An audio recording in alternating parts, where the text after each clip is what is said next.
getting cold, you're needing a shoulder, puff out your chest and be a little bolder.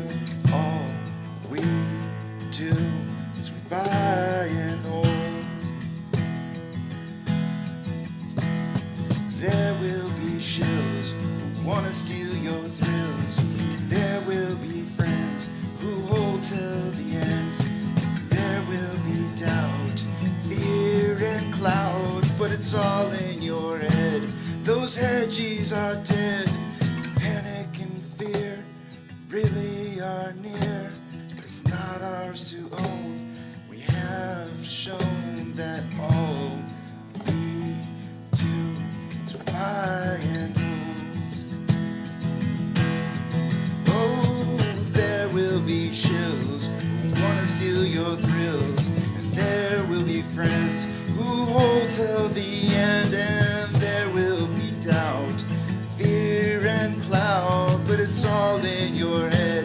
Those hedges are dead. So when the night's getting colder and you're needing that shoulder, these apes got your back, we got each other. All we do is we buy and hold.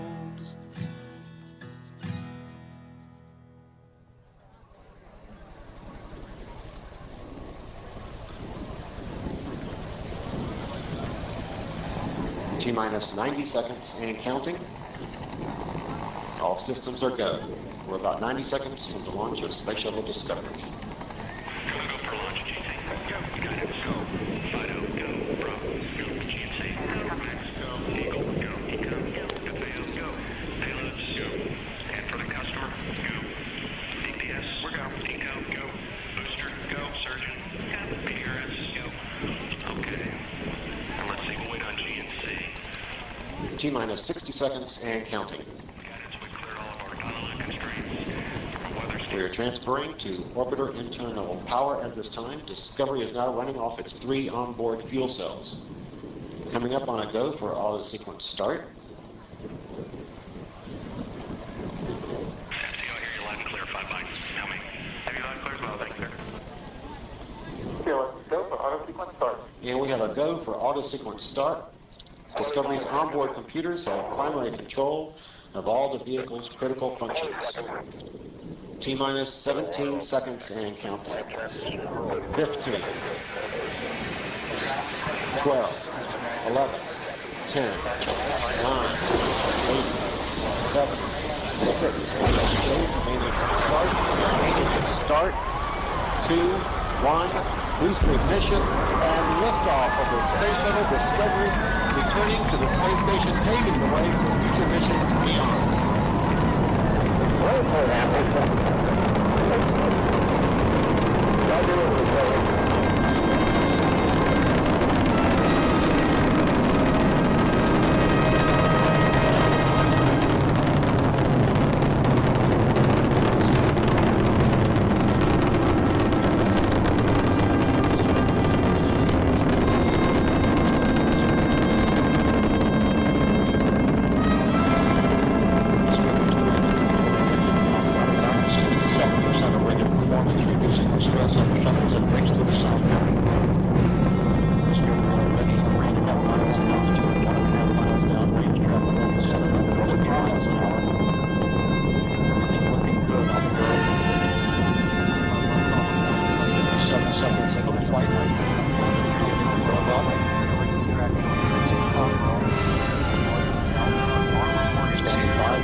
Solid rocket booster separation confirmed. Guidance now converging. Discovery's onboard computers commanding the main engine nozzles to swivel, aiming the shuttle for its precise target in space for main engine cutoff. Should have a good forward leg now at S10. Okay, you sound good.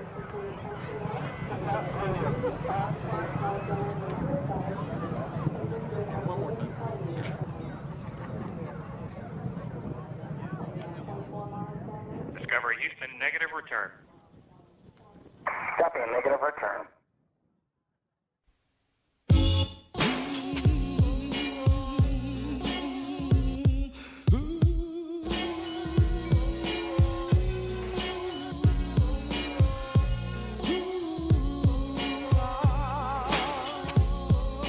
Cash rules everything around me. Cream, get the money. Dollar, dollar bill, yo. I grew up on the crime side, the New York Times side. Staying alive was no job, had second hands. Moms bounced on old men. So then we moved to Shallon Land, a young youth. You're rocking the gold tooth, low goose. Only way I begin to G-York was drug loot. And let's start it like this, son. Rolling with this one and that one, pulling out gats for fun. But it was just a dream for the teen who was a fiend. Started smoking wools at 16 and running up in gates and doing hits for high stakes. Making my way on fire skates.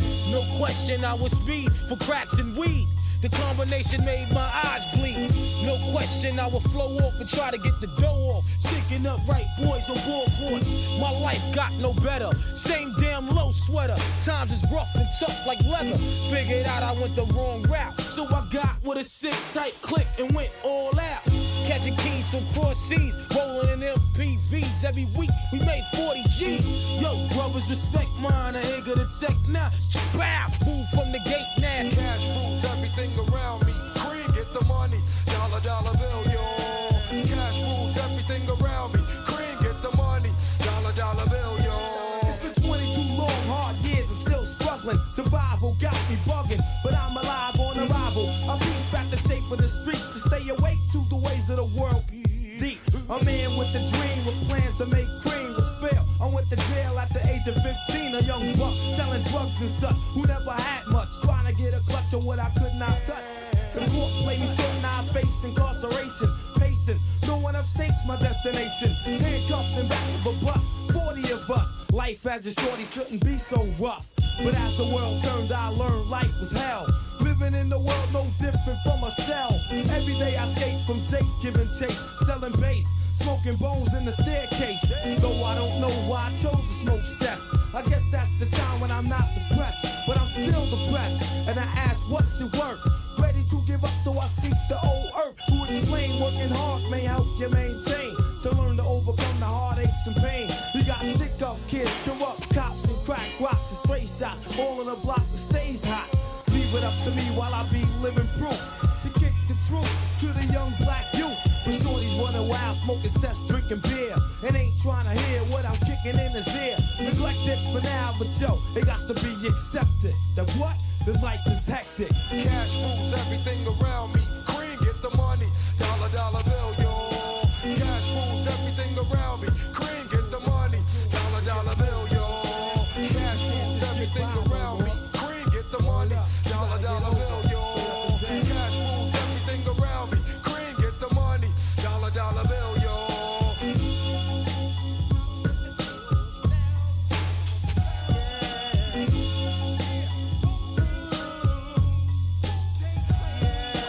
Cash rules everything around me. Cream, get the money. Dollar, dollar bill, yo.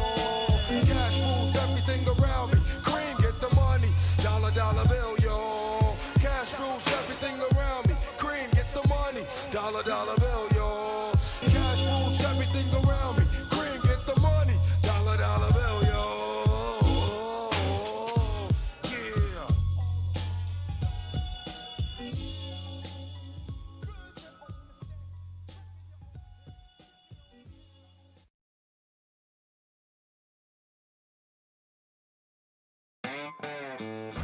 Good morning, you filthy apes. Welcome to AMC with KC, where we buy, we hold, and we screw those hedges. Screw them!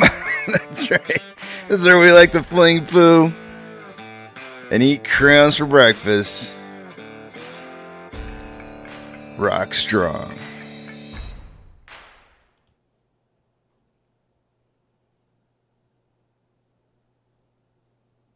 Can you hear it?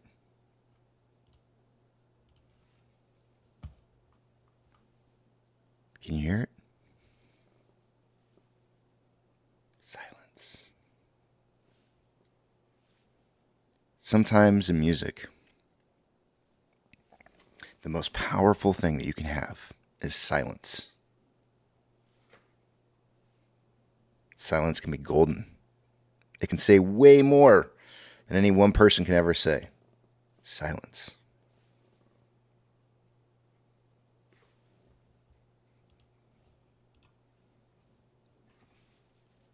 Last night I put out a tweet.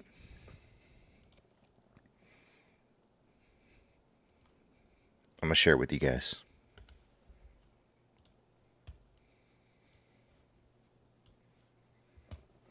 If something like this is happening, then that could explain the lack of a T-1 and T-30. Either way, the blueprint is still being executed. If there is some kind of partnership or deal or something in the works where DFV is working with GameStop, his silence is for a reason. So, I'm trying to figure out if that's what this is.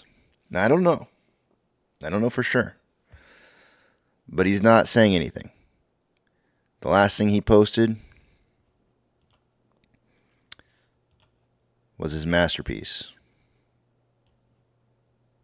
I think this just might be my masterpiece. I think there may be a reason for the silence. And it might be golden.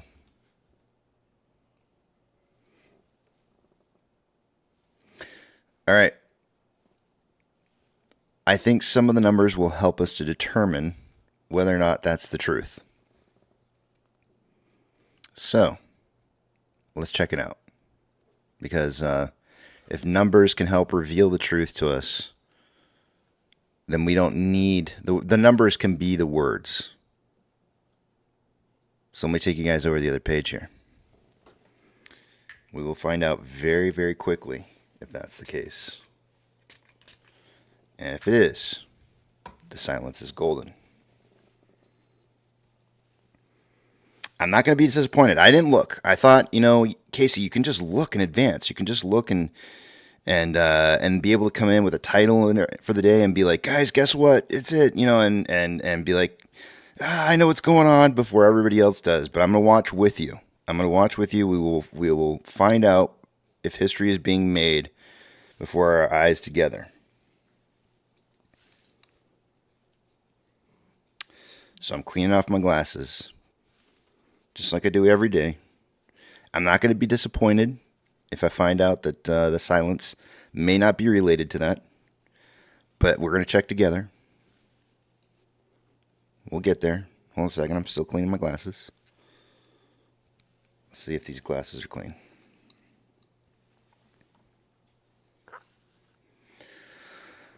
Oh, yeah. I love clean glasses. It's like napalm in the morning. All right. Let's see. What do we got going on here? Starting with the top left-hand side. Price prediction tally points. Whoa, man, it's been rough couple weeks here. Apex knows better than anybody. I know better than everybody. Apex is not going to be getting a point. He's the only guy on the list, and I squeaked it in right on. I had a 491 to 591 price prediction, and we hit 491 right on the dot. So I'm going to pick up a point, but it's not a pretty point, that's for sure. Let me see here. Did any of the guys nail the price prediction right on? They would have had to have guessed 441 as an average price, and nobody did that.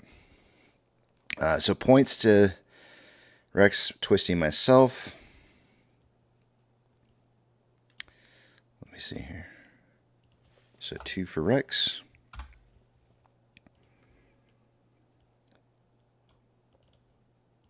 3 for Twisty. And 2 for me. All right. Short exempt volume. Yesterday's volume, we ended up, what did we have here? Let's see. It was definitely going to be it seemed like it was going to be a lower traded day than 60 million that we had the previous day. And that's certainly, I gave you a prediction of like 10 to 30 million, and even that prediction seemed like it was going to be wrong. But It did. It ended up falling between that 30 and 60 million. I think it was right around like 40 something. It was like 40 something. I'm pulling it up right now. I'm still trying to get this page to load. Come on, page. Come on. You can do it. Load.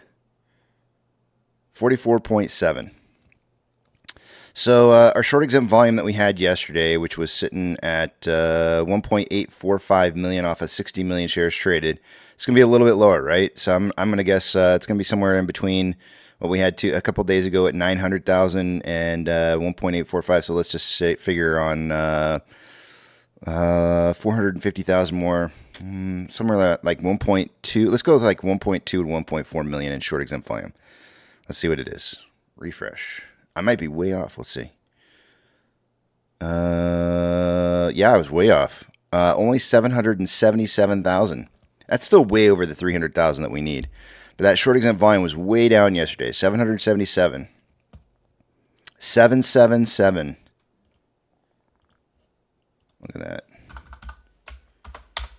that. Day over day price change. AMC was down 5.94%. That means I got to get rid of the 1 of 3. Utilization. So I did refresh the Ortex data this morning, and as it was pulling up, it flashed the numbers to me right there, and I think you might be seeing it too. Are you guys seeing it? Yeah, you got utilization up there in the top kind of middle, just a little bit right of middle, is utilization on the page up there. At the top there, you guys got short interest percentage of the free float, utilization, cost to borrow, and short interest DTC. So let me give this a quick refresh again, but I think our utilization did drop quite a bit yesterday, which means there was a lot of shares returned. We did see quite a few shares being borrowed from IBKR, so it might have been a borrowing of shares to kind of drop the amount of shares that were due, which means that those new shares that are borrowed are probably going to show up on some list here in the next day or so. But it seems like it's kind of we're seeing a little bit of a shuffle going on here. But utilization dropped down to 75.34%. We're going to see the same thing on GME as well here in just a minute when I refresh the data for GME. But 75.34% utilization. Nearly a 10% drop in utilization day over day. Kind of weird, right? Like, how do you see price go down 5.94% and utilization suddenly drop? Like, what, did they just magically find shares from nowhere and just return them all in one day? And returning a shares caused price to drop? It doesn't really make a whole lot of sense. But let's keep pushing forward here with the numbers. Max Pain.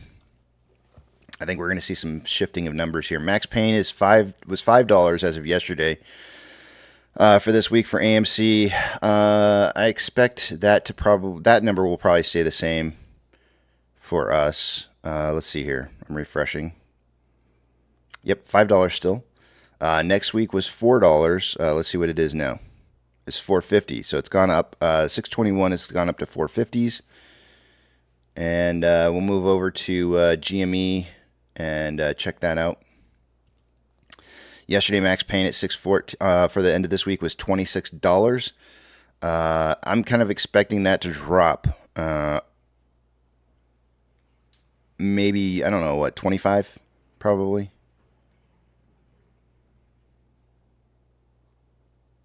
Oh, it went up. $27.50. Anybody understand why that might be? The value that would have been pulling it down has the value of contracts that are below 26 are no longer there. Some of the value below 26 that would have caused some pain somewhere has disappeared, and so it's moved up to 27.50. So that's actually that's really kind of interesting. That's for this week. But what about for next week? Because next week was sitting right at 20. And now next week is still sitting at 20. So maybe no changes. It might be a sign. Maybe no changes to the numbers. Very, very interesting. We may not see what I was expecting. We'll find out here in a second. There still might be a lot of contracts, though. Let's see. Moving on to off exchange. Let's see here. So this morning, as of this morning, remember there was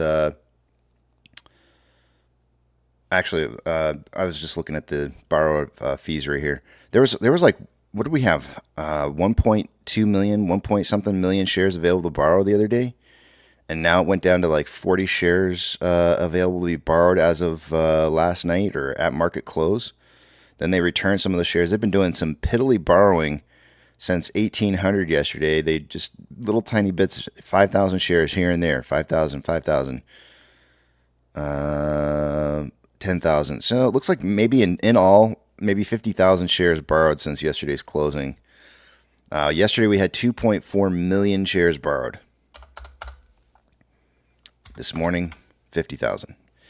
And there's only 35,000 left available. 3.02 is the fees.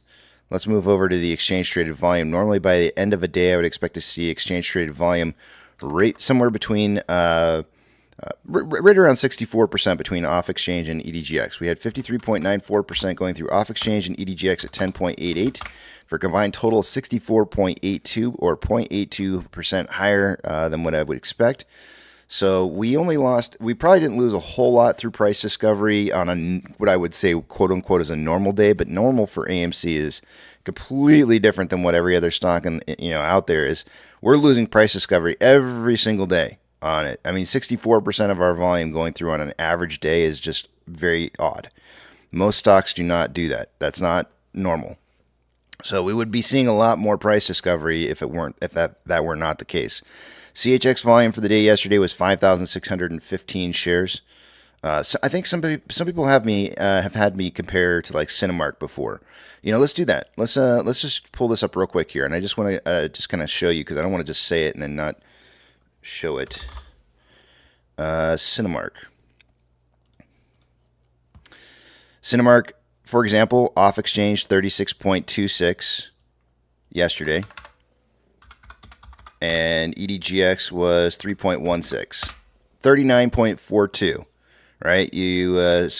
That's like 24% less volume going through those exchanges than what it does for AMC. So imagine that. Imagine 25% more of our volume going through lit exchanges on a daily basis, and what that would do to price discovery. Like, just imagine. It would just be insane. Insane. Nutty. Get your dollar bill. Let's see here. Moving on to GME CHX volume yesterday. CHX volume on GME was at 95,750. Definitely a very high number. Three times what I would expect to be a lot at 30,000. So big numbers there.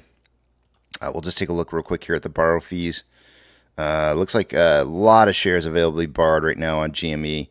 Nobody's borrowing them, and you can probably understand why that might be. There's going to be individuals that are going to get trapped here, stuck in a position where they're short when price is going to start launching upwards, and they're looking out. They're like, look out, run. The train with those old, I don't remember what they called those things on the front of the train, the cattle mover, whatever that thing was. That would, like, if there was logs or trees or snow or cattle, it would just wipe it off to the side. This train's just barreling down with one of those on the front of it. Let's see here. Taking a look at shares owned by institutions on AMC. Yesterday was being reported at 85.429 million. Today is 85.429, so no change. Let's take a look at options. Oh, actually, wait a minute. We are going to change over to the other screen. I'm going to move some screens around, and then we'll take a look at options. This is going to be the part here where we're going to be like, okay, is this the moment? It's going to be. We'll find out. I don't know. I don't know if it's the moment or not. I'm going to be just as surprised as you guys will be. Either it's going to be the case or it's not going to be the case. I'm really excited here. I want to see.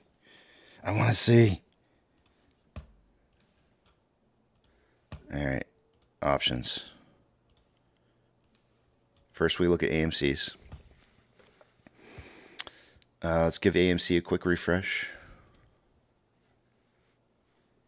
Yesterday on AMC, the highest amount of options for call contracts was coming in at a $6 strike with 43,000 contracts. It's still $6 with 42.7. So there was a little bit of a drop there in the amount of contracts that we had for calls at 6. And puts, the highest amount of put volume right now is showing up at a $4 strike. Yesterday there was 20.3 thousand contracts. There's now 20.8. So there was an increase in put volume. So that means it puts some people are a little bit bearish on price movement on AMC yesterday because that increased. But the market is still suggesting a closing price between $4 and $6 by the end of the week, which is $5 right in the middle, right where Max Payne is, ironically. Let me scroll through this list for historical documentation purposes for both this week and next week's option contracts. And then we'll move on to GME and find out. All right. Here we go. The big question. Yesterday, in open interest, there was 169,963 option contracts. 169. I'm writing it down. 169,963. I have not updated since yesterday. So those were yesterday's numbers. Let's give it a refresh.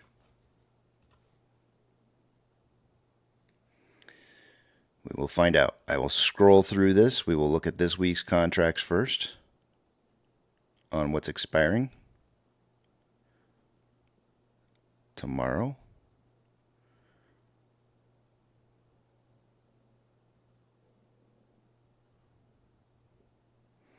Remember, we know 120,000 of these contracts out of the 169 were DFVs for sure.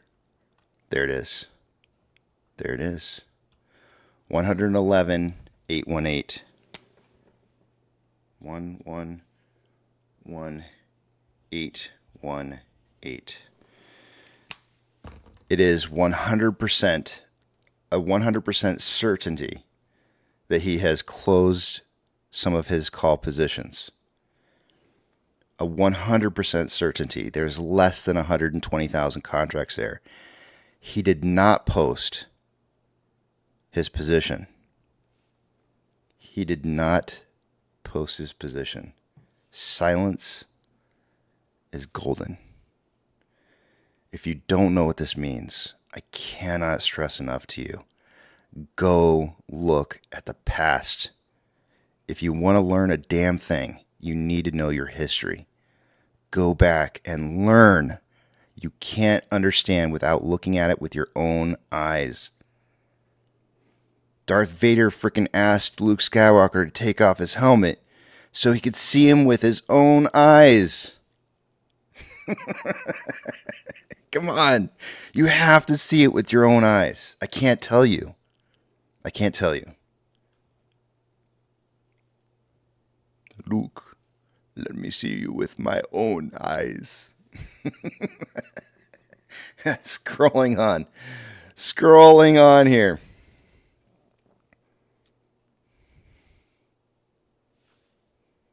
There it is. All right, moving on.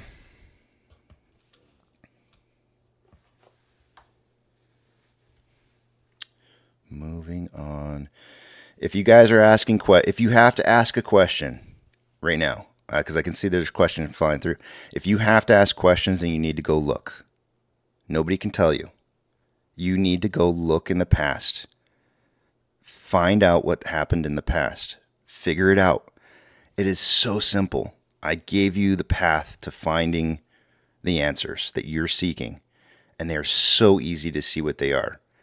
I could show it to a kindergartner, and they would understand. It's that simple of math. Go look. I gave you the path. He gave you the path. Go look.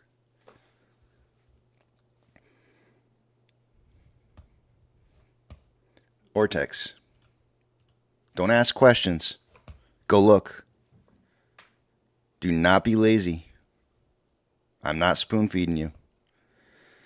Taking a look at taking a look at Ortex. We're definitely seeing a utilization drop here on Ortex on AMC.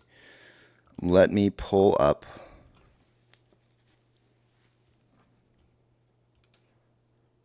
utilization. Utilization dropped from 84.19 to 75.34. Quite a big drop. That could mean that shares were returned yesterday. It doesn't have to mean that. It just means that there could be less shares available to be borrowed. But I would suspect that there was a return in shares yesterday. We saw it throughout the day as we were watching. I think there was as much as 2 million shares that were being shown, but it could have been more by the end of the day. Let's see what it shows up as. It dropped from 83.68 million shares to 72.5 million shares. So we're looking at just a little over 10 million shares. 11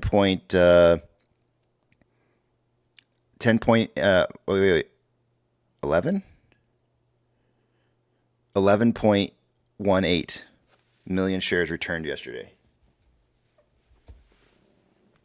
11.18 million.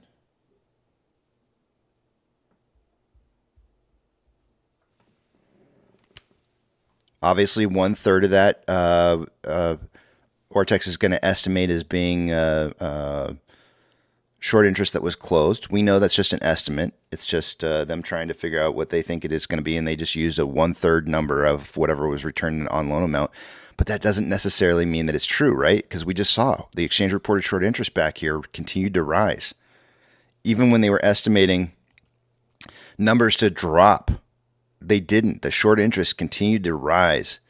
So just remember that these are just estimates. So that means they're going to estimate very, very close to probably about 4 million. It's going to be like 3.7 million shares in short interest having been closed out yesterday.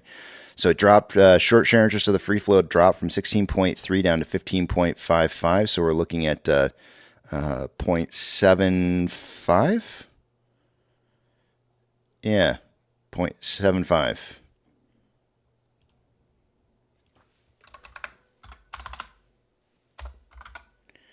Times our shares outstanding, roughly, 2.76 million. It's actually a lot less. They're estimating a lot less than I would have anticipated. I'm kind of surprised by that, 2.76. And I can confirm that number here just by looking at 59.85. 7. Yeah, that looks about right.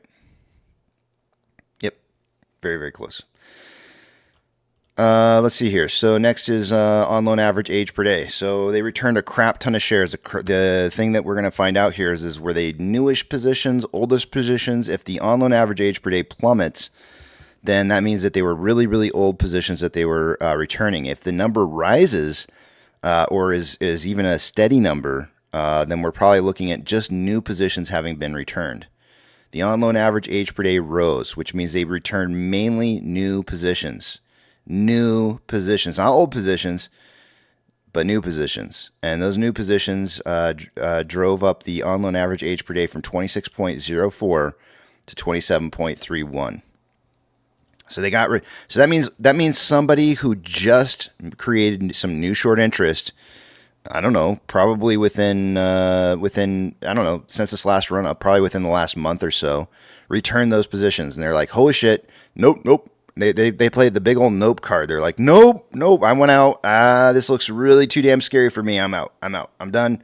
I don't want to be a part of this. This looks way too damn risky for me. And they played their nope card and they got out. But somebody with old positions back here and further, they're still stuck in it. They're still stuck there. They're like, shit. Damn it. Yep, they're getting fried. And then we got security lending volume driving up a little bit here from 6.82 to 11.28 million shares. GameStop.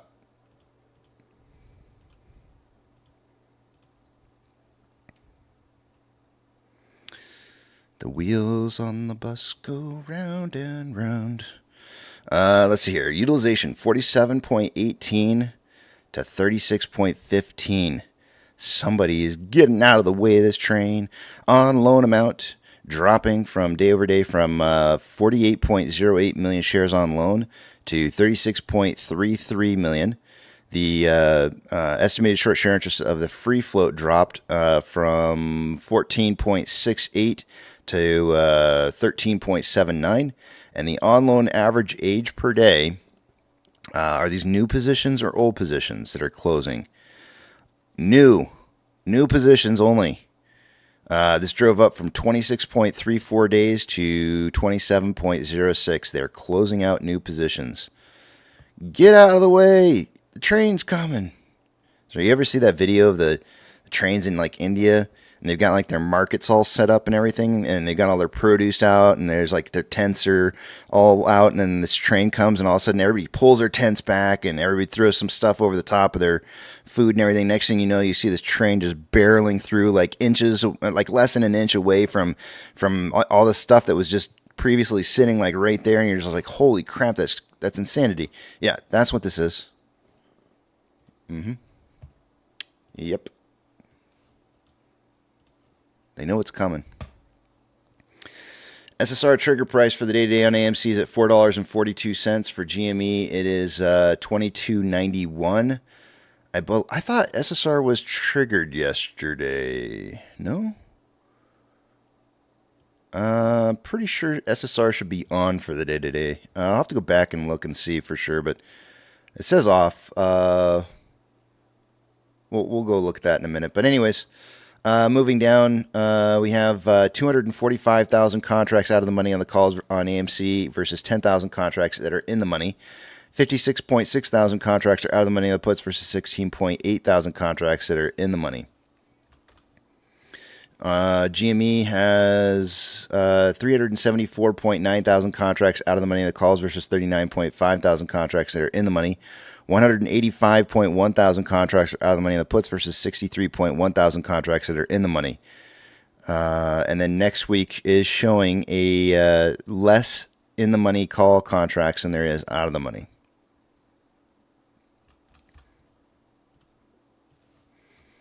Wheels on the bus go round and round. Orders by Fidelity customers. GME yesterday finished second with a 58.93% buy to 41.07% sell ratio. That is not as good as I'd like to see at 60-40, but you know, it is what it is.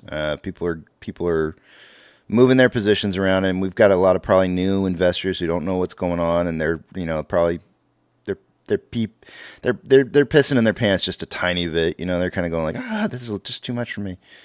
AMC did not make it back onto this list yesterday, which means that any price movement that was probably coming from AMC yesterday was not retail related. Probably not heavily influenced by retail. Never really is hugely influenced, but certainly not yesterday. MMRI yesterday was at, when we finished out the day, 280.44. It is now 281.35. 281.35. The spread between the 2-year and 10-year bond rates. Yesterday, when we started out, the day was 0.438. We ended the day at 0.44, so it was a little up over the day. And this morning, as we're waking up now, is at 0.438. So it's exactly where it started out at yesterday.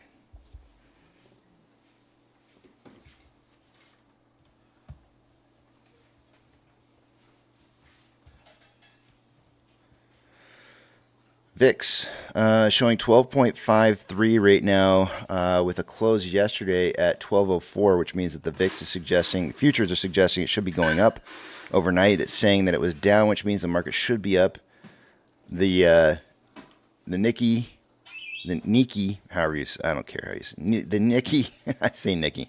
The Nikkei is down 1.16%. Hang Seng down or up 0.75, and the Nifty 50 is up 0.18. Let's see here. Change in the markets. We've got some are down, some are up. There's a good mixture here. Some are down as much as 0.44, some are up as much as 0.61. So big spread on movement. Let's see here. Of the Mag 7, 2 are green. On banks, any financial institution that has changed more than 2.5% in price from yesterday's closing price will get a shout out. We may not have any. No, nothing.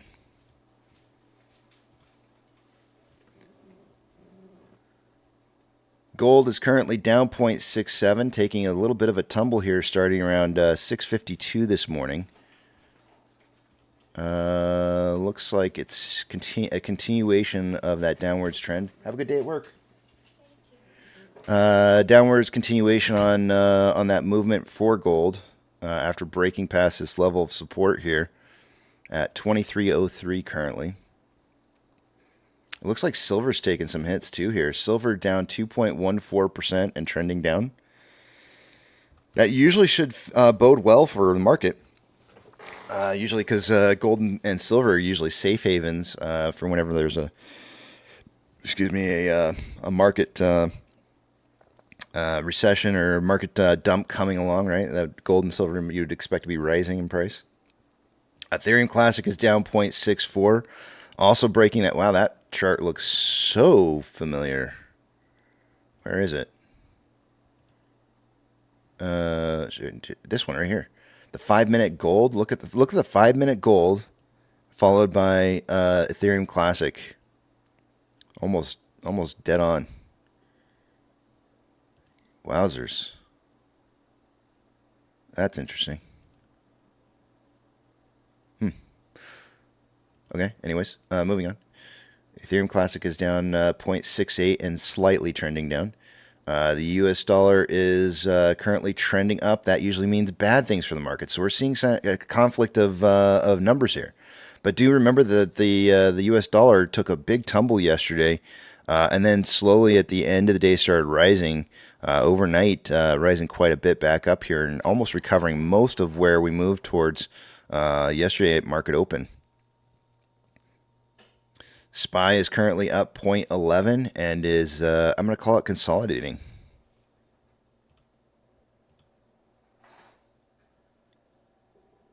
Tesla up 6.34, gapping up this morning, and I'm going to call it consolidating currently after the gap up. We've got Amazon down 0.33 and a little bit of consolidation after a downtrend. Cinemark has not yet been traded. Doge is up 0.37 and is slightly trending upwards. Bitcoin is up 0.39 and is also looking very much like that same pattern that Ethereum Classic was presenting, but with a little bit more of a positive momentum move here, I think, towards the end. Let's go back. I kind of want to do a cross check here on how they're performing. It's interesting, though, because Doge, while it does sort of look the same, has more of a consolidation with a slight uptrend in movement in price. In contrast, I guess it's still kind of here. Let's go back to Ethereum Classic real quick. Yeah, Ethereum Classic's not quite the same. Let's see here. What's next? GME is up 3.89% in the pre-market this morning. Started rising up to around 26.99 and then fell quickly to 25.61 and then sharply started rebounding off of level of support that I've got in here that's been finding several amounts of times where it's been finding support around 25.90 and is currently on an uptrend back up here. I'd say overall it's been on an uptrend. Just a little bit of volatility during some periods of time this morning. HYMC has not yet traded. NCMI has not yet traded. Hood is up 0.68, trending up. And AMC is up 1.02. It gapped up this morning and then started consolidating right around 496, which is about 5 pennies higher than where we closed at. Inflow versus outflow so far for the day-to-day we have, or for yesterday, I mean, there was about a little less than $300,000 more outflow than inflow. And then volume for the day this morning is currently at 43,000 shares, so we got some pretty low volume with pokey stick of volume coming in here in about 4 minutes. On a 4-hour time interval, we have currently more selling pressure than buying pressure with an RSI of 48.91, which is average. On a 1-hour time interval, more selling pressure than buying pressure with an RSI of 45.56, which is just slightly below average. And on a 30-minute interval, more buying pressure than selling pressure with an RSI of 43.18, which is slightly below average. And on a 5-minute interval, more buying pressure than selling pressure with an RSI of 46.33, which is slightly below average. On a 1-hour time interval for Ichimoto, what do we got going on here? Let me get rid of all my lines. There we go. All right. So, again, I told you yesterday, I said breaking through a red cloud is not expected when it's this thick. Usually price likes to break through areas where it's thinner. There's not really a good thin portion of this. So if there was going to be a time where we would break through this cloud, I would suggest it might be in the later portions of the day today. Or it could even be, I guess, maybe going into the pre-market of tomorrow, or market open in that, somewhere in that range.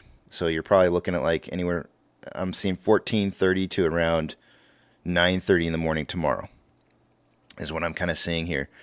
But we've got lagging line now back below price line. Conversions also below base on the 1-hour chart, which none of those are good signs. But what you want to see have happen is you want to see price breaking back up above this red cloud. By the end of today, that's going to be around $5.57. So we're going to call it $5.60. Yesterday I had $5.75, so it's dropping by 15 cents. So we're looking at a little bit of price improvement that we're going to have to see in order to get there. It's not that much. I mean, $4.96 right now. It's we're looking at like 64 cents to get to where we need to get that buying pressure. But that would get the lagging line above price line and should get conversion heading back to where it's either almost crossing base or just about crossing base there. That would be the magic number for the day today. I'm not really expecting to see that 560 now, but there could be some things that happen in the aftermarket hours today that might be very, very, very interesting. But we'll see. Yeah.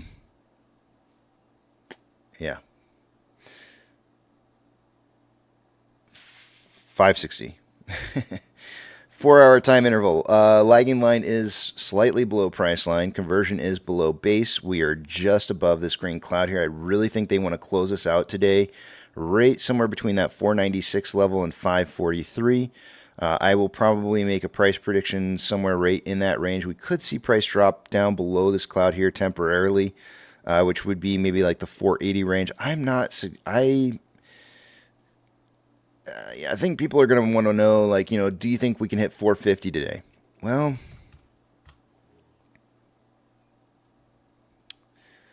I'll tell you what, I don't know. It doesn't feel like it to me. I see this trend here. I'm going to redraw this real quick. Hold on a second. Let's get rid of the Ichimoto. Well, let's figure out on Ichimoto where the buying pressure comes in at today. Price has got to get back over the price. Lagging line needs to get back over price line, and by the end of today, that's going to be up at $6.88. So there's really a lot of work on price movement on the 4-hour chart here in the near term that needs to occur in order for this to become a big buy signal. So it's going to remain 690. I'm not going to change yesterday's numbers. The 4-hour chart's suggesting that we need just like maybe 4 or 5 more trading days before we could see a potential break up here. So what I'm going to do is get rid of this Ichimoto and draw out. I'm going to actually change my support and resistance lines here. Actually, I'm going to leave the resistance line and I'm going to change the support line to match up with this right here, and suggest that if there's going to be a price point to where we fall to today, it'll probably be somewhere along that line, and let's see what that's at on a 1-minute chart here.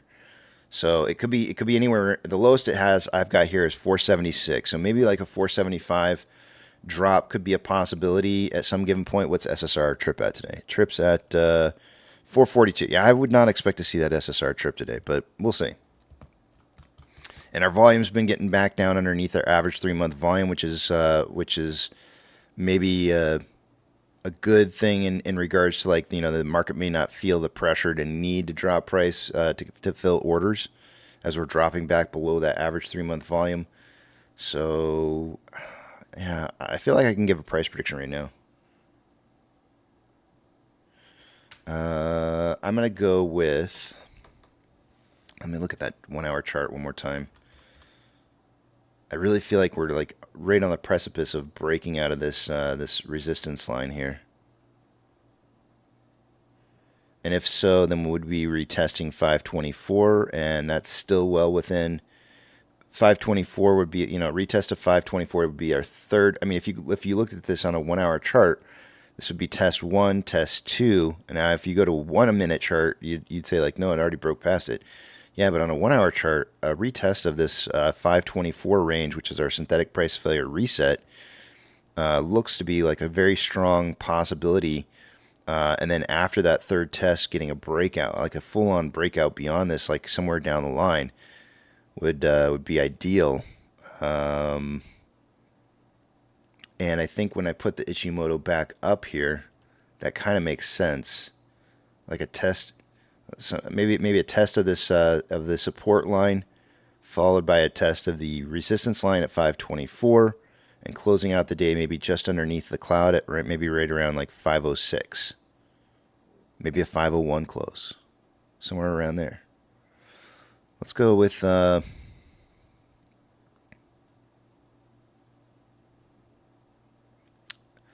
feel like if institutions feel like they can control price to max pain, then you would want to try and potentially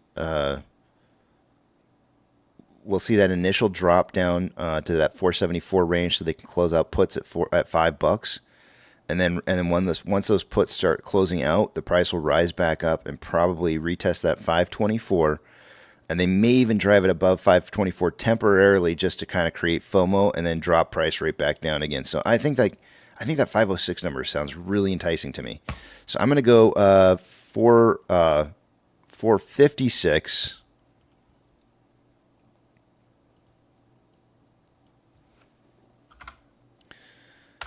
to 556 for a price prediction for the day today, because I think. Yeah, that would be 556. It should be that should cover me. I'm good with that. I'm gonna go with that for my price prediction. I don't normally put it in this early in the morning, but I'm feeling pretty comfortable with it right now. I think that's all I got for you guys. I will head over to the back of the big tramp.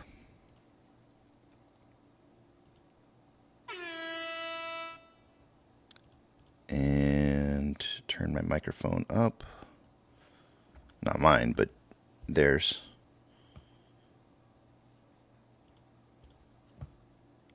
And I can see now what it is you guys are saying. Like, Bollinger Band's back up. Are you guys ready for today? Pokey stick incoming. It already happened. It was 150,000 shares. Since then, we've had about 19,000 shares, so about 20,000 shares. So we were a little under 200K. So we're looking at less volume today than we had yesterday, more than likely. And yesterday we were sitting at about 44 million. So we're probably looking at like a 35 million trade a day today. But I'll plug the numbers in here a little bit closer to market open, and give you guys what the prediction is there.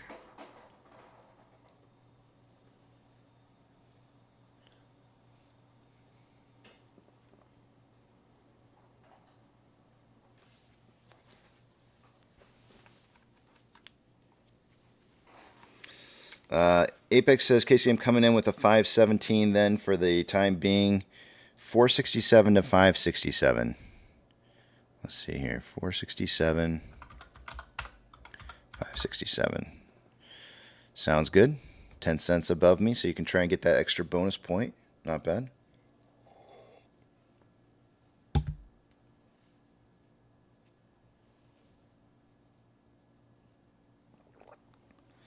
I see, hold on a second here. Casey, I believe Rex should have gotten a bonus point. Let's see here. He had 435. 435 plus the 50 would have been 485. You're right. You're absolutely right. Thank you for fixing that for me, Apex. Let me go give him an extra bonus point, because he was 10 cents off from somebody else. And let me add it to this. Rex is at 3. He's tied with Twisty. Nice job, Rex, on that extra bonus point. And thank you, Apex, for saying that.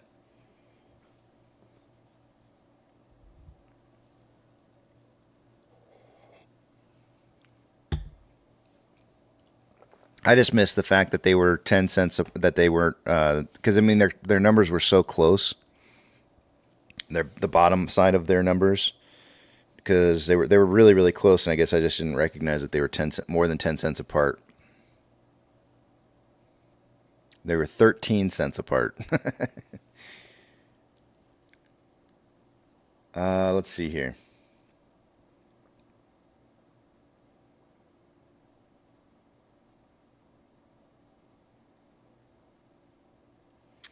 CPE says, did RK post his positions? No. But I'll tell you what, though. We know for a fact that he had 120,000 contracts, and there's only 111,818 contracts in open interest right now, which tells you everything that it is that you need to know. Silence is golden.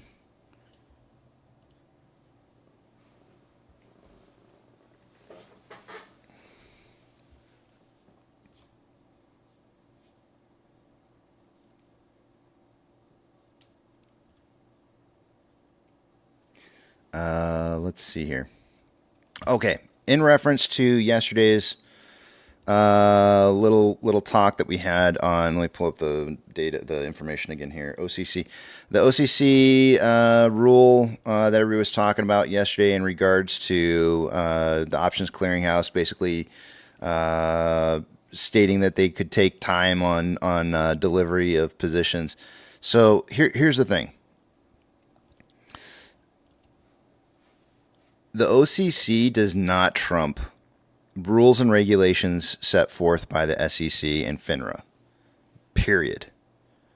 So even though they say that they may give themselves some time to deliver a security that's perhaps maybe been exercised, does not mean that changes anything about the delivery times that are required by the SEC and FINRA in those deliveries. So, having said that, and this is kind of like a rule, there's something called Rule 6. It's one of the, actually I should probably scroll to the top and see what this is actually called.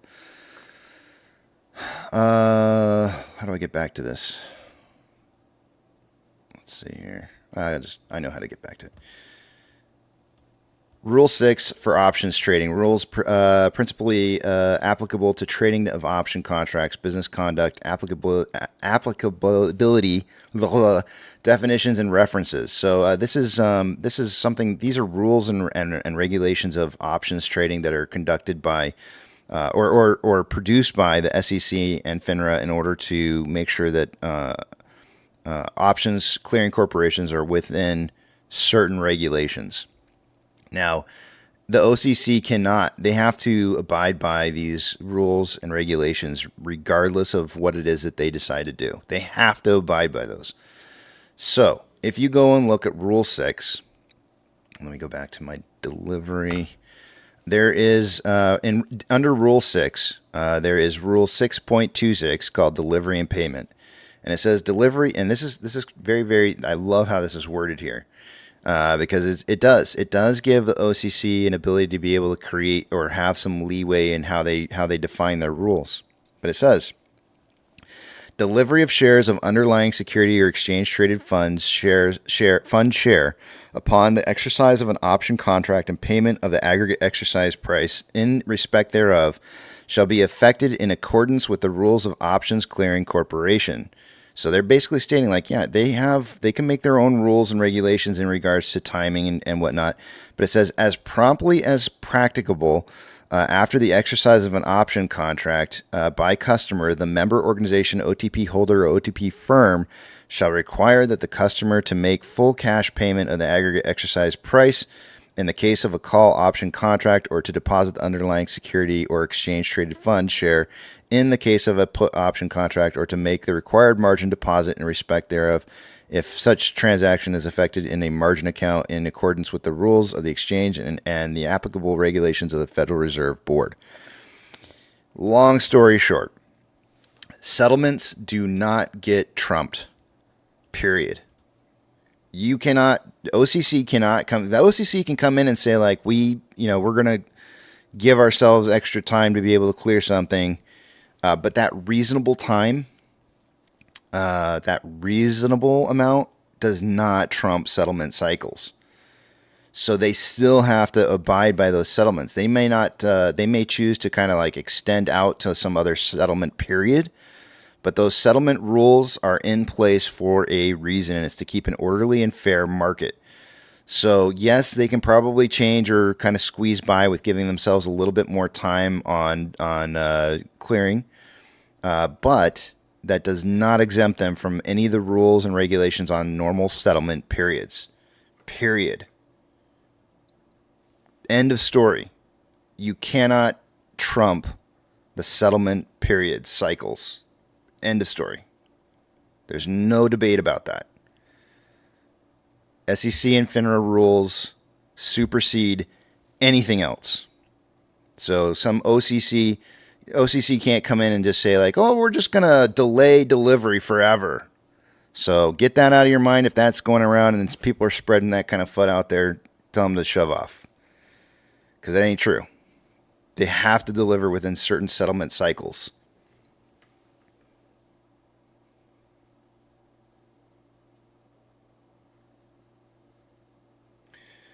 Let's see here.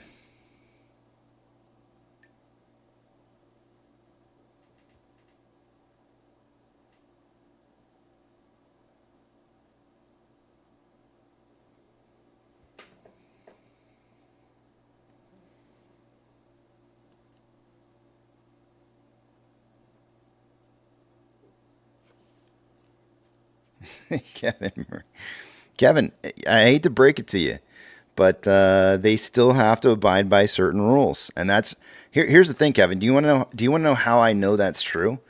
Because we wouldn't be seeing price moving up on occasions like we did back in the beginning portion of May. They still have to abide by the rule.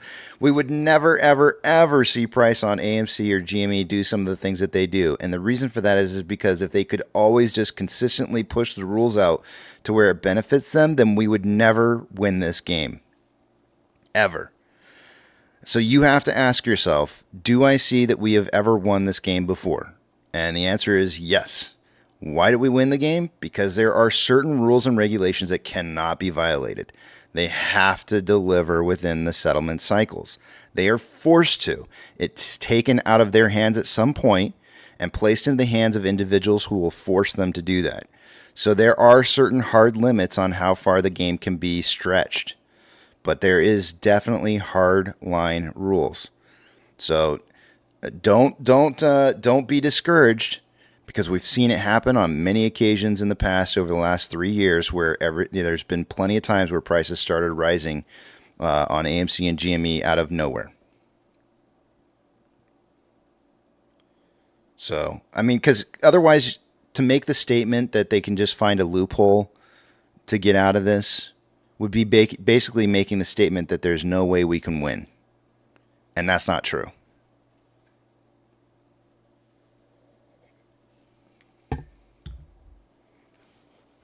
And I think that's the one thing that we need to kind of like, we need to stomp out like it's a bad habit, like a cigarette. We need to break those habits. Break those habits of being conditioned into believing that we can't win. because that's not true.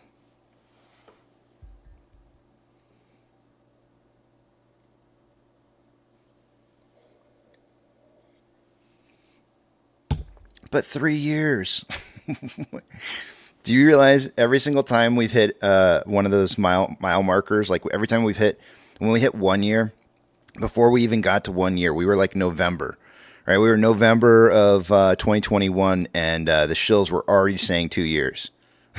then we hit 1 year, and then shills were saying like, oh, 3 years, and it was 2 was just hitting. Like they're always trying to extend it out.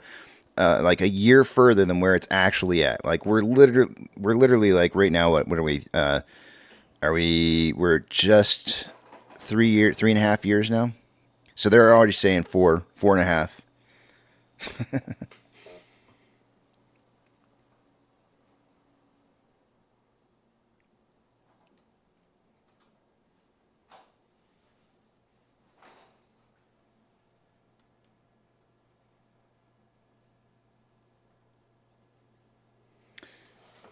Let's see here. Yeah, it's been a long 5 years. Yeah, exactly. But they want us to believe that. They want us to believe that that we can't win this thing, and so they keep pushing the idea of like crime and we can't. There's the rigged against us. We can't win, and I want you guys to have a different mindset. I think it's really important that you do, because if you don't have a different mindset of we can win this, then we can't. It takes a mindset of I know this can be possible to win. And using the past history to prove that it can be done is your biggest strength. And say, yes, it can happen.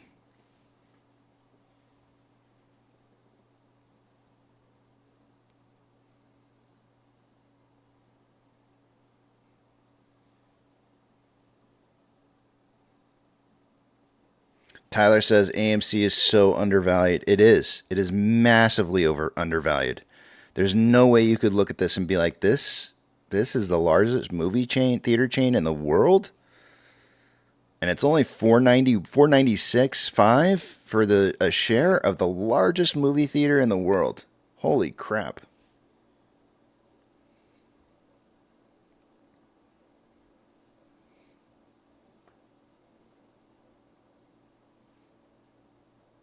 But I hope you guys see how you've been mentally manipulated to believe that crime will win every time.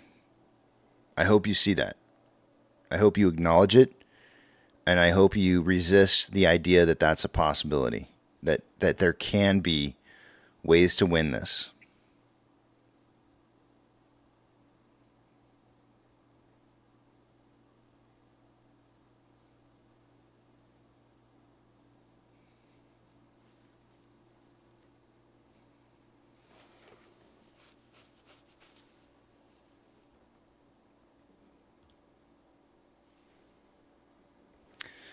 $7.19. I think I am going to get ready here to head out. By the way, guys, if you want to go look up those SEC rules, Rule 901 is delivery and payment. Rule 902 is, which one did I give you? I gave you Rule 6.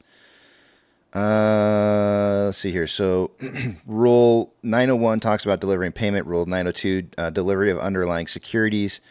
903 is settlement and exercise and assignments.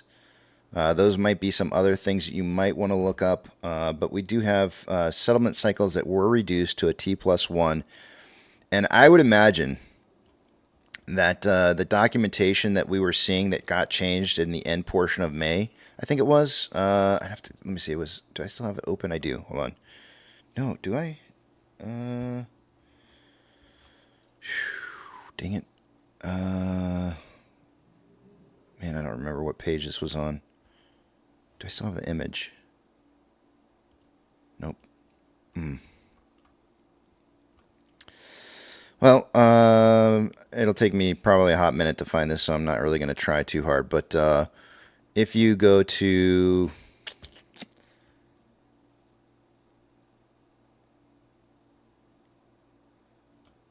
if you go back in your memory, you'll remember that we the settlement cycles changed on delivery from the T+2 to the T+1. And my guess is that the OCC probably decided, like, hey, wait a minute, we still need to get, we need time to be able to find these shares. So we're gonna provide in order to clear these contracts that are perhaps either being exercised or closed or whatever. They're probably sitting there going like, well, we still need time.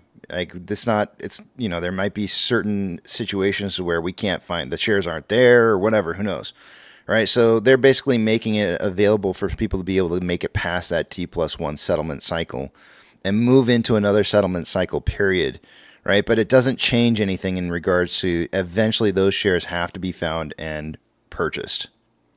So there is limitations on how far they can drag that out because remember, the SEC Rule 6 says that the as promptly as practicable after the exercise of an option contract by a customer. That's the wording that they say. So that does not mean that they can go and violate settlement cycle rules. It means that it needs to happen within the rules, but as promptly as practicable. So that's the key part there that needs to be remembered.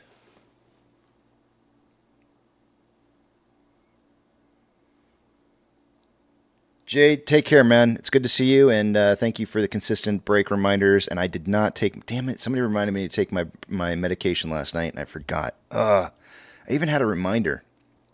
Who do I give? I got to give a shout out to somebody. Hold on a second here. I'm shouting out. You free to choose.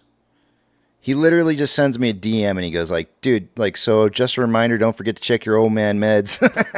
You mentioned forgetting the blood pressure meds 2 days in a row yesterday. I did, and I forgot. I took them 2 days ago, and then I have forgotten again last night. So I'll go take those. I got to go find the blood pressure medication in the cabinet and pull it out. So I finished off the other bottle. I'm on to a new bottle now, so that's why I forgot last night.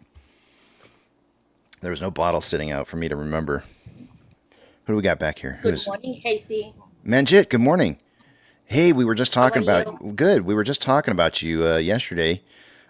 Did you want? I found out, and I was like, I found out somebody reached out to me, so I was like, let me take this out of my way before I start my day. Oh, thank you. So if you have a couple minutes, yeah, let's hear it. Walk people through. Okay, so with the regular banks, any bank that you have, you are insured up to $250,000 with FDIC. You can have 10 accounts at each bank, but you are only covered up to $250,000 at each bank. So let's say I have an account at Chase Bank. I can have savings, checking, whatsoever, but my coverage is maxed out at $250,000. I remember a couple of years ago when we were looking into about MOAS and everything, the community was talking about having different accounts at different banks depending on how much money you are expecting to keep in cash from your regular investments. So if you want, let's say you come into $1 million and you don't want to invest, it's outside of your retirement accounts, you can put $250,000 in 4 different bank accounts and you will be covered. That also includes credit unions. Credit unions have the same kind of insurance like FDIC.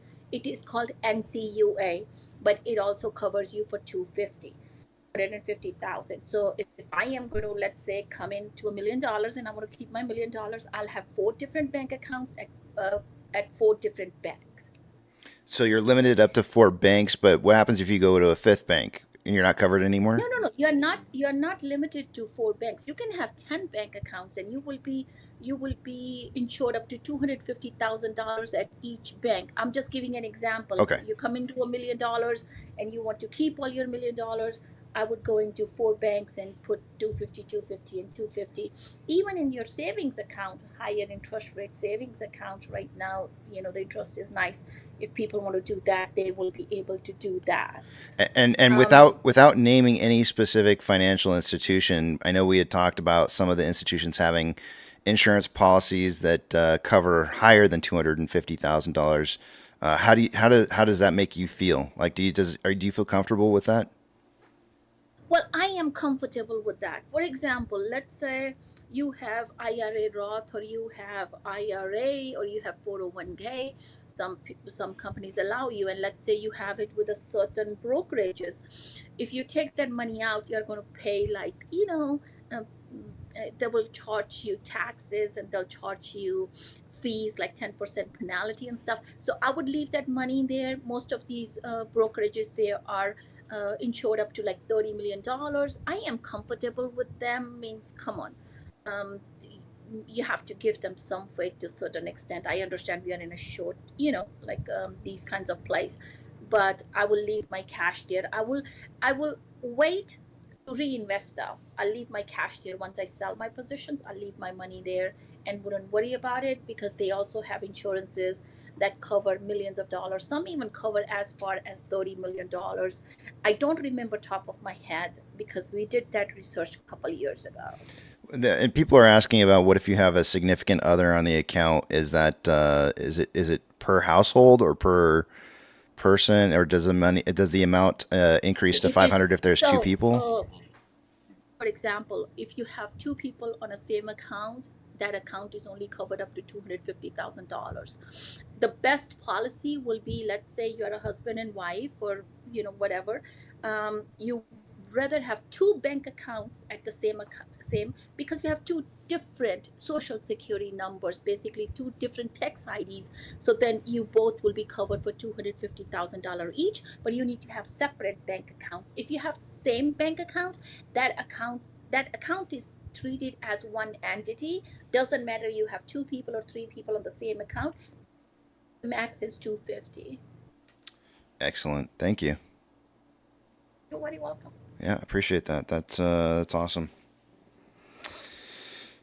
There are other things that we will talk about later once things happen. Yeah. If people need to, like, how they can save on taxes, if they're invested outside of retirement accounts, how they can open like a S corporation or LLC corporations and things like that. That will come later when we have the money in our hand. Yep. You know what I mean? Yep. I know exactly what you mean. Cool. All right. Well, let me know if you need anything else. Sounds good. Thank you. I appreciate that. You're welcome, sir. You have a nice, blessed day. You too. This is amazing. This is why community works, guys. This is why it works. So there's so many of us that have different talents and backgrounds that when you add us all up together, it makes something beautiful. So this is why community is so doggone important, and why I believe that we can be successful is because we can rely on each other as a community. So good stuff.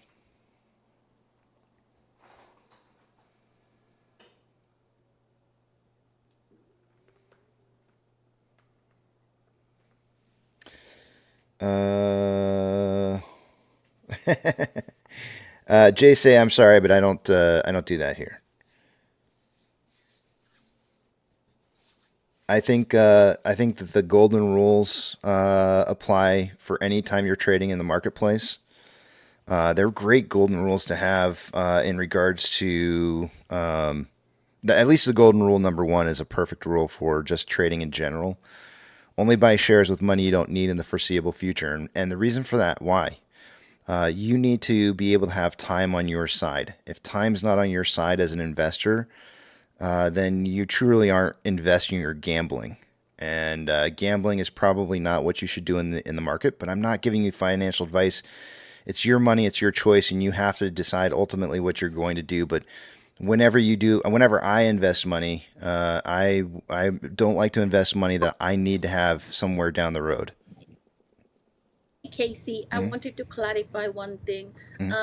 If there are two people in the same bank account, yes, because there are two different social security numbers, they both will be covered up to $250,000. Okay. So they don't have to have separate bank accounts. They could be in the same bank account, but to have my sanity, I would rather have two separate accounts. You never know. Yeah.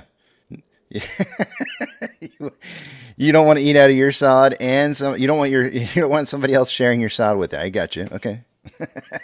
Hey, for me, like people who are single out there, think before you get married, have your prenups, or that's what I would do. Like I would not be involved with anybody until this thing plays out, and I would have my. For me personally, I would have a prenup before I go do anything stupid. Mm. But just wanted to clarify. Yep. All right, so Sounds good. Thank you. bye. Thanks. Let's see here.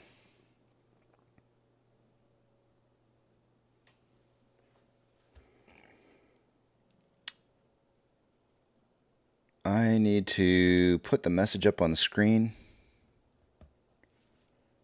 Let me, Unlucky Duck 420 is in here. Good morning, Unlucky Duck 420.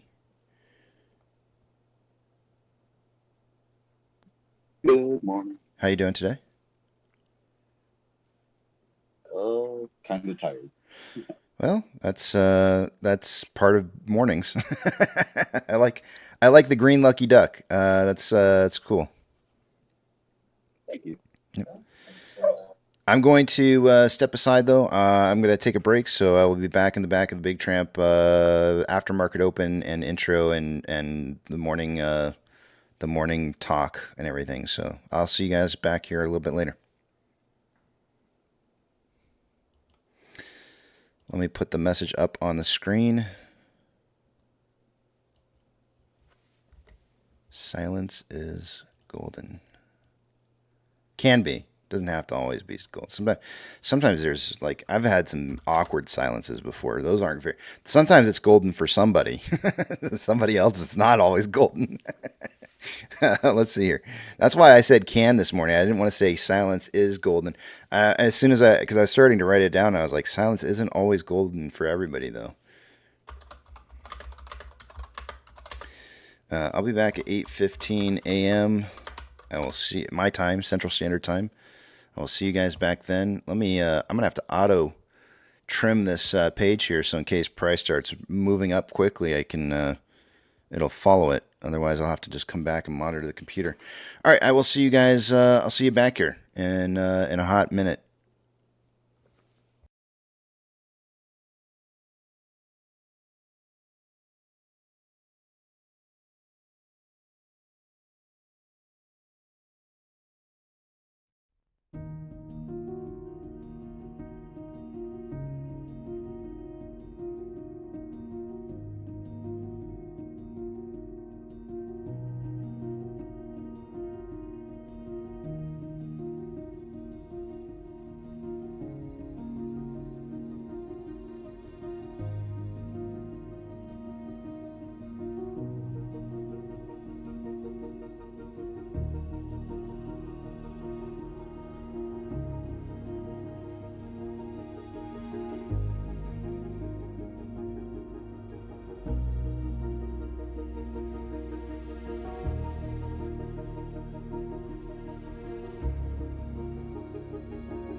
Living life on the open road, ain't got no home, just a van for mine. Long beard hanging down, taking AMC, it's all about the line.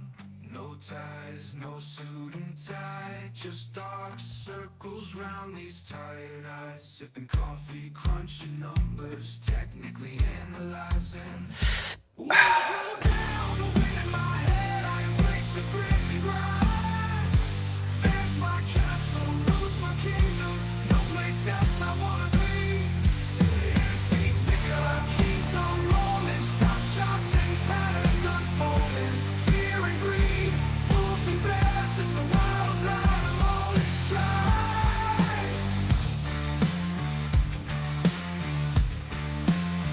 All ticker in my sights, AMC's my fight. Bedded bed, living, crunching numbers all night, yeah. Fan of the beer, tinker and the list, chasing dreams in the moonlight. No fancy office, just the open road. This is my life, alright.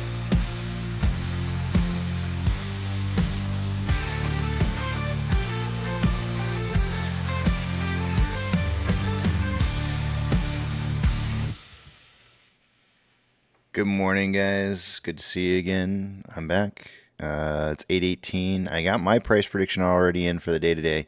I feel like I want to kind of up it a little bit, but I'm going to stick with where I'm at. I'm going with a 456 to 556 close. Apex is going with 467 to 567. Twisty said that he does not, so far, he did not want to change his numbers. I don't see another message from him yet. So he's going with the same numbers he had yesterday, which is 448 to 548, which is a 498 close. And then we have Rex, which has not put anything in yet here. Hold on a second. Let me send him a message. Oops. If he doesn't get back to me, he's going to have to go with the same prediction that he had yesterday, which is going to be a 435 to 535 number. So we'll see what he does in regards to that. Novocaine says that coffee sip just makes it that much better. I know. I throw that in every single time.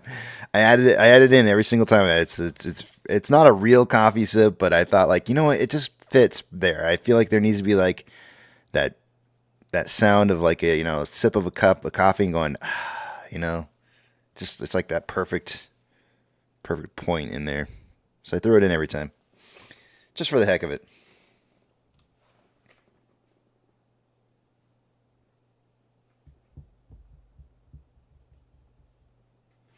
AMC Hawkeye says, I'm predicting a breakout Thursday to bait weekly contracts and a pullback Friday. Yeah, that's kind of what I'm expecting too. I think we're going to get a retest of that 524 number. Somebody's going to try and bait in a lot of FOMO option contracts for this week, and that in that $5 range, and then like that sharp pullback, so that maybe it closes underneath 5 by the end of the week here. But we'll see. We'll see if maybe they're trying to pull in 550s. That could be a possibility. I mean, every single day the market's going to try and make money somehow. Let's see. Did we get Rex's numbers? He's saying yes. He's going with the same exact numbers. Okay. So here's what we got. The low man on the totem pole is Rex with 435 to 535. The next man up from that is Twisty with 448 to 548. There's a 10-cent spread between those gentlemen. There is not a 10-cent spread between me and Twisty, though. I've got 456 to 556. So we are ineligible. Twisty and myself are ineligible for price predictions, bonus points, unless we nail it right on the dot. And then Apex has 467 to 567. So the spread between us is, looks like 32 cents. Casey, move me up 10 cents, please. 458 to 558. Will do. That does not change the spread at all. It just has me and me and Twisty stacked on top of each other by 2 cents off from each other, which is not a problem.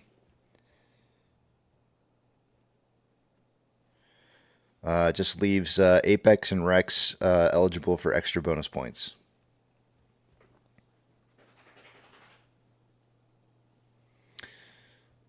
And yep, cool. We are set to go.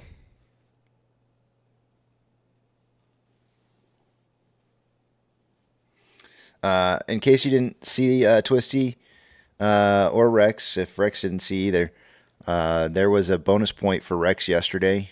He was, I think, like a couple pennies off from closing price, and you Twisty and Rex were eligible for bonus points yesterday. So Rex got that extra bonus point, and now Rex and Twisty are going into today with a tie score of 3 points for the week.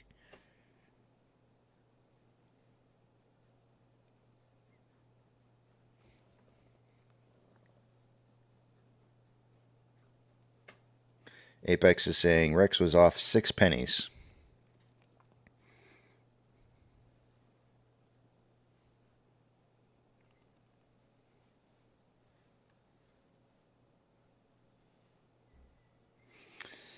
$8.23. We got just like 2 more minutes left here. I don't know about you guys, but I'm looking forward to Fuzzy Friday tomorrow. I don't think I have a song picked out for tomorrow, but I'll figure it out. Enjoy today's song. I've been planning this song for, I guess we voted on it, what, 2 days ago, at least? Yeah, 2 days ago, I think we voted on the song. So I knew I was either going to play it yesterday or I was going to play it today. And it turned out that today was the right day. I think I probably could have played it yesterday as well. I think there might be a case to be made that yesterday was the day as well. I think there might have been 2 days of it. But if you're wondering why I was specifically saving the Wu-Tang song for, or what I was saving for, was I was estimating DFV was going to be closing out some of his call options. Historically, that's exactly what he does every single time. There's no change in his plan because his plan works. And so I was expecting that to be, and I think there were $20 calls closed both days, but the larger chunk of the 2 days was yesterday for sure, and without a shadow of a doubt, we know for a fact that he did close call positions because he had 120,000 contracts, and there now only exist 111,000 contracts at that $20 strike for the ending on the 21st. So we know for 100% certainty that he did close off some of his call positions. Some people are trying to theorize as to what it is that he did, as to whether or not he exercised or if he closed. For me, it's no question. I mean, I don't know for 100% certainty what he did, but for me, it's not really a question because I know what he did in the past and I know he's doing it again. So I'm pretty confident as to what's happening. So that's why the song got saved for today. I will see you guys. Got a big old Bucky blanket. Nice. It's a towel. Oh, it's a towel. I will see you guys after market open. He is not rolling his positions. Go freaking look at the history and see what he does in the past. He doesn't do that. Go look. Stop guessing. Go look at the past.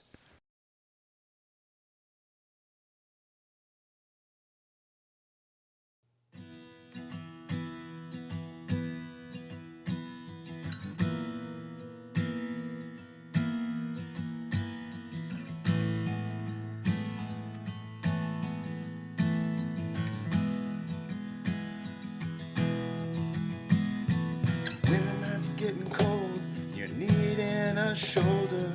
Puff out your chest and be a little bolder. All we do is we buy and hold. There will be shills who wanna steal your thrills. There will be friends who hold till the end. There will be doubt, fear and cloud, but it's all in your head. Those hedges are dead. Panic and fear really are near, but it's not ours to own. We have shown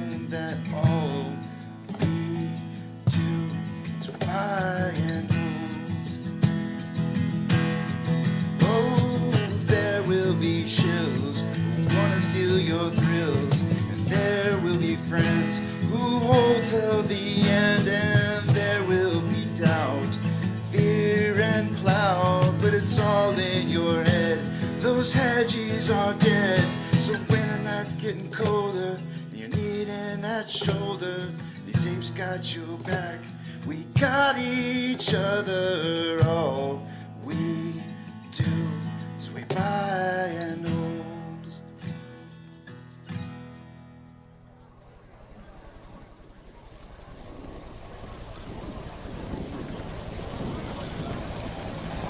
T-minus 90 seconds and counting. All systems are go. We're about 90 seconds from the launch of Space Shuttle Discovery. Go for launch, GC. Go, got it, go. Fido, go. Bravo, scoop, GC. Go, Max, go. Eagle, go. Ecom, go. FAO, go. Payloads, go. Scan for the customer, go. DPS, we're go. Eco, go. Booster, go. Surgeon, go. PRS, go. Okay. And let's see, we'll wait on GNC. T-minus 60 seconds and counting. We are transferring to orbiter internal power at this time. Discovery is now running off its 3 onboard fuel cells. Coming up on a go for auto sequence start. FTO, I hear you loud and clear, 5 bytes. Tell me. Have you loud and clear as well, thank you, sir.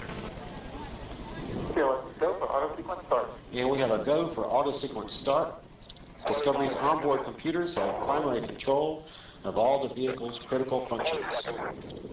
T-minus 17 seconds and counting. 15, 12, 11, 10, 9, 8, 7, 6, start, 2, 1, booster ignition, and liftoff of the Space Shuttle Discovery, returning to the space station, paving the way for future missions beyond.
Guidance now converging.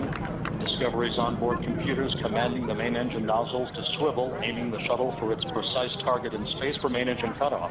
Should have a good forward link now on SM. Okay, you sound good.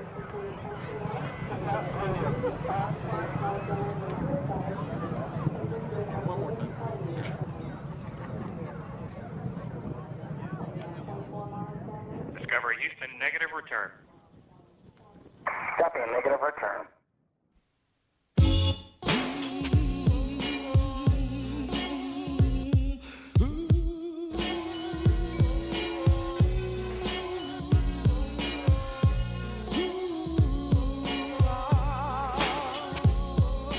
Cash rules everything around me. Cream, get the money. Dollar, dollar bill, yo. I grew up on the crime side, the New York Times side. Staying alive was no job, had second hands. Moms bounced on old men, so then we moved to Shaolin Land. A young youth, yo, rocking the go-to. Low goose, only way I begin to G-York was drug loot. And let's start it like this, son. Rolling with this one and that one, pulling out gats for fun. But it was just a dream for the teen who was a fiend. Started smoking wools at 16 and running up in gates and doing hits for high stakes. Making my way on fire skates. No question I was speed for cracks and weed. The combination made my eyes bleed. No question I would flow off and try to get the dough off. Sticking up right boys on board court. My life got no better. Same damn low sweater. Times is rough and tough like leather. Figured out I went the wrong route. So I got with a sick tight click and went all out. Catching keys from cross seas, rolling in MPVs. Every week we made 40 G's. Yo, brothers, respect mine. I ain't gonna take now. Bow, move from the gate now. Cash rules everything around me. Cream, get the money. Dollar, dollar bill, yo. Cash rules everything around me. Cream, get the money. Dollar, dollar bill, yo. It's been 22 long, hard years. I'm still struggling. Survival got me bugging, but I'm alive on arrival. I beat back the shape of the streets to stay awake to the ways of the world. Deep. A man with a dream, with plans to make cream, was fail. I went to jail at the age of 15, a young buck selling drugs and such, who never had much, trying to get a clutch on what I could not touch. The court played me short, now I face incarceration. Pacing, no one upstates my destination. Handcuffed in back of a bus, 40 of us. Life as a shorty shouldn't be so rough. But as the world turned, I learned life was hell. Living in the world no different from a cell. Every day I skate from Jake's, giving chase, selling bass, smoking bones in the staircase. Though I don't know why I chose to smoke cess. I guess that's the time when I'm not depressed, but I'm still depressed. And I ask, what's your work? Ready to give up, so I seek the old earth, who explain working hard may help you maintain. To learn to overcome the heartaches and pain. You got stick up kids, corrupt cops and crack rocks and stray shots, all in a block that stays hot. Leave it up to me while I be living proof to kick the truth to the young black youth. When shorties running wild, smoking cess, drinking beer, and ain't trying to hear what I'm kicking in his ear. Neglected for now, but yo, it got to be accepted. That what? The life is hectic. Cash rules everything around me. Cream, get the money. Dollar, dollar bill, yo. Cash rules everything around me. Cream, get the money. Dollar, dollar bill, yo. Cash rules everything around me. Cream, get the money. Dollar, dollar bill, yo. Cash rules everything around me. Cream, get the money. Dollar, dollar bill, yo.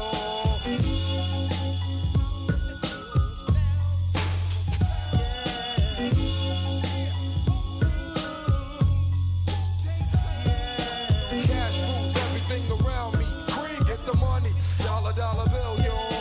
Cash rules everything around me. Cream, get the money. Dollar, dollar bill, yo. Cash rules everything around me. Cream, get the money. Dollar, dollar bill, yo. Cash rules everything around me. Cream, get the money. Dollar, dollar bill, yo. Yeah.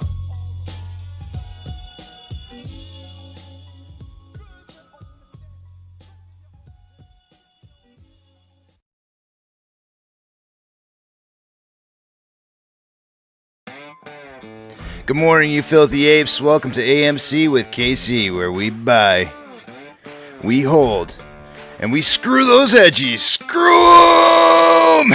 That's right. This is where we like to fling poo and eat crayons for breakfast. Rock strong.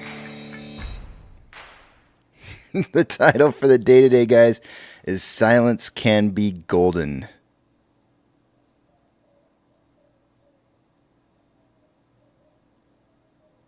Can you hear it?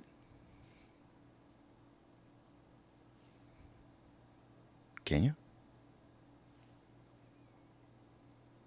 Put your ear real close. Listen.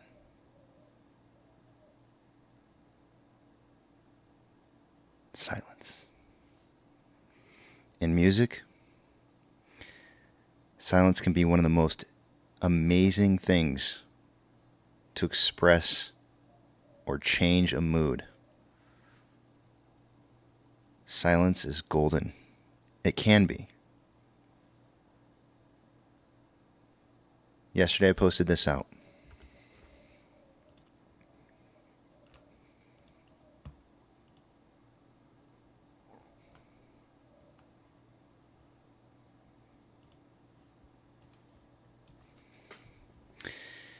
If something like this were to happen, then that could explain the lack of a T1 and T30.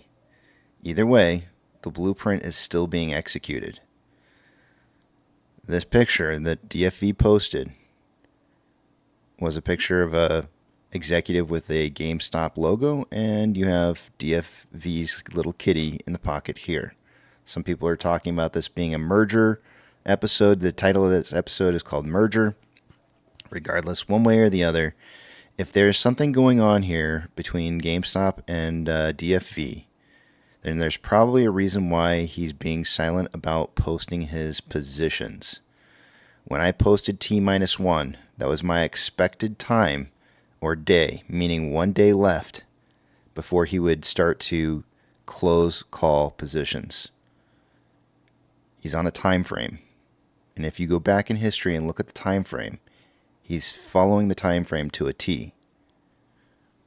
And the T-30 was 30 minutes before I expected to see him post his positions. And it never came. T-30 never came. Why didn't he post his positions? The last thing he told us before not posting anything ever again, I know I say ever again, but posting anything within the more recent past was was this. This is the last thing that he said to us. Just might be my masterpiece. I think this just might be my masterpiece. His masterpiece, guys. It's all about history. All you have to do if you want to find out what's to come in the future is go relive the past. Go relive the past. Go look at what was done. The blueprint is there. The masterpiece is there. And it tells you everything that you need to know. It tells you exactly what's going to happen.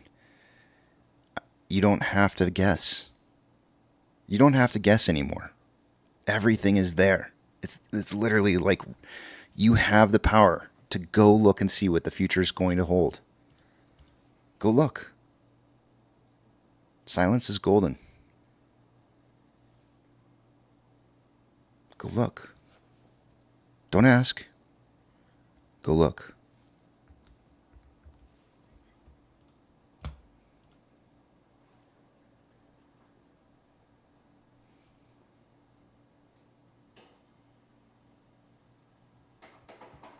I'm going to head over to the back of the Big Tramp.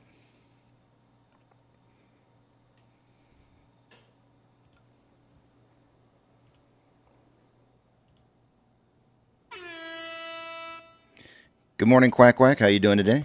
Good to see you. Good morning. How are you? Not too shabby. Hanging in there.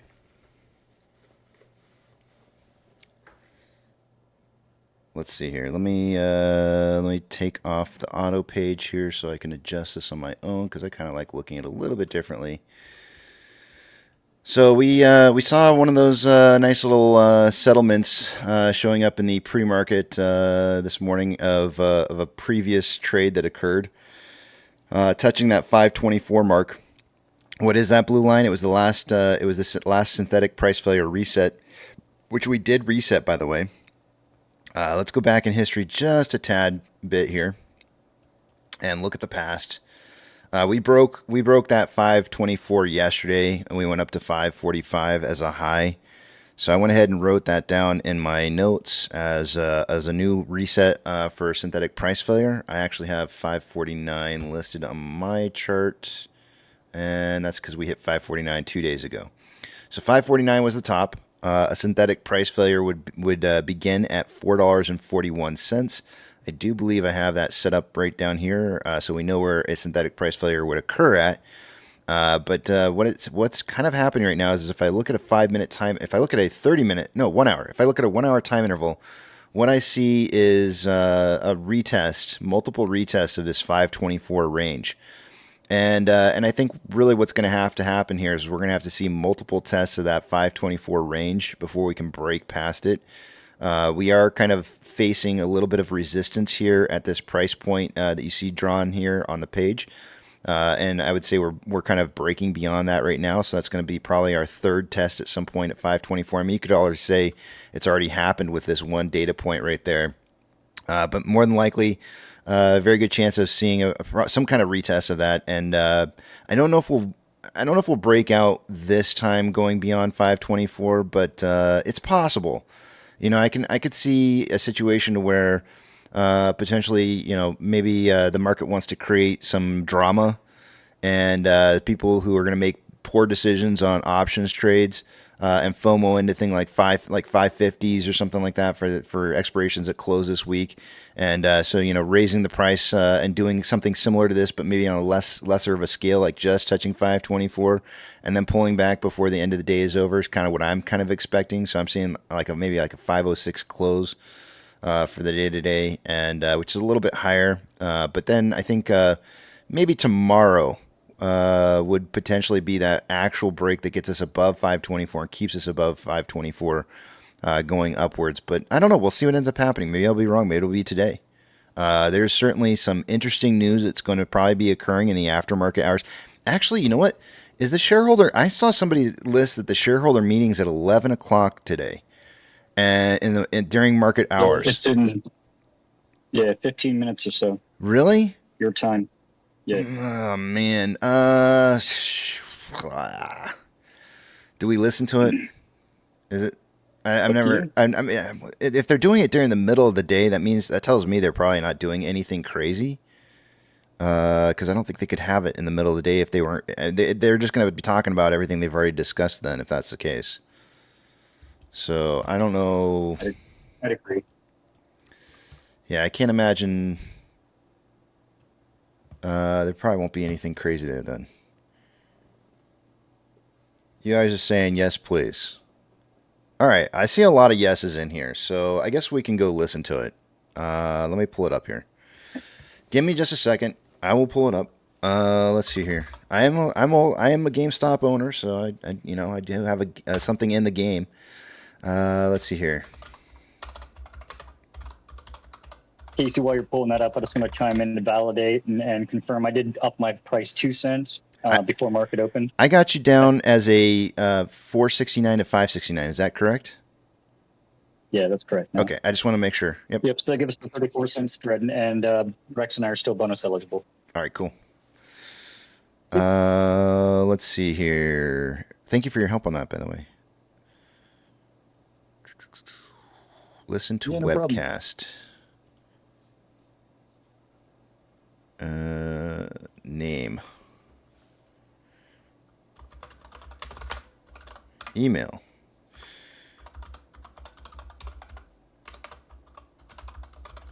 All right. Submit. Today is the... Wait, this says Thursday, June 15th. Wait, what? That's not right. Oh, that's 2023.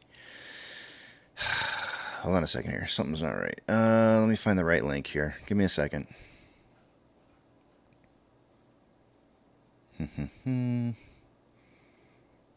2024 earnings release. They should have...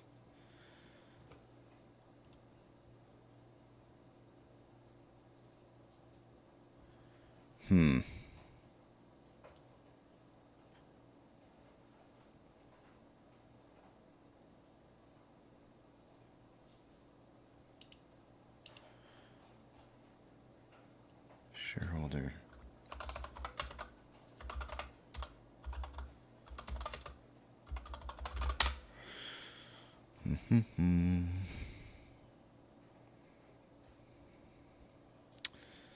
More.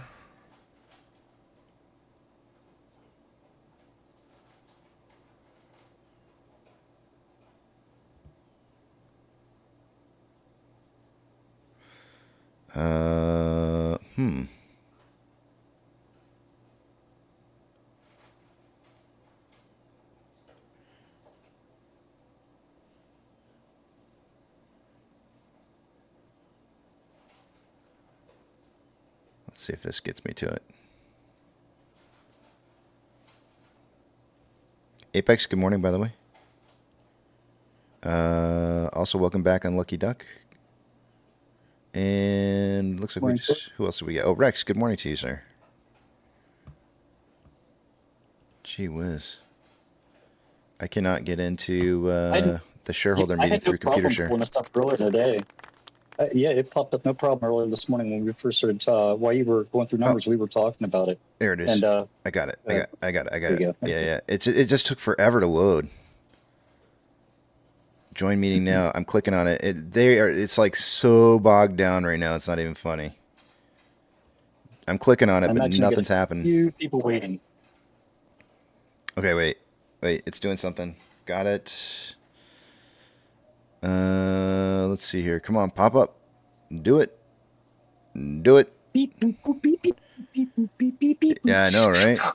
There's probably like 600,000 people trying to get on it right now. Right. It's still logging in. I don't know what to tell you guys. It's taking forever, but whatever. I mean, it probably doesn't help that I'm trying to live stream at the same time. Although I'm going to talk crap about CS.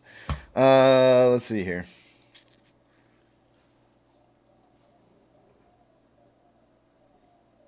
It's just not showing me anything yet.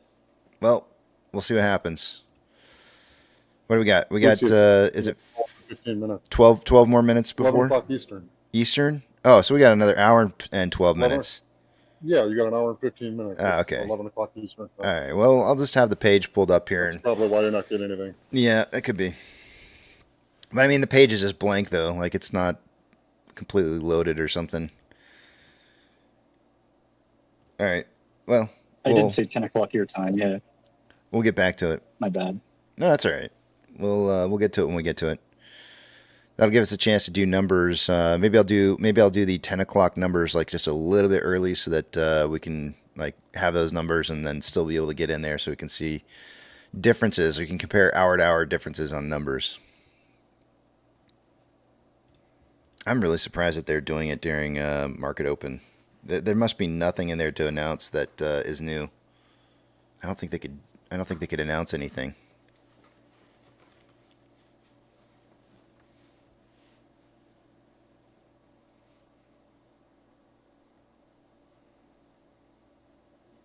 It'd be a lot cooler if they did. All right. You know, he teaches down here at the UT. Because he's in like maybe like the drama department or something. I don't know. He like does like movie something or other. Teaches people how to act. I guess. I don't know. I wonder how laid back that class is. What? I wonder. Do you know how you can like sit in on classes? Have you ever done that before? Have you just ever gone into a class and just sat in on it? No. Never? No, I have not. I mean, a lot of these. I stay away from active classrooms. A lot of these schools, well, things have probably changed a lot now, but a lot of college campuses, as long as you had a student ID, you were all right. You could just walk into a classroom, and nobody ever. They could take roll depending. I mean, some of the classes are really, really super big, so you could just go in and sit on a class, and nobody ever cared. Oh yeah. I mean, I know that's an option, but it's just not for me.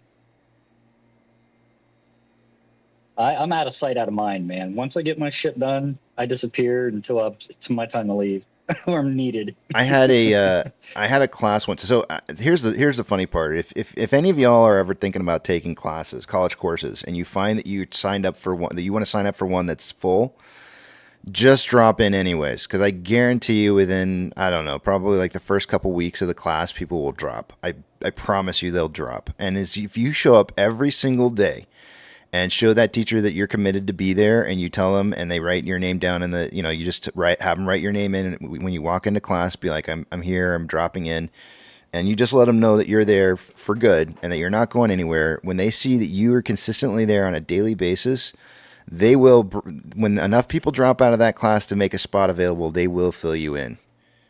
I've never had a problem with that before. I've actually dropped in on I don't know, less than a half dozen, but I've dropped into probably about 3 or 4 classes before, and never had a problem with it once. And I'm talking about classes where they were already over full by, I don't know, they had a limit of like 40 people or something like that. I remember one of the classes was like 120 people in it, and they were already overbooked by like 20. And so they had like 140 when the class size was only supposed to be. It was like a theater an amphitheater that you would sit in, and it was just kind of one of those things where I was like, well, I need the classes. I got to have this class. So, and I don't have any other times to book it. So I just went every single day and just kept giving the teacher my name. And they're like, yeah, you'll get in. Don't worry. I'll have you in after a couple weeks. And I think it was probably within a first week or so. I was in the class. So just people drop, man. I don't know what the deal is in college, but people drop out of classes all the time. It happens. I don't know why, but they do.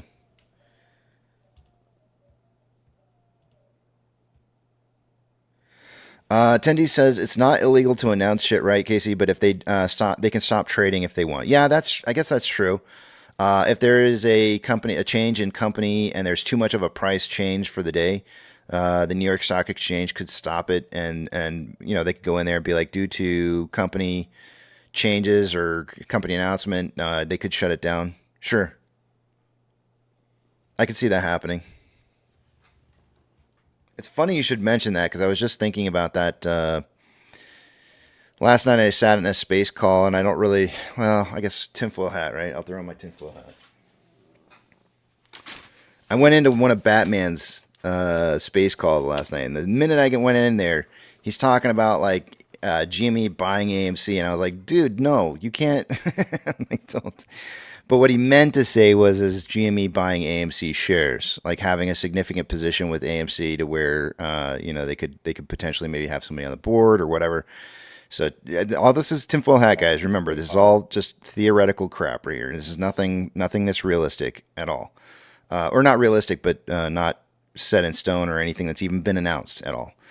So anyways, the idea was that GME would buy shares of AMC with that $4 billion that they've got now, get themselves onto the board. Maybe even AMC could do a deal with GME. If you wanted to run some quick math, you would find that if GME bought 80 million shares at $25 a share, that would be $2 billion. They could drop $2 billion on AMC for $25 shares, which would be well over the price of what they're running at right now.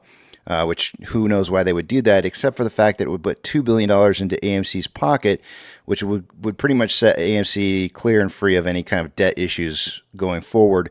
And you would probably start seeing price skyrocket after that, because any kind of short thesis would be absolutely decimated at that point. Anyways, tinfoil hat theories, right?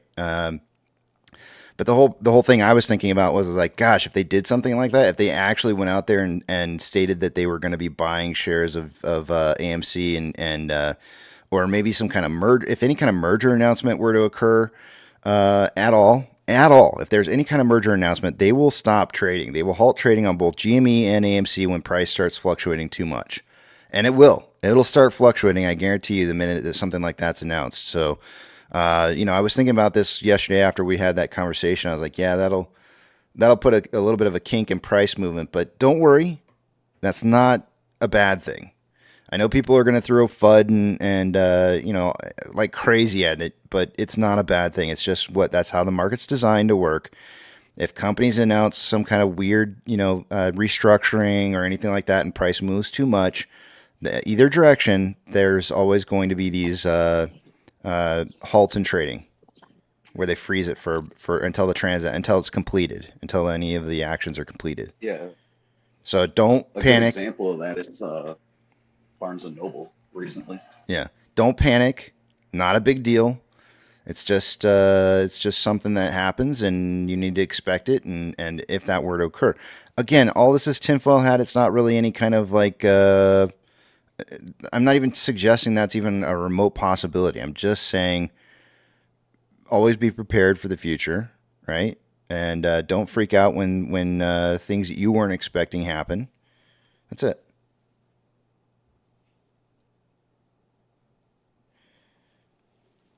G says, YouTube unsubscribed me to your channel.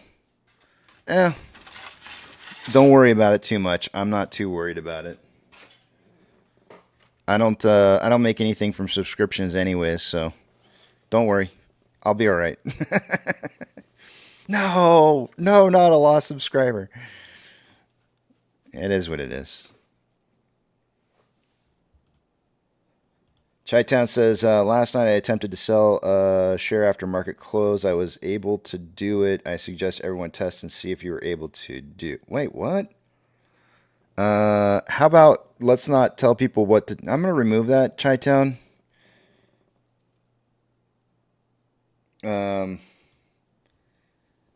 We shouldn't be suggesting to tell people to do anything with their shares.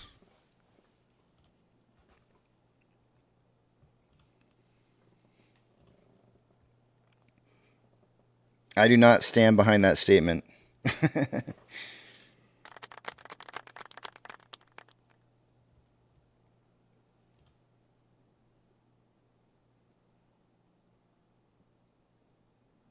I second that, Casey.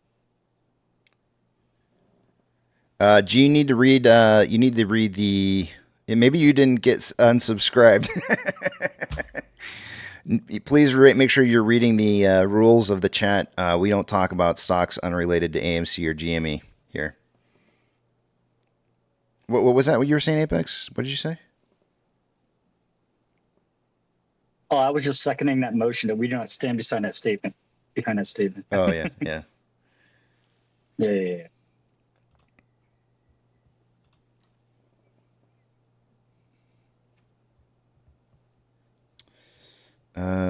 Let's see here.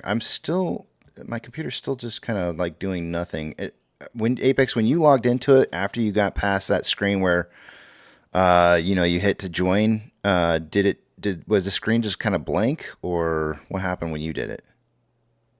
Earlier this morning, it just said you had an option to wait, and I clicked on that, and yeah, nothing happened. But I got to it way quicker than you did. Okay. But again, it was super early this morning there. So it could just be lagged down due to an influx of people checking it out currently. Yeah.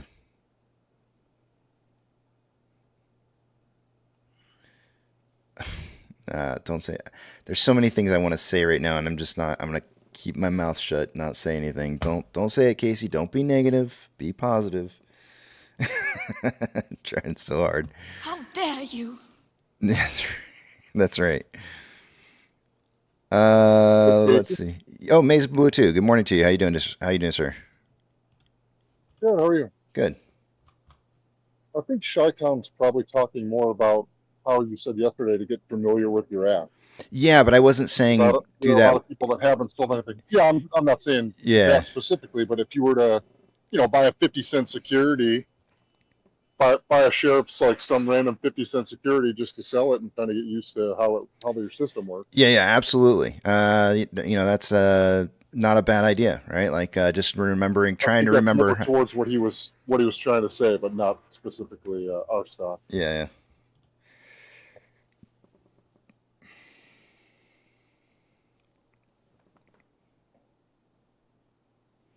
Yeah. You weren't specific, Chi-Town, so that's why I was like, wait a minute, what are you talking about? But yeah, getting familiar with your broker's setup for the platform, I would highly recommend, like if there's another stock out there that you want to go, just kind of throw like a random $20 into, because it's just $20, who cares? I mean, you could even do it off of 10 with a penny stock, you could do it with probably less than 10. Right? Like you could probably just make sure you're looking for something that's got like a lot of volatility. Because if it's got a lot of volatility, it'll help you to kind of run into maybe some of the problems that you might find with, and there's screeners for that, that you can look for to look for stocks that are trading with high volume, abnormally high volume. But that's what you're looking for. You're looking for an event where you're trying to make you're trying to place orders quickly. Either place them for buying or selling, and then putting yourself in a situation where you're trying to hit a price that you want to hit right on the dot, and try to be successful as possible through that process.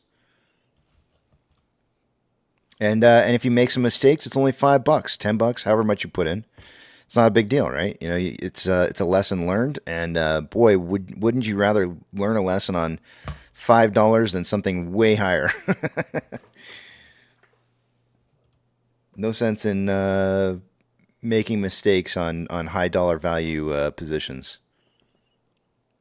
Isn't that right, Burke? Because somebody fat. Well, I don't even think somebody fat fingered that one. I don't know what that. I know what that was. That was something entirely different. It might help you to understand. Some of y'all may have not ever experienced or dealt with like stop loss type trades. That's something you could kind of play around with too.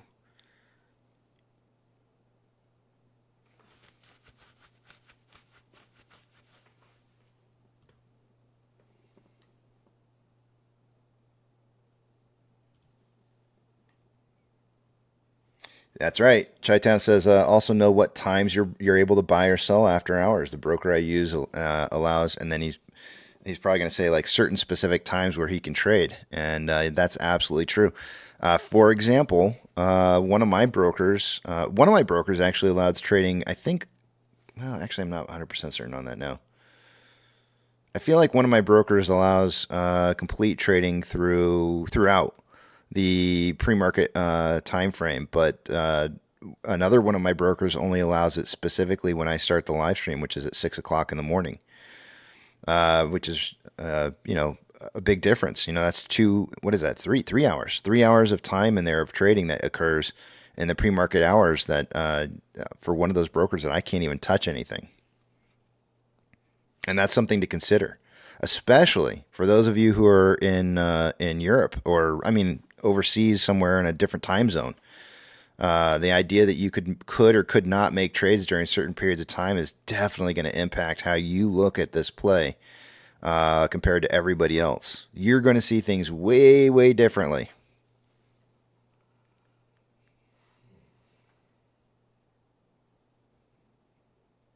Did I say hose? What did I say? I said hose? Maybe I did. I said hose. Hose. Let me take you guys over to the other page. It's time. I'm not going to be able to see. Thank you. I'm not going to be able to see what it is you guys are saying, so hold those personal thoughts, comments, questions, concerns until you see the big tramp back up on the screen again. Two-factor authentication. If you don't have it, you may want to consider getting it, as it could prevent somebody from getting into your account that shouldn't be in your account. When you do sign up for that, if your broker allows you to put in a secondary device to be able to receive that access code, make sure you sign up for that, because you never know when something's going to happen to your primary device. Last but not least, make sure you guys are getting statements from your portfolio from your brokers so that you have that on record for yourself. You need to keep track of what it is that you hold. Anytime there's a change in your portfolio, you should probably go ahead and get a statement. And it's usually just a couple of clicks to get one sent to you, so it's not a big deal. And it's going to give you peace of mind that if something happens with your broker that and they come back reporting something to you that's different than maybe what you have on your records, it'll give you an opportunity to be able to defend yourself and be like, no, you sent me this statement back here, and I didn't make any changes since then, and this is what I held then, and now you're telling me I got something different? Say the magic word. So have it. Get it going here. Price prediction tally points. We got Rex and Twisty leading the way for the week here. I'm trailing by a point, and Apex is trailing by 2. Our price predictions are not meant as financial advice. They're just simply 4 apes trying to guess as best as we can where we think price is going to close for the day.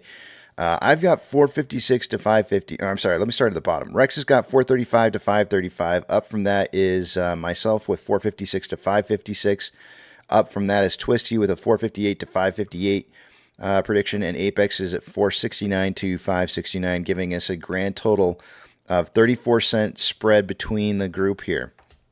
The only people eligible for extra bonus points due to a unique price prediction are going to be Rex and Twisty. No, Rex and Apex. All right. Let's see here. What's next? Short exempt volume was way lower than I would have anticipated based off the amount of volume that we had yesterday. It was only 777,000 shares. I rounded that. It was actually 778, or really closer to 778, but I just put the 3 digits in. 3 digits. I didn't round. I just put the first 3 digits. That's what I did. Day-over-day price increase, we were down 5.94% yesterday, and that was after we were up 10% the previous day. Unfortunately, I can't mark us down for 2 days in a row of a 5% increase. Utilization dropped nearly, actually, was it 10%? It might have been, I think it was nearly 10% to 75.34%. And we'll discuss what I think is going on with those numbers here in just a minute when we take a look at Ortex data. But I think there's a very good reason for why that's happening, and Ortex gives us a good idea as to why it's happening and who may or may not be afraid right now. Max Payne is currently at $5 for the day-to-day on AMC, and then Max Payne, and which is the same as what we've had earlier this week. And GME Max Payne for the week increased to $27.50 from $26, so it went up $1.50. So it was a big change yesterday. Taking a look at what's next here.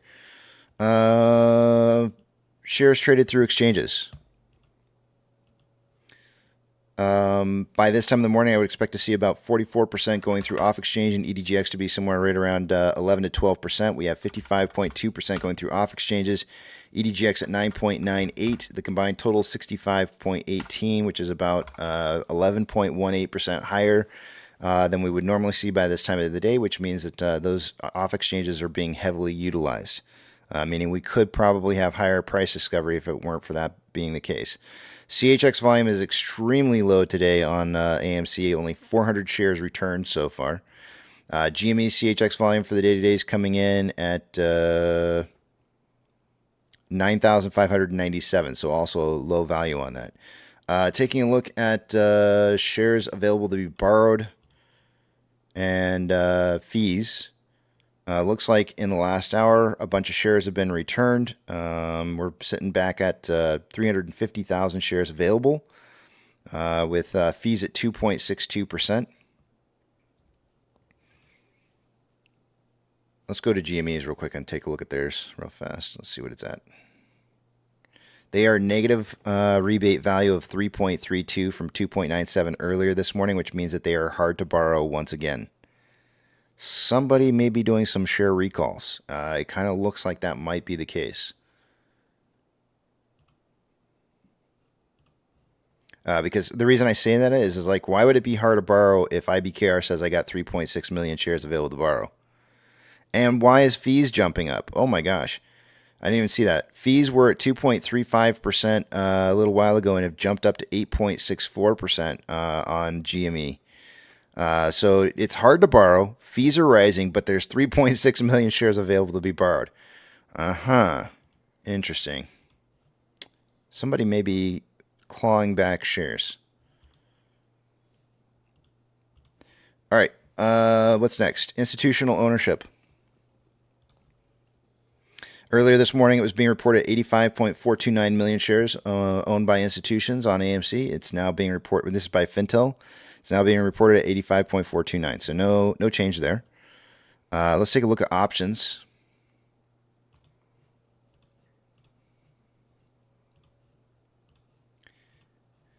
The highest amount of option contracts and calls so far for this morning, closest to our current price, is at a $5 strike. That's 50 cents down from where it was yesterday. And we currently have 6.5 thousand contracts in volume so far for the day-to-day. Highest amount of put volume coming in at a $4.50 strike. That's where it was yesterday. There's been 2.9 thousand contracts in volume so far. The market is suggesting a closing price somewhere between 4.5 and 5 by the end of the day today currently, based off of those volume levels. What I'm going to do here is just show this because I for those of you who weren't here earlier in the morning because maybe tired, who knows what time change, who knows. But I'm going to scroll over to you're looking at the GME option contracts, and we're going to scroll down to the open interest for next week. And the reason for that is that I'm going to show to you and prove to you that beyond a shadow of a doubt, DFV has we don't know if he's exercised or if he's closed his positions. There's a lot of debate going on about that. But I think if you look at the historical trends of how he does what it is that he does, you will find exactly what it is that he's done. And so far, this morning, when we woke up this morning, the open interest was 111,818 contracts. We know for a fact that he had himself owned 120,000 contracts. So if he owns 120 and there's only 111 left, we know for a fact, with beyond a shadow of a doubt, he either exercised or he closed call positions yesterday. We know for a fact. It's undeniable. The question is did he exercise or close? And I say he closed them. He closed, in my opinion, just enough to be able to buy. Yesterday when we were looking at the data, I think we were kind of talking about it, and we were suggesting that maybe he closed somewhere between, and maybe he'll report his numbers in the future, but I think he closed somewhere between 60 to 69 million. And I would laugh so freaking hard if he closed $69 million worth of call options, because it would just tickle me funny. But if you do the math, on this, it would have required him to close out all but 30,000 contracts of positions. That would have been using like the 90,000 that were closed out, I guess, yesterday or thereabouts, right? If that's the case, then the remaining 30,000 contracts times $20 would be about $60 million. So that means that he's got the correct amount of money to exercise. He's got the money in advance to exercise the positions that he has that are left. Go back in history and review history. It makes a difference. It tells you everything that you need to know. I don't have to spell it out for you. You need to see it with your own eyes. Like Darth Vader to Luke Skywalker when he's on his deathbed. Luke, let me see you with my own eyes. Go look. You need to see it. Understand how he's doing what he's doing. Knowledge, truth are the paths forward. All right. Let's see here. What are we doing next? We're taking a look at the rest of the screens here. Let me take you over to the other page, move a couple screens around, and we will take a look at the rest of the data.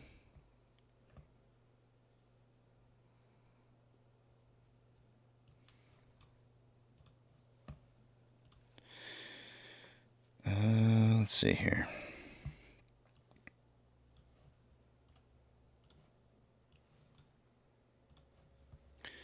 Starting with Ortex.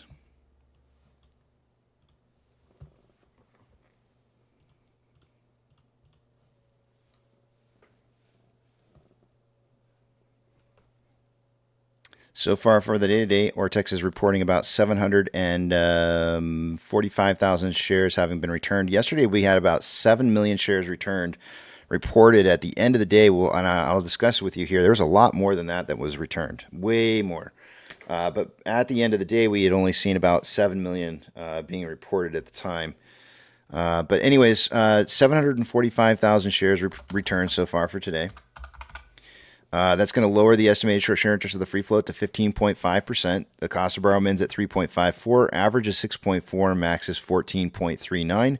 There's currently 72.5 million shares on loan right now. That's 11.18 million shares returned yesterday. Ortex is estimating that about 2.76 million of that was in closed short interest. Remember, that's just an estimate. Ortex doesn't really know. They usually take about a third of the amount, and I'm actually kind of surprised that they didn't estimate higher than this, but that's all they're estimating by, is about 2.76 million. So I don't know why they're going with the estimates that they're going with, but I'm not going to question it either. We'll have to wait for the next reported amount in order to find out how much short interest was actually closed. And what we just learned recently was that everybody was assuming that their estimates were correct last time around. And when they estimated downwards here, you can see that was not what happened. We found out when the actual reported amount came in that it was way, way higher than the estimates, and that in fact, indeed, they did not close out a crap ton of positions like the estimates were suggesting. Taking a look at utilization, day over day, utilization dropped from 84.19 down to 75.34, just under 10%. Here's your on loan amount changing day over day from 83.68 million shares on loan to 72.5. And then, as a result, your estimated short share interest of the free float dropping from 16.3 down to 15.55. Now, here is the number that I rely on so heavily. This number tells you a lot about what's happening with the positions, the on-loan average age per day. So if you return 11.18 million shares in a single day, your on-loan average age is going to be immensely impacted by that. Now, if your positions that you closed out, or the loans that you closed out were really, really super old, then your on-loan average age per day should be dropping. If the positions that you close out are underneath the average or underneath where it was the day before, then it means your number should be driving upwards. And anything in between, like if you closed out positions on either side, maybe the number goes flatline, right? So let's take a look. On-loan average age per day, what happened? Went up. It went from 26.04 days to 27.31. That means a lot of newer positions were closed out.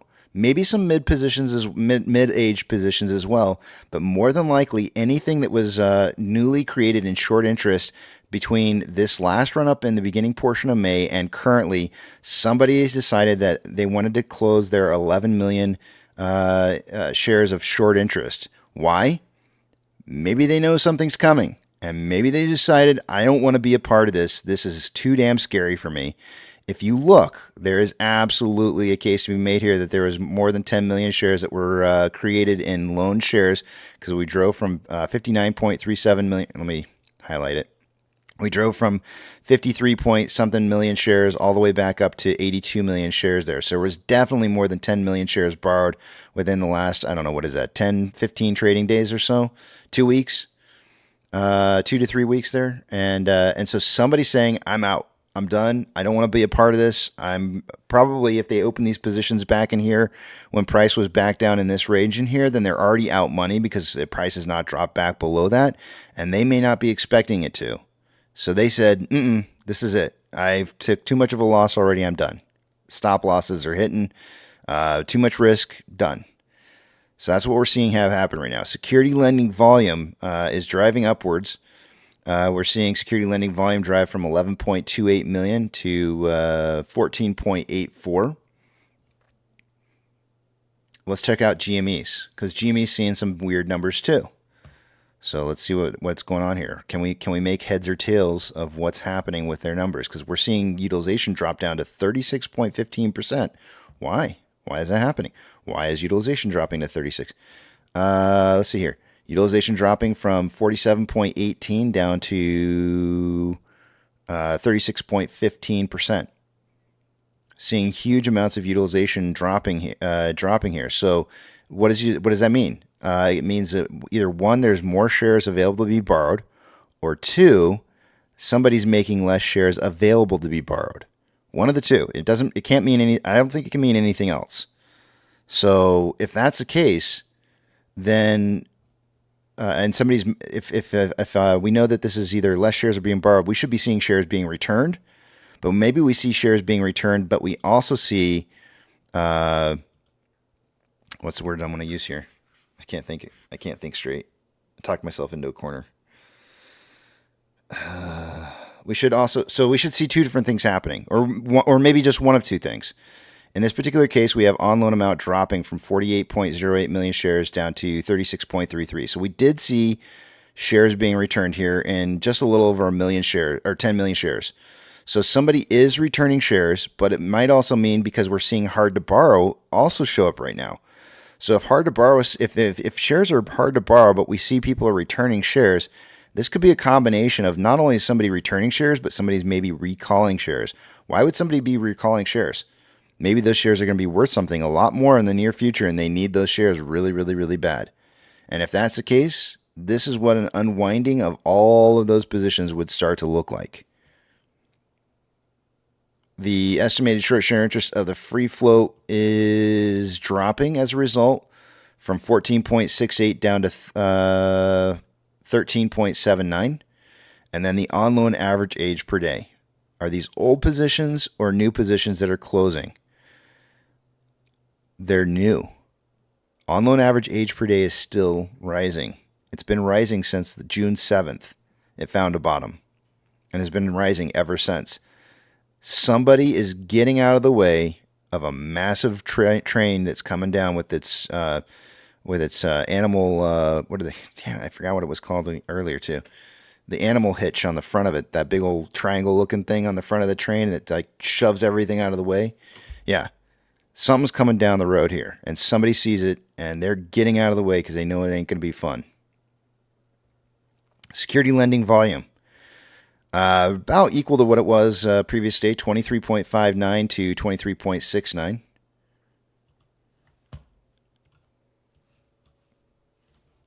SSR trips today for AMC at $4.42. For GME, it's tripping at $22.91. The interesting thing is it says SSR is off, but I could have sworn SSR tripped yesterday on GME. Let me just take a look at something real quick here because I forgot to do it earlier. What can I look at? I'm pretty sure that it just... I'll just pull it up. Hey, Casey, while you're doing that, it's called a cow catcher. Thank you. I couldn't think what it's called. I wanted to call it a cattle or something. Cattle catcher, I think is what I wanted to call it. Okay, so previous day closing price would have been... hold on, I got to go to the dailies. Get rid of the Bollingers. Zoom in. So this day's closing price was $30.49.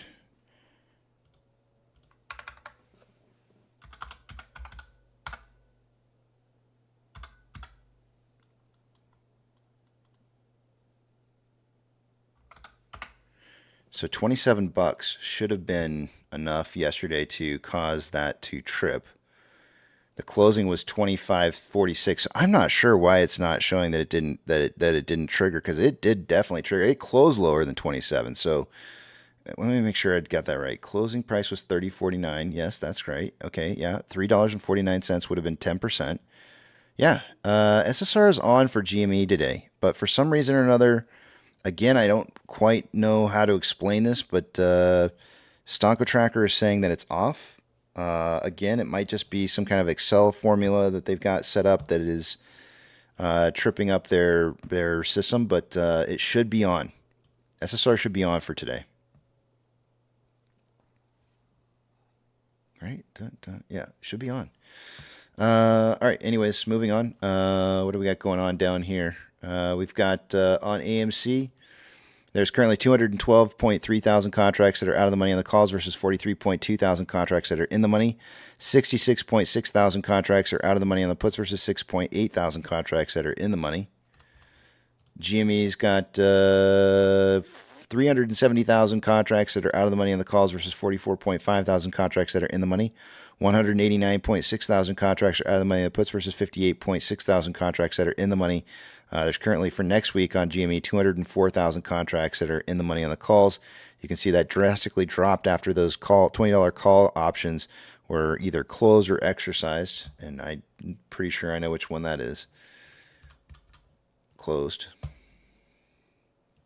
And orders by Fidelity customers. AMC and GME are the only two I'm looking for on this page here. We have GME with a 60.76% buy to 39.24% sell ratio. In the top four, looking very, very sexy and strong right now. And then AMC did not make the most heavily traded stock list here.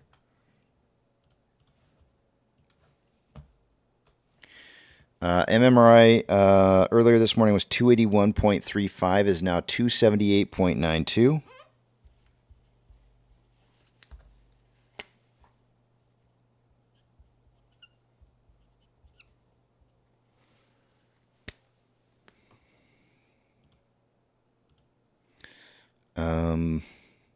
The spread between the 2-year and 10-year bond rates was the same this morning as it was yesterday at 0.438. And it is now currently at 0.433.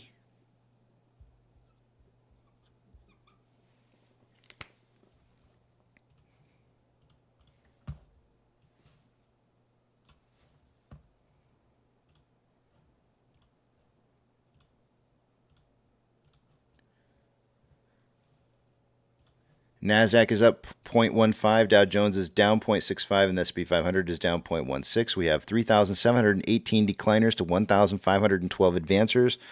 The market is absolutely on hot lava fire. Don't touch the floor, it'll burn your feet kind of situation going on right now. And the crazy part about that is that out of those 1,500 advancers, AMC and GME happen to be in that list. So not bad, right? That's a good thing. Tech. There's only three sectors that are up for the day. We got tech number one, and then consumables and real estate are kind of close runner-ups. The worst sectors for the day is industrials, followed by energy. Of the Mag 7, 4 out of the 7 are green.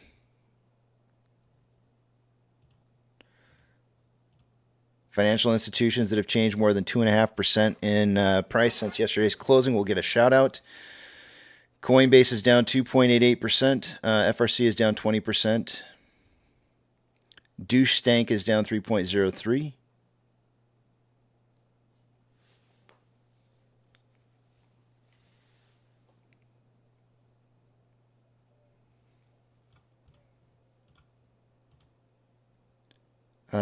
Gold down 0.62. We saw a big trend. What happened here? Wow. Okay, so gold is doing all kinds of crazy stuff right now. When is this? This is 6/13. That's today. Dang. All right, so overnight, gold, actually, I guess really early this morning, gold took this plummet from right around like 23. I shouldn't say plummet. I mean, 23.19 to 23.03 is not that terrible, but it took a dive. It started to take a dive, and then right at market open, it gaps up here and then starts consolidating for a little bit and is now tearing back down again. Now, normally, gold and silver would be seen as a safe haven during volatile times in the market where maybe you see prices failing across the board in the marketplace, but we're watching gold take these like really weird moves here, in both in the pre-market and in the, once market open too. So interesting stuff going on here. We're seeing a lot of transfer of money going around here in gold and silver. Silver is down 2.09% and doing something very, very similar as well. And then also earlier this morning, we noted that on a 5-minute time interval, if I show you this pattern right here on a 5-minute time interval, and then I take you over to Ethereum Classic, there were some very strong tendencies right up until market open where gold was looking very, very similar to the same pattern as Ethereum Classic this morning. Now, volatility on gold, obviously much, much higher, I would say. Well, yeah, I would say volatility much higher on gold this morning than Ethereum Classic was at market open. You can still see the volatility in here, but it seems to be a little less volatile. But I would call Ethereum Classic still trending down right now. The US dollar is up 0.28 and trending up at market open. It took a bit of a dive, to 104.26 and started trending up. Currently at 104.94. 106 is the magic number. I'm looking for that thing to break past. Oil is down 1.17 and currently it is trending down. More when that's usually going down, so is usually the market. Mortgage-backed securities are up anywhere from 0.3 to 0.35 and are gapping up at market open and then trending down afterwards. SPY is down 0.02 and taking a little bit of a dump as soon as market open. It looks like it's trying to find a bottom here. VIX, actually, let's look at SPY and how much volume it's on right now. 8.62 million shares traded so far after an hour's worth of trading. Wow, I'm way late in the numbers. I'm not going to be doing the numbers early, I don't think, now.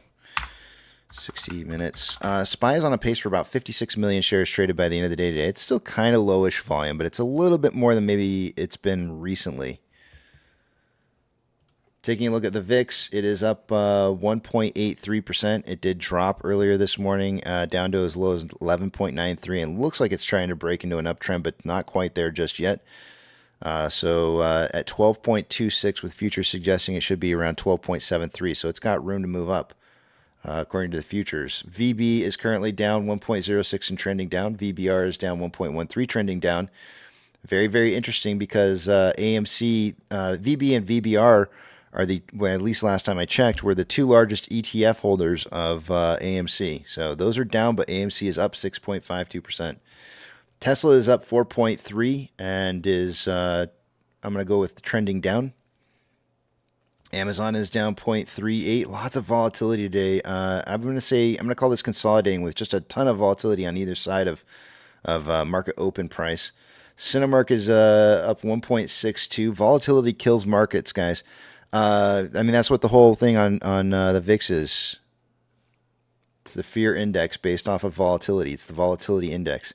Cinemark is up 1.62 and is it's also what creates liquidity, though, ironically. So Cinemark is up 1.57% and trending up. Doge is up 0.12 and is consolidating. Bitcoin is down 0.19 and is we're gonna call that. The overall the trend's down.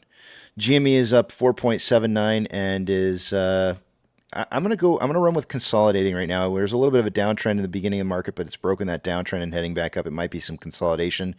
Up 4.58% on 22.11 million shares traded so far. HYMC is down 4.4% and consolidating after a drop down. NCMI is down 0.63 and is consolidating.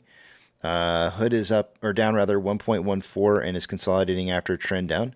And AMC is up 6.42% and retesting that 524 value that I was talking about earlier this morning, hitting a top of 530 so far. Inflow versus outflow for the day-to-day on AMC, there's approximately $4.2 million more outflow than inflow. 11.57 million shares traded so far for the day-to-day. After 63 minutes worth of trading, we're on a pace right now for about 71.62 million shares traded by the end of the day today. I forgot to mention to you guys, I did plug the numbers into my Excel spreadsheet and put a 20 to 40 million volume pace for the day-to-day rate as market was opening, and I forgot to mention that to you guys. But 20 to 40 is what I'm coming up with for volume prediction for the day-to-day, with us starting off right now with 71.6 million shares. I think that's a very possible volume prediction. On a 4-hour chart, we currently have more buying pressure than selling pressure on our side of 56.97, which is slightly above average. On a 1-hour chart, more buying pressure than selling pressure with a divergence on the vortex indicator within the last hour. RSI is at 62.52, which is above average. On a 30-minute time interval, actually, let's go back to the 1 hour. On the 1 hour, this is what I was talking about, where I felt like we were kind of seeing this downtrend here, where we might get this like third test of 526. It might break through this and go a little bit higher. I'm not really anticipating too much higher. I think this is going to be a lot of FOMO, trying to get call options to kind of like the market wants to kind of rate people of their premiums, right?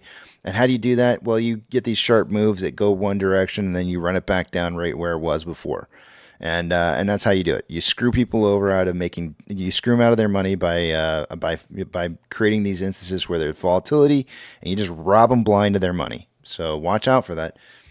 Don't be one of the. Well, I can't tell you what to do. You spend your money how you want to. How's that? On a 30-minute time interval, more buying pressure than selling pressure with an RSI of 70.28, which is signaling overbought. On a 5-minute time interval, more buying pressure than selling pressure with an RSI of 71.56, which is overbought. And with that, 1 hour time intervals on Ichimoto. Hold on a second.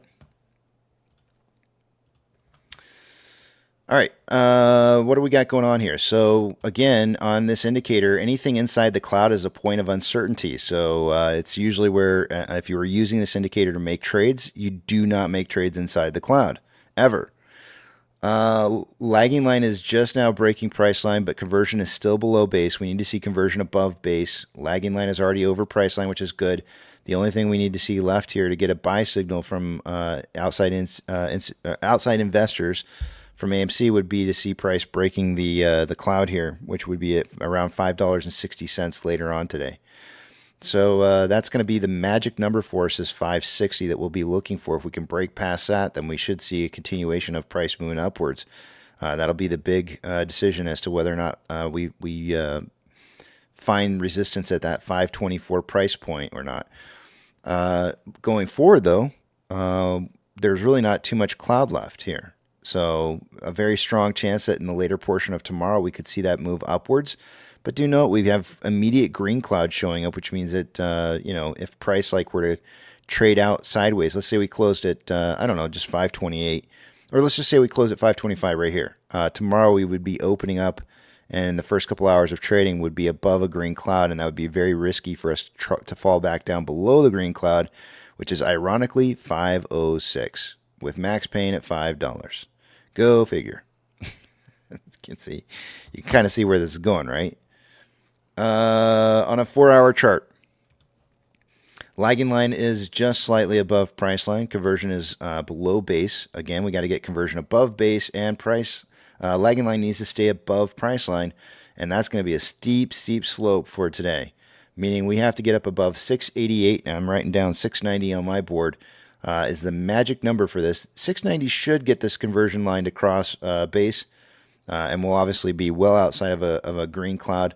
I still think that we are going to probably cross this cloud here somewhere between 498 and 543 by the end of the day today. But what happens in the aftermarket hours stays in the aftermarket hours. It's like Vegas. Yay! Just teasing. Well, we'll see. We'll see what ends up happening with GME here, and they're calling about 23 minutes. So, but anyways, this was the resistance line that we needed to break past to get this move up here.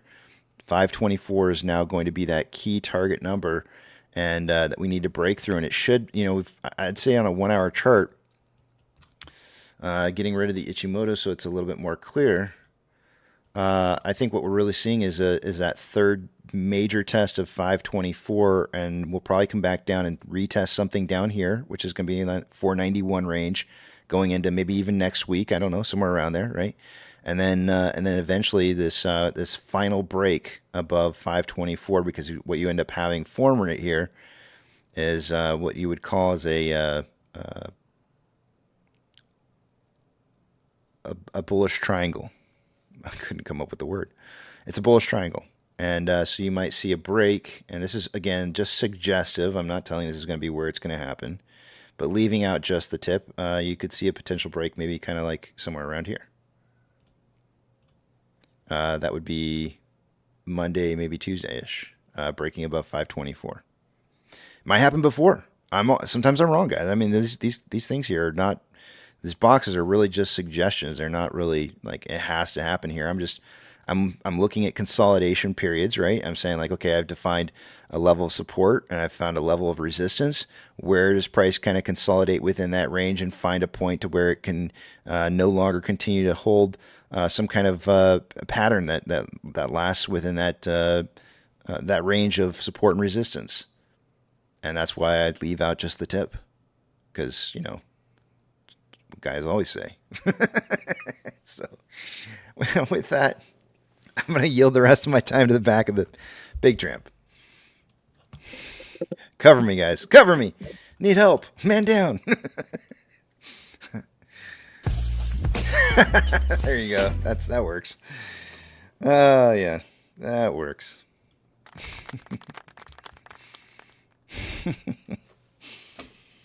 All right. Gee whiz, did I talk long enough? Damn. I swear to you, if I don't at least get like some kind of certificate somewhere that says like I can do communications, I want somebody to give me like some kind of communications like certificate. I feel like that I've done a good 3 years worth of communications, and I should be deserving of some kind of certificate of appreciation of putting in time somewhere. Maybe I'll have Yucca draw and make up a trophy for me and be like, "Yep, here you go. Pat yourself on the back." Yeah, you get a participation ribbon and a participation trophy. We'll have a little party. That's right. Someone will bring snack. It'll be a good time. That's right. Way to go! High five! Woohoo! We'll get Nana on it. Nana could be team mom. Oh man. Yeah, Gruff says that's like me with video games. Yeah, I know, right? Like we get these. I don't know if you're a PlayStation player or not, but you get those awards that pop up when you're playing games, and for some reason or another, they still excite me to this day, even though I know they don't amount to anything other than me showing that I waste my time. So You're all what is known as achievement hunters. Yeah, I actually don't. I don't hunt for Well, there's been a couple times where I've hunted for achievements, but for the most part, I don't really hunt for achievements because they really just don't.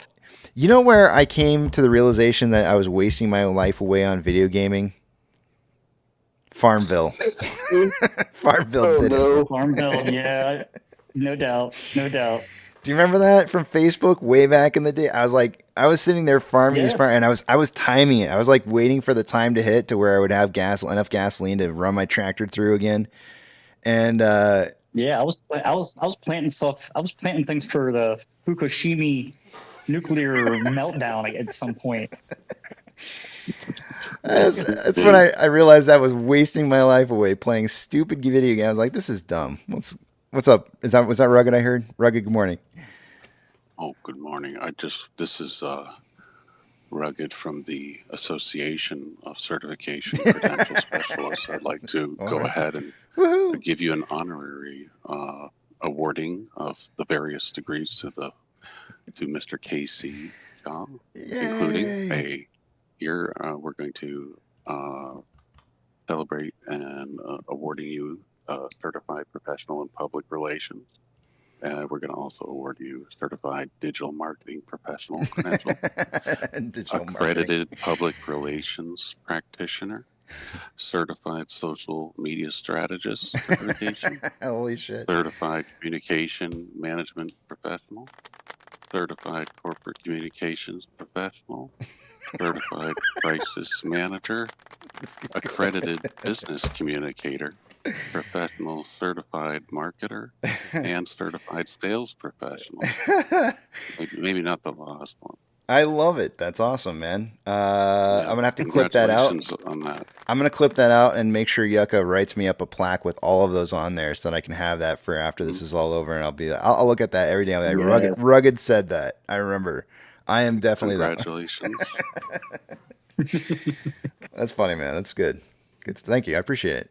I know a notary. We can get that thing stamped. I can't wait.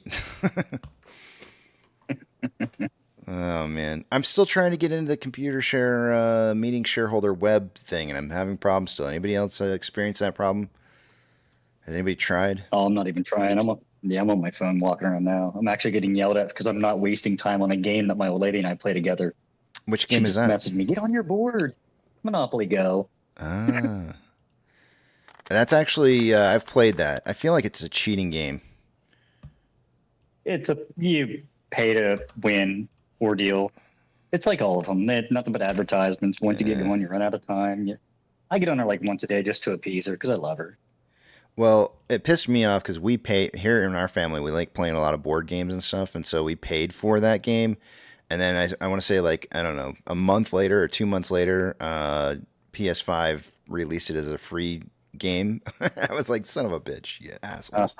Yeah, because I think we paid like those board games. When you go and pay for them, they're always ridiculous. They're like $25 for the game, and it's like I pay top tier for used games, and that's how much I pay for, like, Horizon. After it's been out for a year and used, I pay $25 for Monopoly.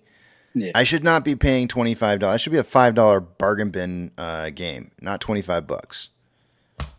Well, this one's just it's a phone app game. It's not a console game. It's a phone app game. Yeah. Oh, okay. That's even worse. It's just, yes, exactly. Yeah. Exactly. I spend about 20 minutes a day on it just to, because she has me partnered up with her now. And happy wife, happy life. Yeah. I guess the boyfriend's not around, so my job now. Did you kick him out? I don't know. He's on vacation with his other girlfriends. They're in different stonks. Oh, son of a gun. I need a control number.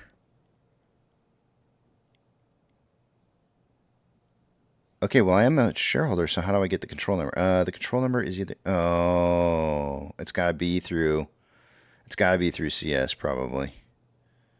Well, I see what they're trying to do there. They're trying to force us into... computer share. They're trying to force us into DRSing our shares. I see. It's being It's being streamed on Spaces by a couple different people, I think, right now, as well. All right. Well, I don't have any DRS shares, so I'm not going to be able to listen to it. Let's see here. Well, let me just check and see something, because I may have gotten an access code through my email, because it does say there's an invitation. And it's possible, since I'm a new shareholder or recent shareholder, that maybe I might have gotten an invite through my email. Let's see.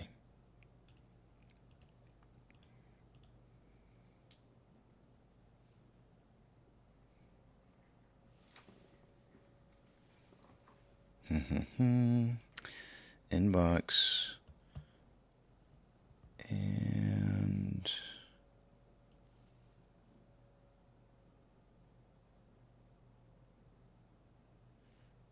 today's the 13th. I signed up today, so I should see it under... I do not see anything. Let me check my...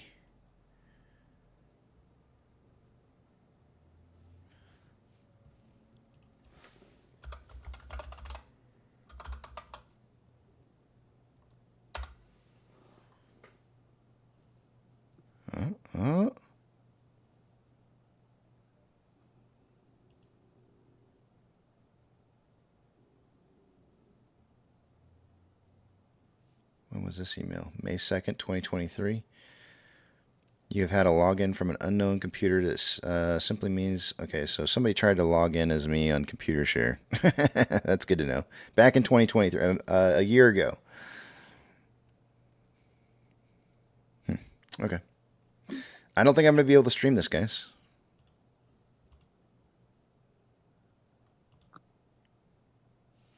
Unfortunately.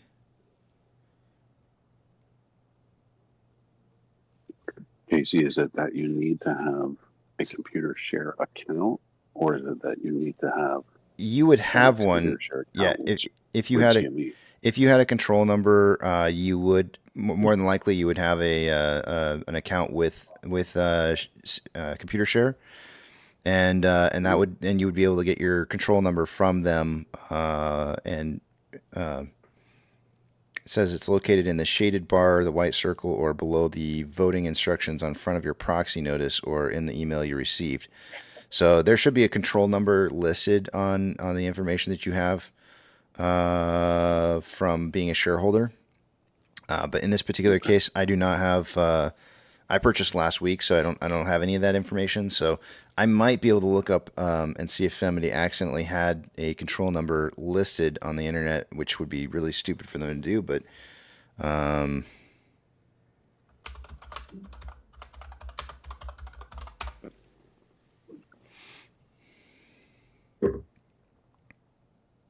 actually, you know what? I didn't even think of this. Let me try something else here. I might actually be able to get this off my broker. It's possible. Hold on a second here. I have a control number if you want. I don't want you to list it out. Please don't do that.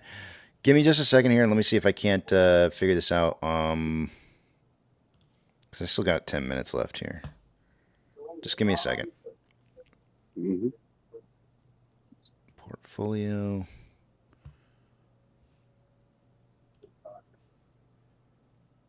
Go to statements and then proxy.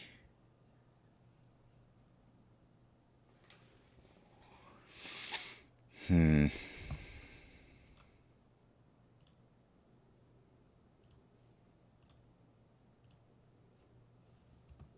right.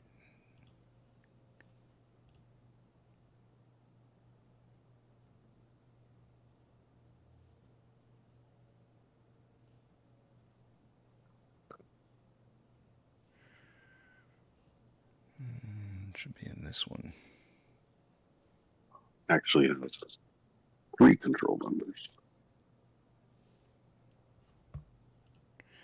Yeah, I would not feel comfortable taking that from me, because I mean, if something should ever happen, I would feel really, really, really guilty, and I would not want to put you in that kind of situation where you'd be like, dude, why the hell did my control number get out? I would not want to do that to you. So let's see here.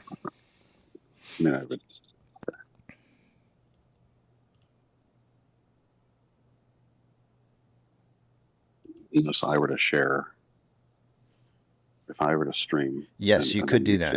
Yeah, you exactly. You could do that, and I do have the link for you to be able to get in the chat of other documents. Okay, let me see what I can. What time does it start? In 9 minutes. So okay, let me check. Let me see what I got. Select the proxy If I materials. get a waiting 1 minute. Okay. Proxy materials. Now, see, the thing is that since I own GME after any kind of proxy materials would have gone out on that, I probably will not have any kind of proxy material. I don't have any.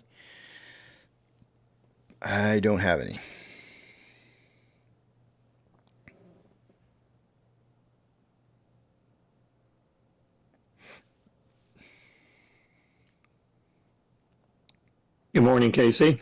Good morning. I could probably call Fidelity and ask them to give me a code. They would probably do it. They could probably get me a control code to get in. How you doing today? Doing good. Are you talking about the shareholder meeting you're thinking about streaming? Is that what's going on? Yeah.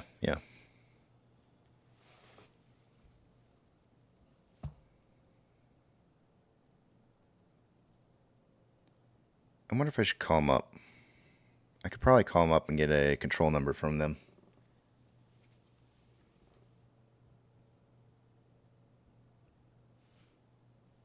It would be nice to be able to stream that.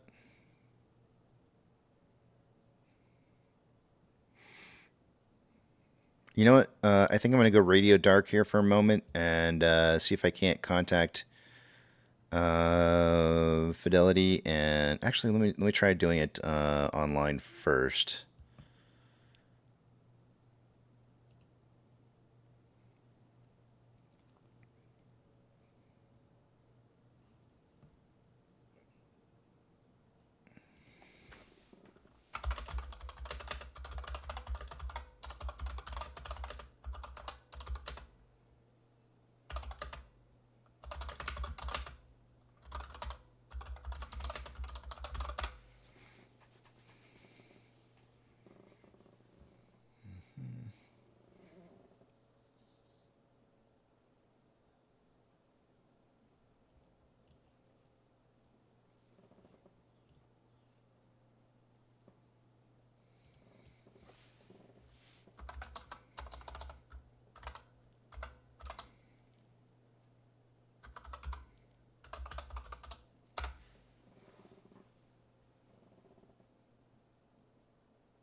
Sweet. So I'm starting.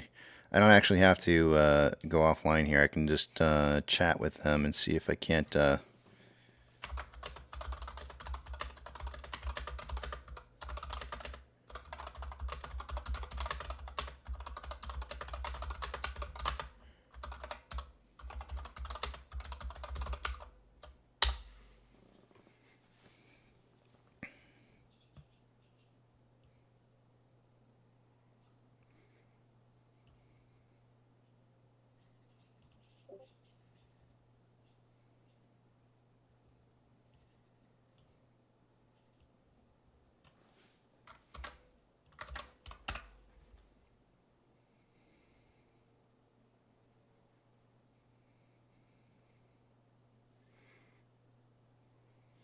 All right, so that's in the works. I don't know if I'll be able to get it done in 5 minutes, but we'll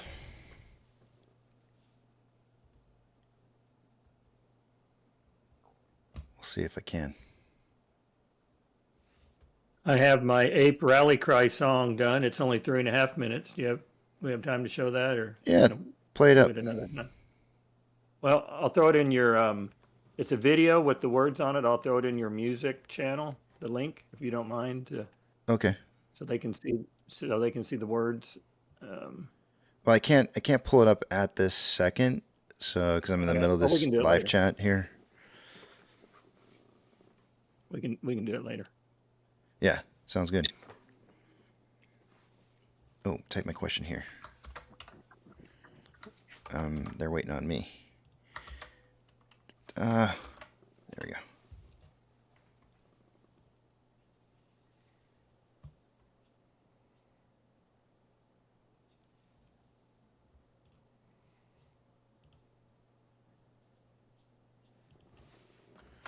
nope.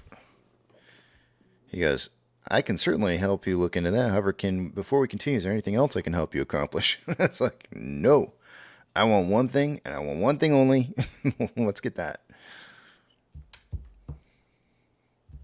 Nope.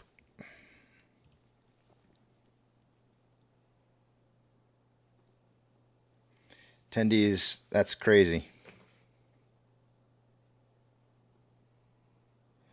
Robert says, Casey, any possibility that RK is moving his call? No.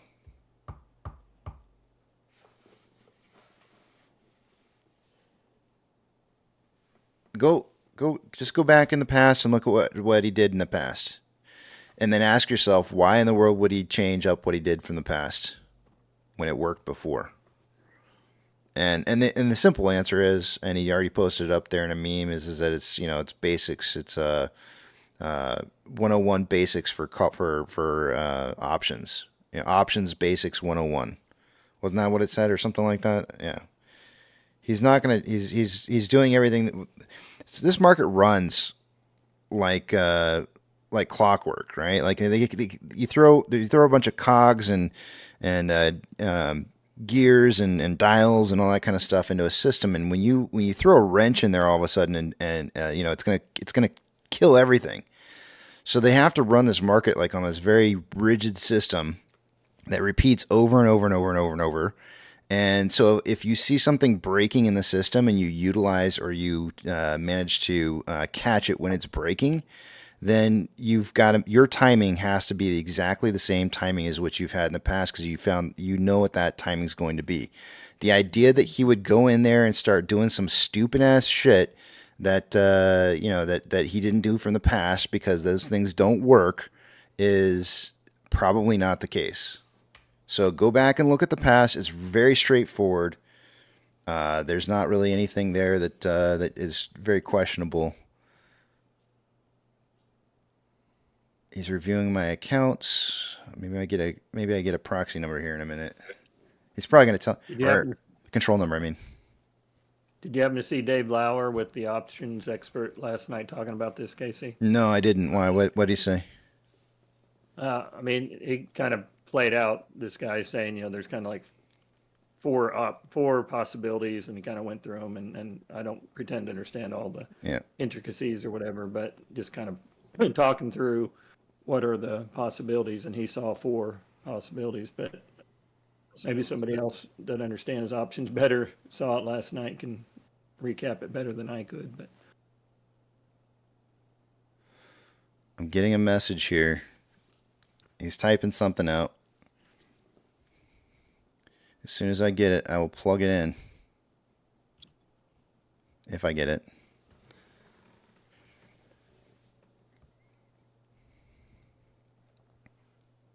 Oh, order book just... What happened there?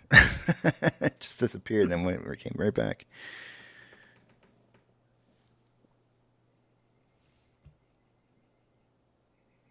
Come on. Do me good. so their annual meetings, they don't have a public link like AMC does? They do. Well, I mean, I found it publicly, but in order to get into it, you got to have a control number to get in.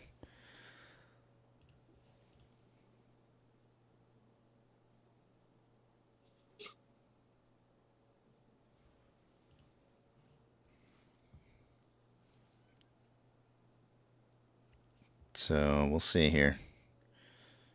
So far, it's showing that the customer service rep is just, it shows that a bunch of dots like he's typing something, but what's that?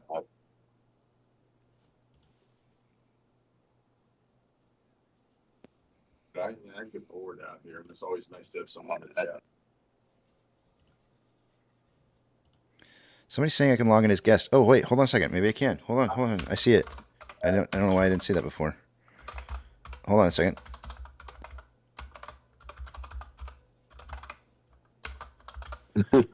I see that now. I don't know why I didn't see that. Hold on. Let's see if it works.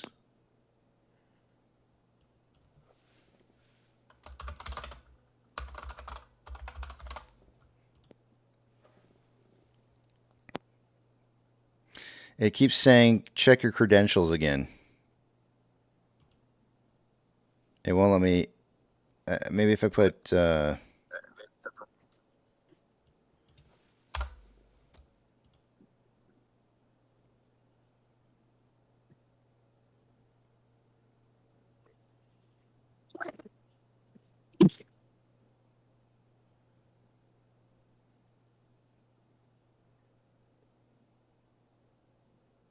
says signing in.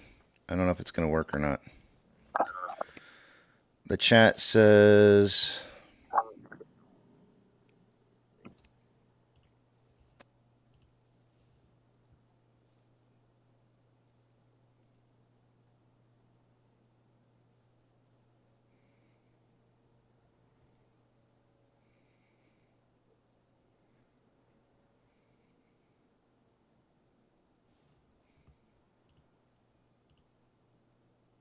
Yeah, I keep saying I've put in my credentials, and it doesn't like it, so it won't let me log in. Casey? Yeah. You want me to share? Sure. Yeah. I can try. I will silence myself, and we'll just listen.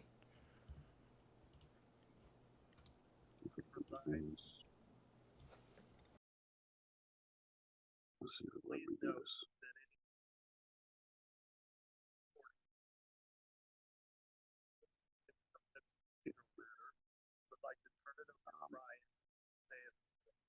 It does say that live streaming is prohibited, though.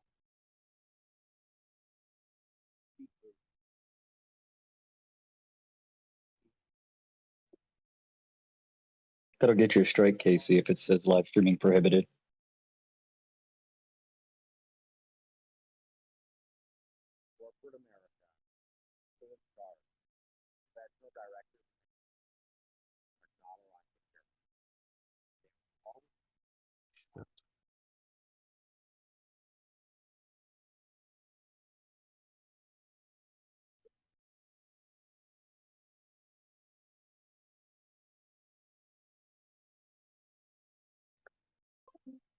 Casey?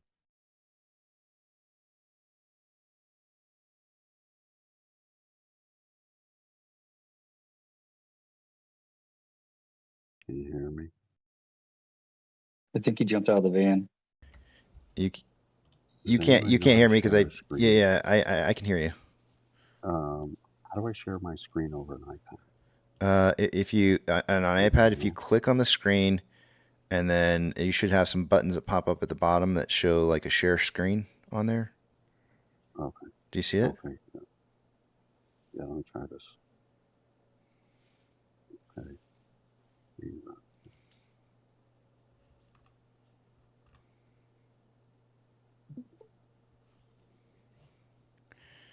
And then I would have to watch your stream. And putting a meaningful amount of your own money at risk. Oh, yeah. As a result, money is wasted, work is delegated, and a lot of time is spent managing to short-term expectations and pandering to Wall Street. I like people who roll up their sleeves and do real work. People guided by principles, not robots who seek to rest and vest. In corporate America, there's no shortage of overpaid executives, bad capital allocation and chronic waste, and serial delegators. Much as this behavior is both predictable and reprehensible, it is precisely what creates opportunities.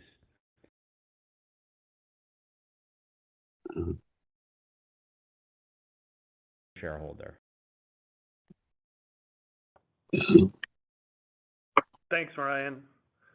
The rules of conduct and the agenda for today's meeting are posted on the virtual meeting portal. In order to conduct an orderly and efficient meeting, we ask that participants abide by the rules. Michael Varecchia of Morrow Sodali has been appointed to act as the inspector.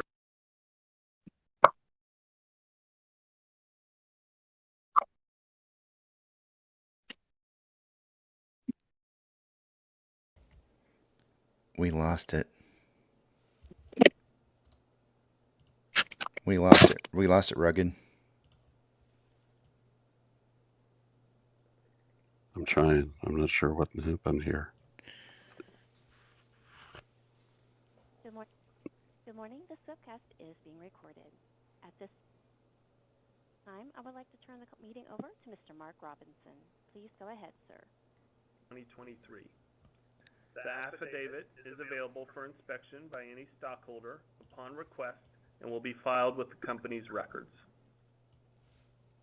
At the close of business on April 21, 2023, the record date for this meeting, there were 304,717,030 shares of the company's Class A common stock, with 1 vote per share identified as outstanding and entitled to vote on all matters presented at this meeting.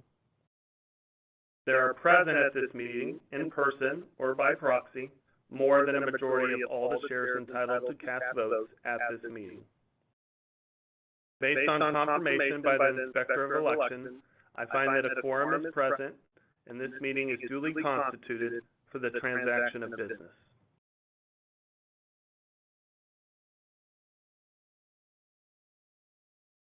Each of the matters to be considered today is described in the proxy statement, which was made available as described in the notice of annual meeting.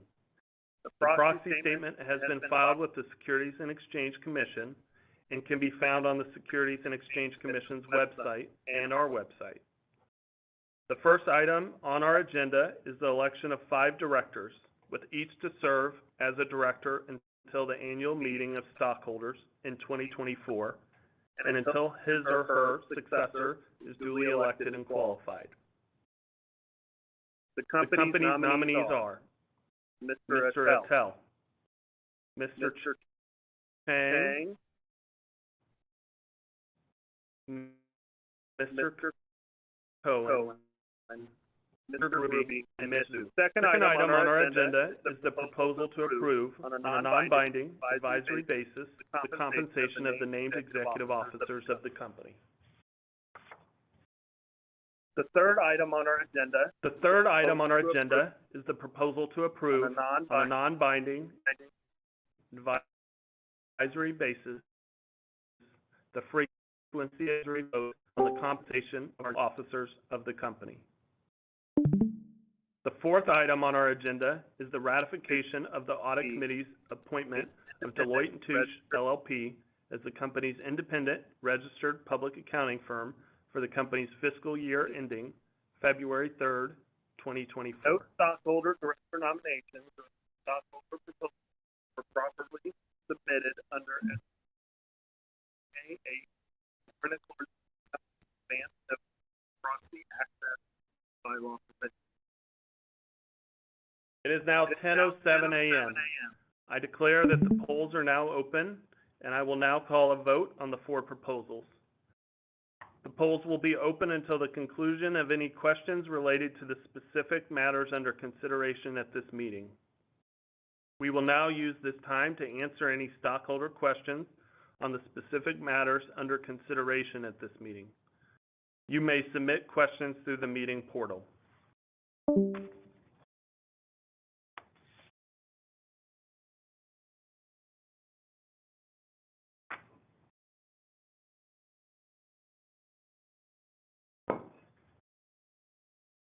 Okay, I do see a few questions here just related to Mr. Furlong's departure and then also the company's withdrawal of his nomination. So I'll try to touch on that briefly.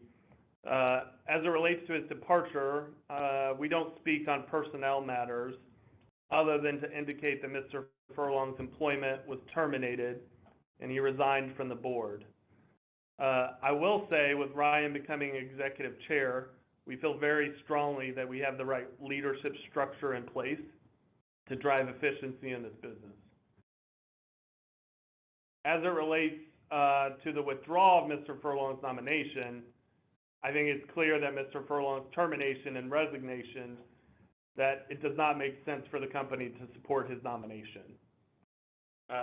Again, though, given Ryan's new role as part of management, we continue to believe management's perspective, and frankly, and more importantly, shareholders' perspective will be actively represented.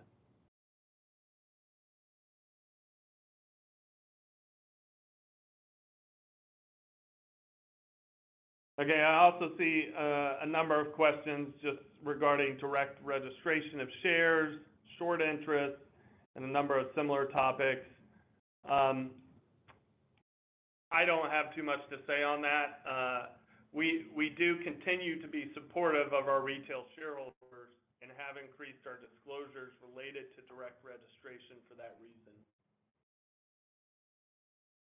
I'm going to stop this right here and just mention, I see people saying that this is rugged. This may not be the, this is showing on your page here as 2023. Vote counts and share counts. I don't have too much to say about that either, other than to note, as with prior years, we'll file. Unfortunately, we were streaming 2023's. That was not the most live here. So there's got to be a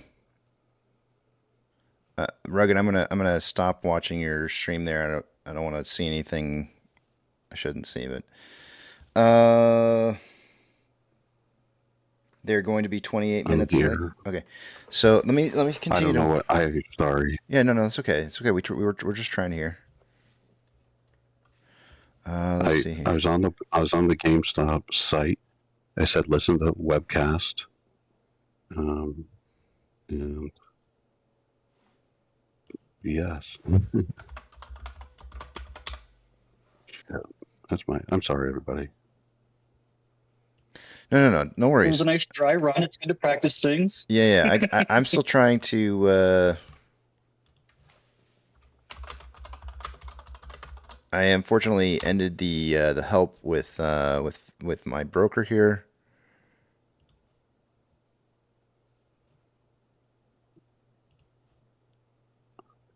Let's see here.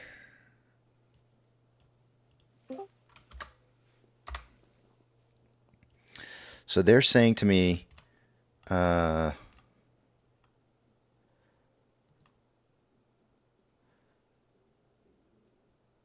gave me a link that I needed to click on, and then they're saying,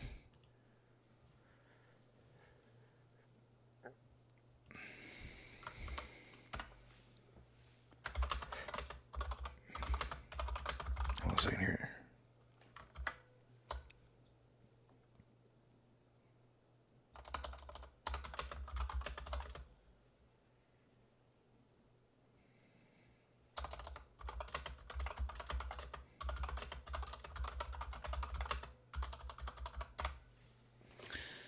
Let me see here. So they gave me a link, and they said something about, let me just see what the chat said again here.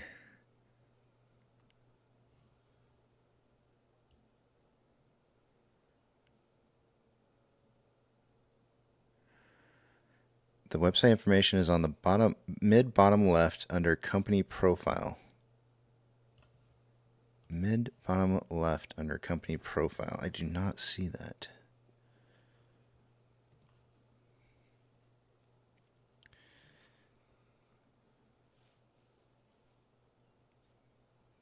Company profile.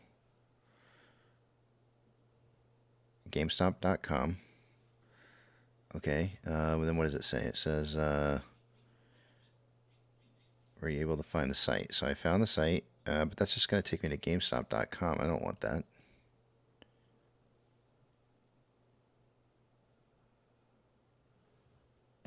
Well, that's dumb.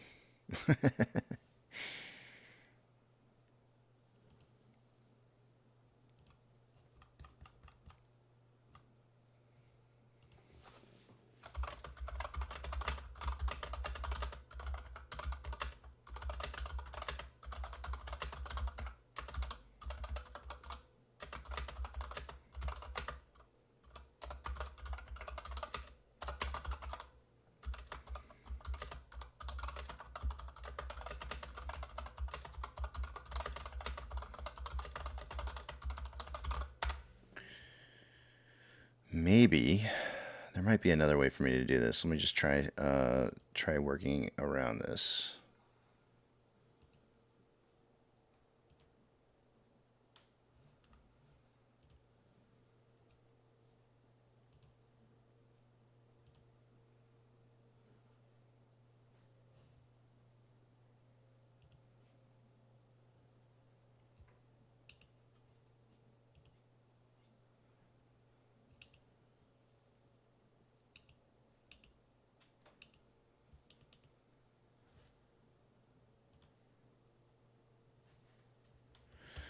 So I've got a couple different people trying to work on it for me here. We'll see what happens.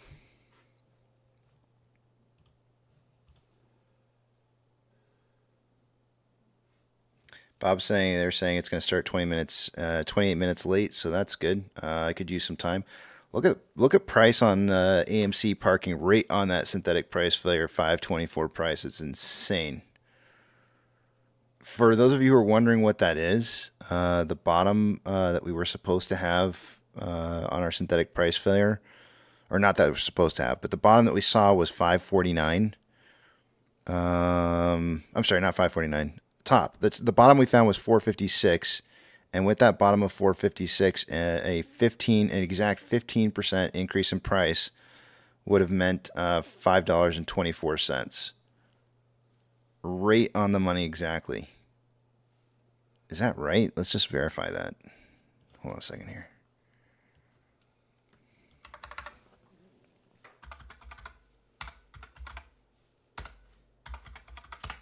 $5.24. Yeah. I mean, there's a remainder of 4, but it's it's $5.24. So they're literally parking it right on a 15% increase from the bottom that they had. It's crazy.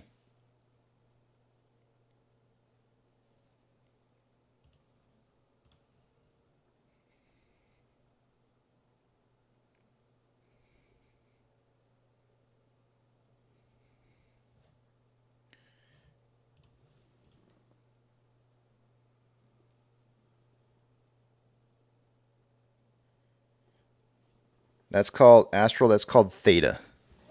If you don't, if you don't know about those kind of things, you probably shouldn't be dabbling in options. Like you should probably go do an options 101 class somewhere to understand the Greeks of options. I've been trading in the market since 1998. Well, I always say 1998, but I shouldn't really say 1998. I mean, I've really been trading in the market since 2000, but the first 2 years was mainly just 401k stuff. But anyways, trading in the market since 2000, and even I have traded some options during that period of time of 24 years now, but very, very, very rarely. It's extreme case that I would trade options, and it's mainly because I feel like it's more of a like. And this is a personal perspective from my side, but back in the day when I was trading, you had to have significant amounts of money and experience to be able to trade options, and it wasn't for everybody. And I think, in my opinion, they probably let way too many people trade options these days than they should, and it probably really should be the way that it used to be. And but the reason for that is because they know there's a lot of stupid investors out there who are willing to just throw cash around on get rich kind of idea quick theories on how they can make some money through options. And there's plenty of people out there who want to tell you how you can do it too, and take money from you and telling you how to do it. So, it's your money, it's your choice. You can do what you want to do with your money, but I'm just telling you right now, if you don't have serious pocketbooks, then you probably are putting your money places that you probably shouldn't be putting it. And if you don't know the very basic Greeks on options, then just stay away from them. There's no point in it.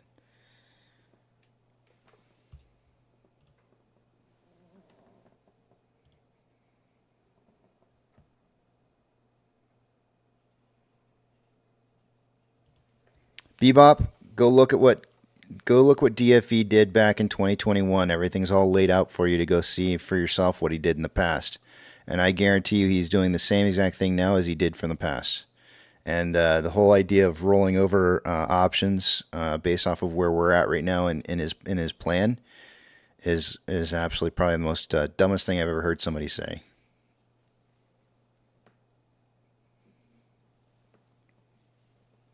Go look. Go look what he did before.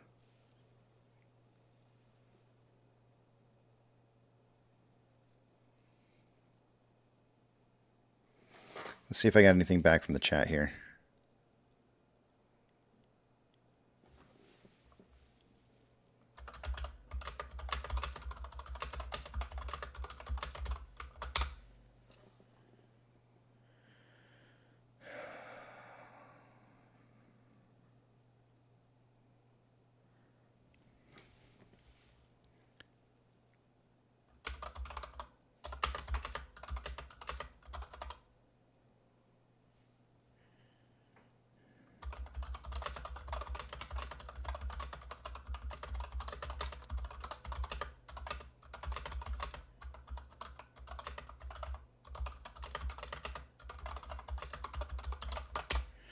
Ooh, I'm gonna catch my broker in a catch-22 here.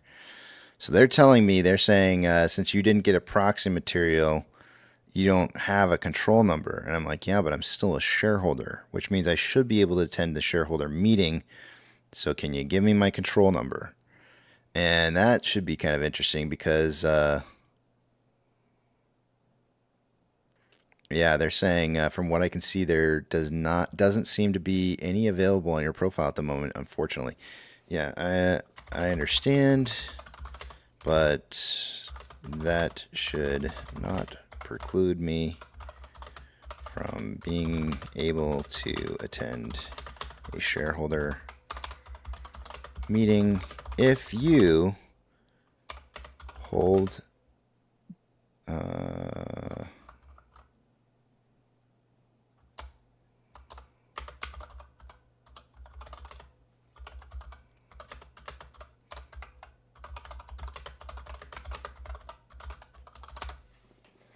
I'm not able to generate a control number. I am certain if we can in general, but if you call the numbers below, we can reach out to a specialist team not available in chat to see if that is an option. Okay. Okay. All right. Looks like I got to make a phone call, guys, so I need to go silent here for just a minute while I make a quick phone call and see if I can't get this resolved. I will be back in a bit. I'll leave the back of the Big Tramp open, so anybody in the back of the Big Tramp is more than welcome to speak. Good morning. Good morning.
Just a small little update. I'm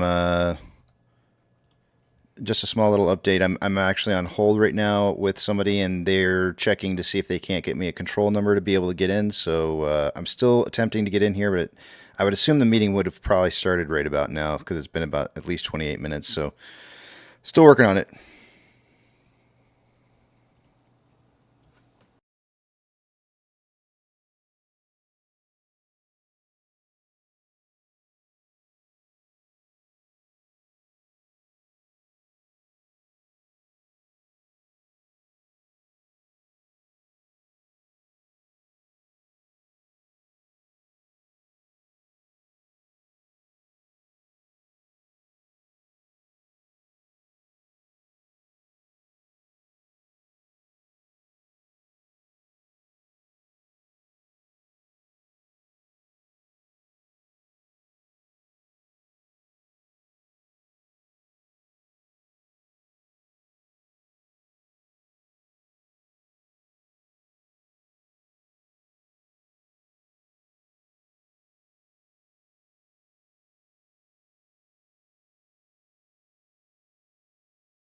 Okay, they did not help me. They did not help me at all. However, I'm still trying to attempt to get in potentially through. I can't even get anything to load. It seems like everything's down or something. I don't know. Are you using the link that I have up in the chat at all? I can try it. That link may help you get to what it is that you need to get to. The crazy part is that I actually have a login already for Computer Share. So because I've already done the actions of creating an account before through them. So they recognize me, but when I try to sign in as a guest, they say, please check your credentials and try again. So I'm not exactly sure what it is that they're looking for as a... but they're flagging what they're telling me, or at least what I'm seeing here is it says, if you'd like to attend attend the meeting as a guest, please provide your details below and ask for a first name, last name, and email. And those have red stars next to them. And it says company name. Company name doesn't have red stars if you have to put it in there. But every time I hit sign in, it keeps popping back up saying, please check your credentials. So which obviously, if you're a guest, what credentials would you need? Are they looking for specific credentials or, I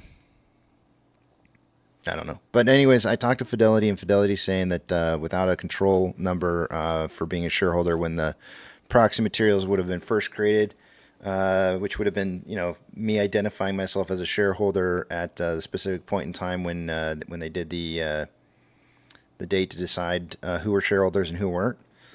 I was not one at that time, so that's why I don't have a control number for my positions. They're not going to be able to give me one, and they're telling me that if I wanted something at all, I would have to contact GME in order to get it. So, and I don't think I'm going to be able to sign into this. I did just click on that link, and it's hung up. Yeah. I'm sitting on the page here where it's like there's one page that you have to get to that's I think the link that I sent to you, and you can click in to log in as a well, I can share this. I don't think I have any problem sharing this with you guys. I don't think. Let me make sure. Yeah, I can share this. So up on my screen, this is what I'm seeing right now, and I can either log in with a control number, an invitation. It looks like there might be an invite code, or as a guest, and I put in my information, and it doesn't matter. I know you guys are seeing my email address. You can email that address all you want to, but I guarantee you it's not gonna. I will never respond to anything to that email address. So don't even. You can try. You can try and contact me through that email address, but I'm never gonna get it. So I've got over. I don't even know how many tens. Guess who? Oh, that is censored content. Welcome, censored content. You're just saying that because you want us to email you. No, I'm just saying I'll never get it. I just won't. I won't ever receive that. I don't look at those emails ever. In fact, Melissa sends me stuff on through that email address every once in a while, and she knows better because she's just better to text me because I just don't even check it. So, but yeah, it's not working. I just don't. I have a couple different email addresses that I use, and that's kind of my junk mail. It's become my junk mail email. How do I have almost 20,000 emails unread in there? It's really close.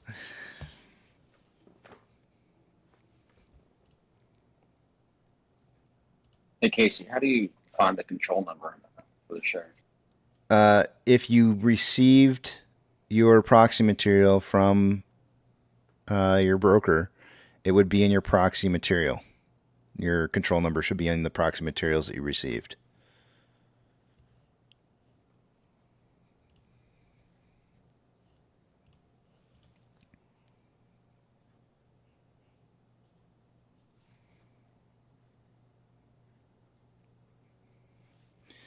MCon, I'm never ever gonna answer that question again. If you ever talk about why the rise in price or why the dip in price, I'll never answer it again. Promise. Like legit, it's like the same thing every day. Every single day.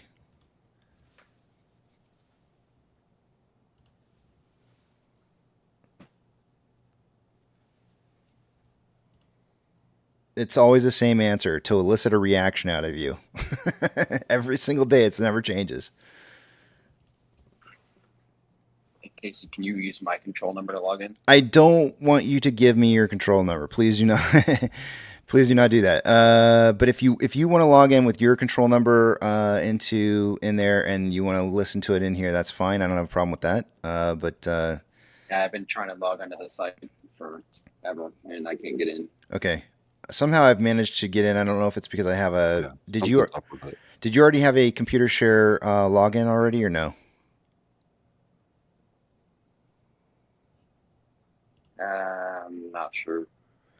Okay, so I already had a computer share account, and so that I think may be helping why I can get into it, but because it's automatically logging me in for that, but I'm not sure if that's the exact reason why I'm able to get that far.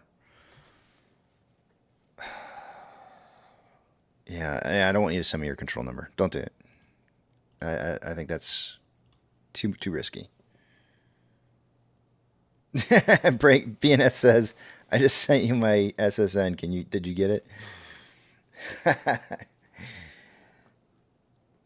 Break Nations 4 says, Casey's testy today. No, I'm not testy. It's just that MCon comes in every single time and asks why the price is either rising or dipping. It's like, dude, it's literally the same thing every time.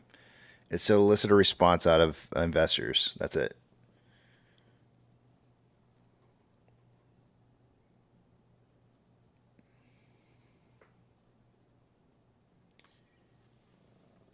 Part of the, if you wanted to associate it to a time, supposedly the shareholder meeting for GME should have started right around maybe 5-7 minutes ago, right around that time. Still hasn't started. Yeah.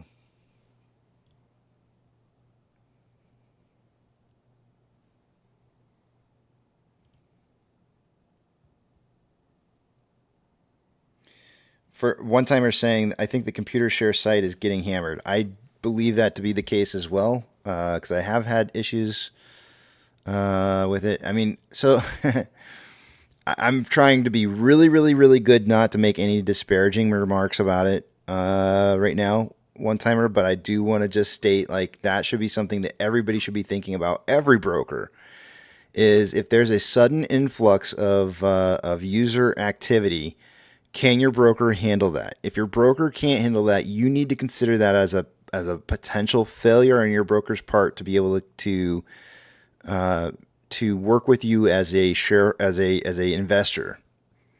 And that should raise all kinds of warning flags for the future on what it is that you have to do. So I hope that everybody is taking notes when they see things with their brokers that are going wrong. I hope you're taking notes and you're logging it and you're identifying that there's problems that you may need to fix for the future.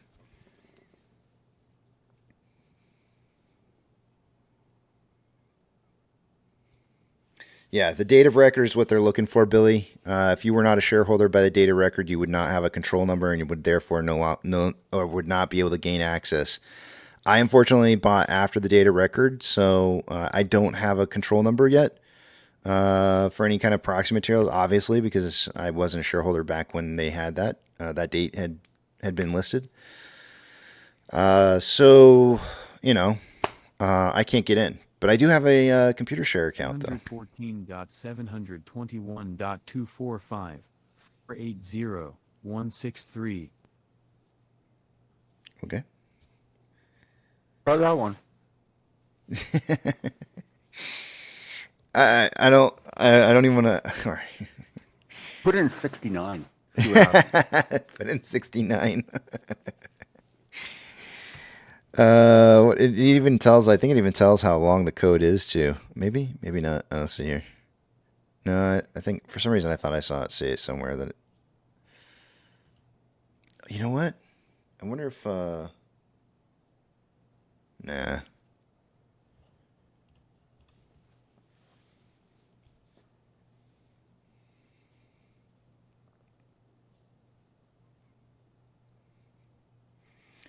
Specific Notion says it seems like the YouTube channel Stocks Level 2 has the meeting up. It doesn't. It hasn't started yet, apparently. 16 numbers. And no, it hasn't started yet. Yeah, that sounds about right.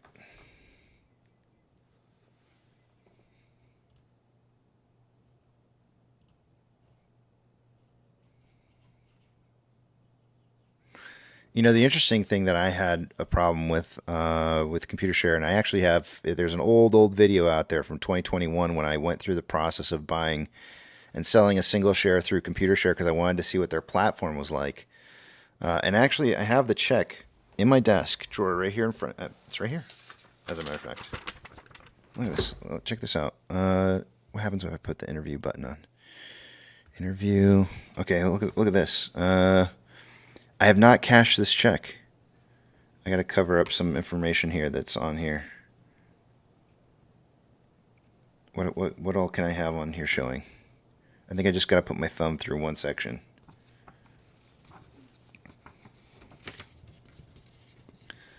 I never cashed the check. I bought a single share. Let's see if you guys can see it up here. Where does it say it? Well, in the top right-hand corner, it shows AMC's logo up there. I don't know if you can see that or not. I don't know, it doesn't want to focus.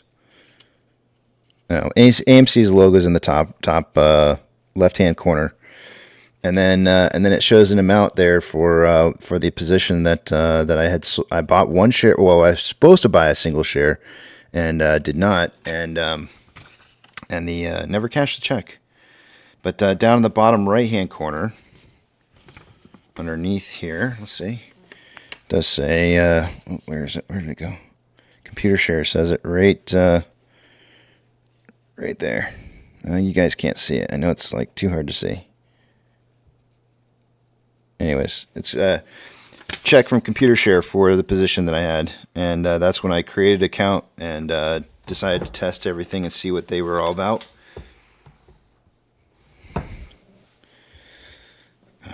Let's see here.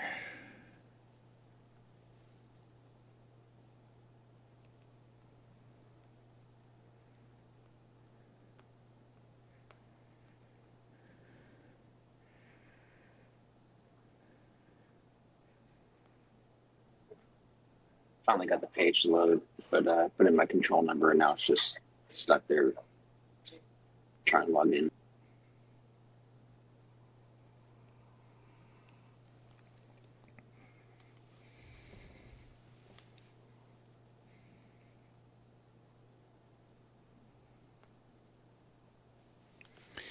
All right, let's see here. My kids are sending me text messages. All right, let's see. What do we got going on here? Let me try guest.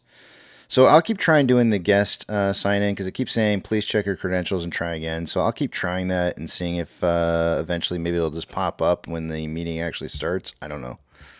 But as it stands right now, it just keeps saying, please check your credentials and try again. And I also get the connection is timed out. So I'm not sure.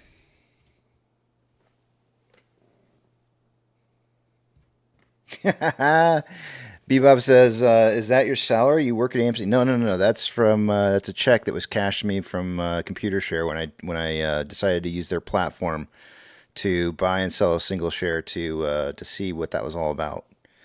One of the interesting things that I ran into is that the buying process was way harder than the selling process, and I know that sounds really kind of odd, but it was way more difficult to buy a share than it was to sell a share. But I do want to note that there were definitely times where there was a significant amount of activity to the website that prevented me from being able to access my account. Not when I was trying to do what it was I was trying to do with the buying and selling, but I just did note that there were definitely times where they were getting bogged down and I was absolutely unavailable to be able to get into it. Now, everybody says, like, and I tell you this too, make sure you write down your phone numbers to be able to contact a representative so you can place a position. But one of the things you need to know is that not all brokers are the same. Smaller brokerages have less people who can answer phones. And so contacting somebody through a phone might even take a while that way too, especially if everything's down otherwise. So, I mean, just kind of take those things into consideration.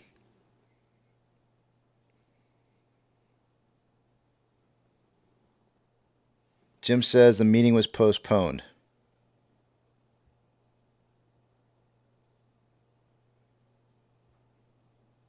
All right. Well, that's interesting. Yeah, Casey, I'm kind of bouncing around on Twitter looking at different posts on it, and I'm seeing a lot of things where they had technical difficulties, there was issues, it was real quick, it was already over. You can go to the website and log in with your email and username or whatever and play the recording. There's all kinds of things being put up right now. Just a heads up. Well, I was being told by the Fidelity rep that the meeting happened yesterday and that all I had to do was go to the website to find the proxy materials. And I was like, I don't want the proxy materials.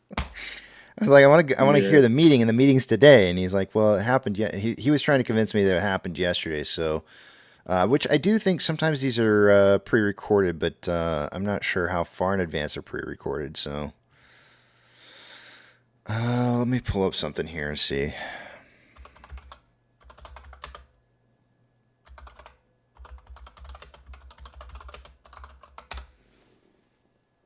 Casey, I was listening to it. They came on and said, due to technical difficulties, immediately canceled. They'll let everybody know as soon as possible when it's going to go again.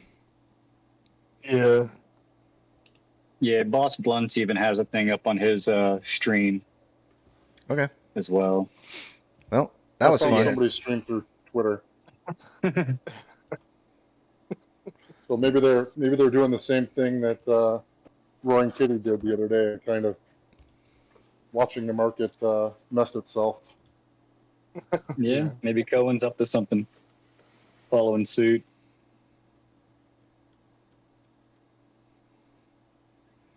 Ice cream so good. Ice cream so good.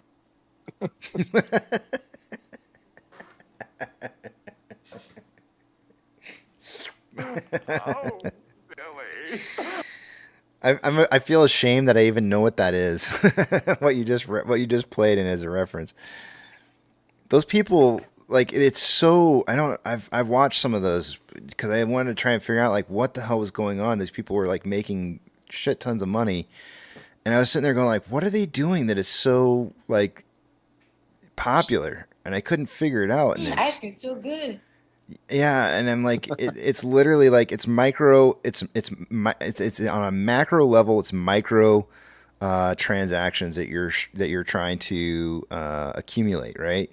So if you figure like if you get 1 million people to come and watch you, and you can get each person to pay you $1, you're a millionaire.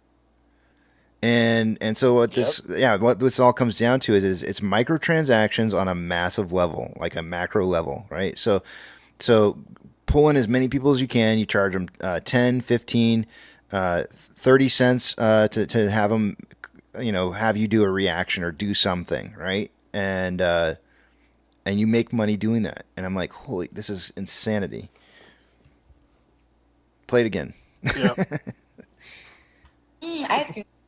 Yeah. Ice cream so good. Ice cream so good. You want me to just? Ice cream so good. I can jump through a hula hoop too.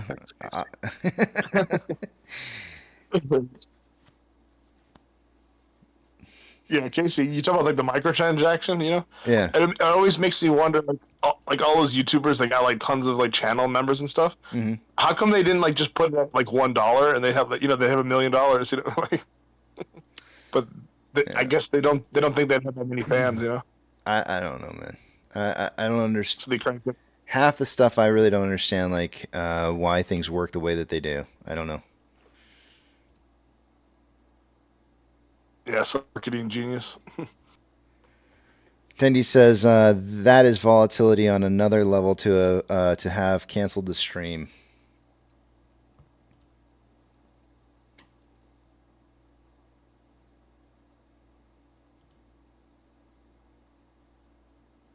Yeah, Johnson B. Street says, did you just talk about the movie Office Space? Yeah, exactly. Exactly. That's what it is.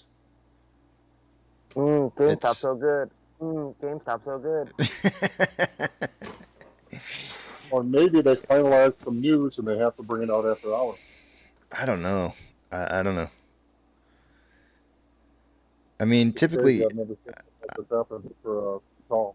I feel like a shareholder meeting should just be covering the proxy material, and so anything that's in the proxy material should pretty much be the basics of it, and there shouldn't really be much anything else other than that. But I mean, if they're having problems getting out, who knows? Maybe they've got somebody sitting in the audience there that is worth listening to. Maybe, I don't know. A shareholder who might want to have questions answered, and maybe they want everybody to hear it. And if only a select amount of people can hear it, then maybe there's a problem.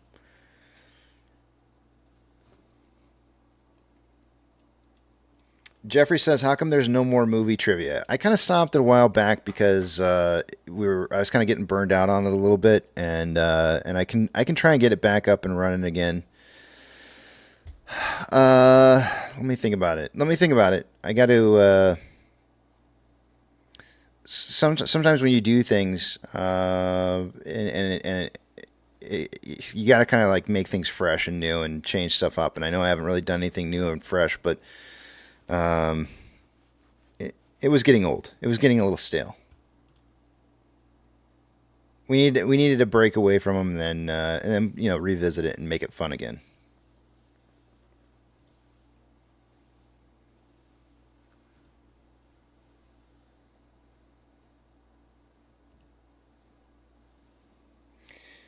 Post from Boss Blunt's GameStop shareholders meeting has been announced as adjourned, and the information will be given to us later today. Just listen to that info live on the shareholder meeting. As the technical difficulties prevent the majority of shareholders from joining the meeting, GME will follow up. There you go. There you have it. And it's almost time for numbers. This should be interesting.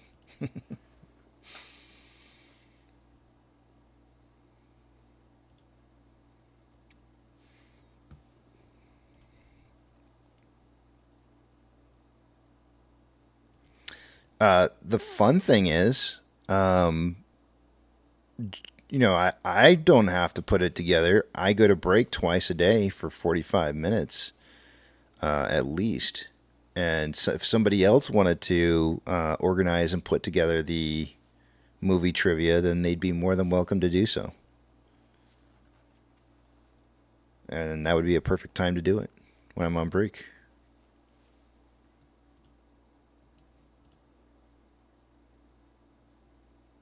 I'm liking the idea of us voice over the fucking movie trailers. Yeah, I'm gonna probably put my first one together over the weekend. I'm gonna have to decide what movie it is that I want to do, but I'm gonna probably do it over the weekend and just kind of give you guys like a rundown of like maybe we'll do like 3 next week. We'll do maybe like a Monday, Wednesday, Friday, and then maybe we can clip it out. Maybe if we can get Pro Driller to help us with the clipping on that, we can clip it out and then post it up as a solo video. And we'll just have like maybe like a list of those that we can just have running, and then maybe it'll grow into something funny, and who knows? Maybe that's what I mean. I'm totally down fucking around, man. Yeah.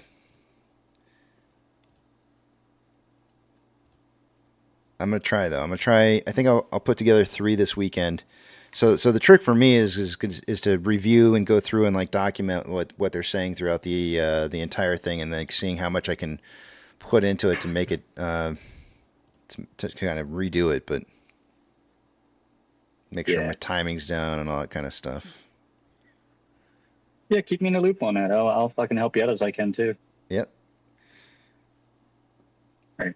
Tyler's saying my mic off numbers. Tyler's saying, take a look at the crypto market, and I guess apparently gold and silver were taking some massive hits too. We've got gold down 1.01%. We'll take a look at the numbers here in a minute, but crypto is definitely taking some tanking going on right now.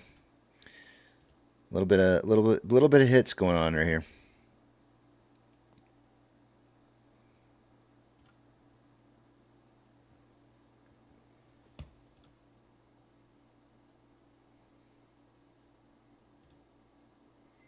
But it is time, so let me take you guys over to the other page, and I will log in, and we'll take a look and see what we got going on here.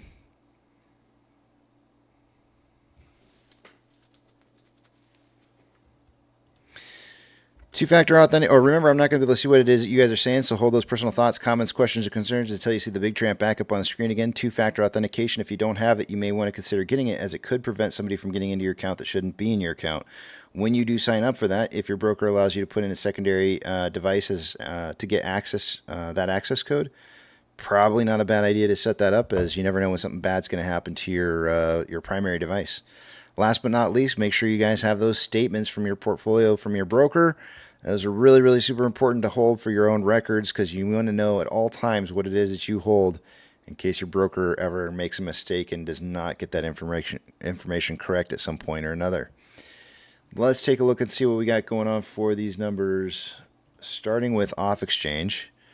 Normally by this time of the day, I would expect to see off exchange right around, what are we at, 11 o'clock? 63% going through off exchange and EDGX. Is that right? No, 62% going through off exchange and EDGX. We got about 53.08% going through off exchange, EDGX at 10.85. The combined total 63.93%, which is 1.93% higher than what I would expect by this time of the day. CHX volume is 3,000 shares. That's very, very low. CHX volume for GME is coming in at 41,384. So definitely shares being returned right now on GME. Borrow fees on AMC. There was mainly just returned shares a couple hours, 2 hours ago. They returned to as much as 750,000 shares and then borrowed 100,000 and then returned those 100,000 and then borrowed 250. So we're looking at 350,000 shares borrowed in the last 2 hours, with 500,000 or 50,000 shares borrowed earlier. So we're looking at a total of 400,000 in all for the day today, according to IBKR, with fees at 2.54%. Shares returned, according to Ortex, was 745,000 shares 2 hours ago. It's now 898,000 shares. That's really not too much of a difference. Our estimated short share interest of the free float's at 15.48%. Cost to borrow min's at 2.73, average is 3.52, and max is at 14.39. Shares on loan for the day today is at 72.5 million shares. That is 11.18 million shares less on loan today than there was yesterday, and Ortex is estimating about 2.76 million of that was in closed short interest. Taking a look at GME real fast, the shares borrowed versus returned is an increase of 1.81 million shares borrowed today. Or let's see what's next. Options. Highest amount of call volume as of 2 hours ago for AMC was at a $5 strike. That is now currently still at a $5 strike, but there's a heck of a showing at 5.5 and 6. At 5, there was 6.5 thousand contracts in volume 2 hours ago. There's now 13.4. Highest amount of put volume coming in at a $4.50 strike. There was 2.9 thousand contracts an hour ago. It's now 9,000 contracts. And the market is still suggesting a closing price between 4.5 and 5 by the end of the day today. Orders by Fidelity customers. GME is fourth on the list here with a 58.71% buy to 41.29% sell ratio. GME. AMC is, let's see if it's on the list. AMC is not on the list.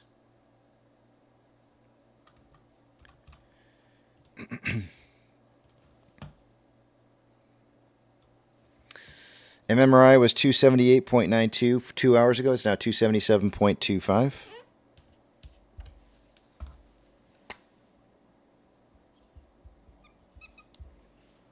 Anything I've been looking for the rates to be dropping, and when they start dropping, I'm expecting to see some negative impact on the markets as a result.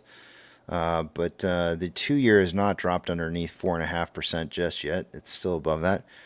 But the spread between the two is currently at 0.436. An hour ago it was 0.433, so it's just a tad bit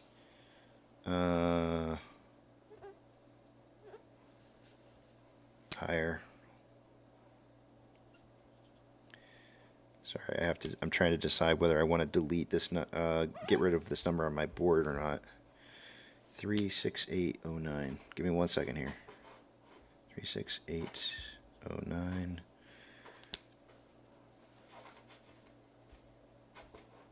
All right.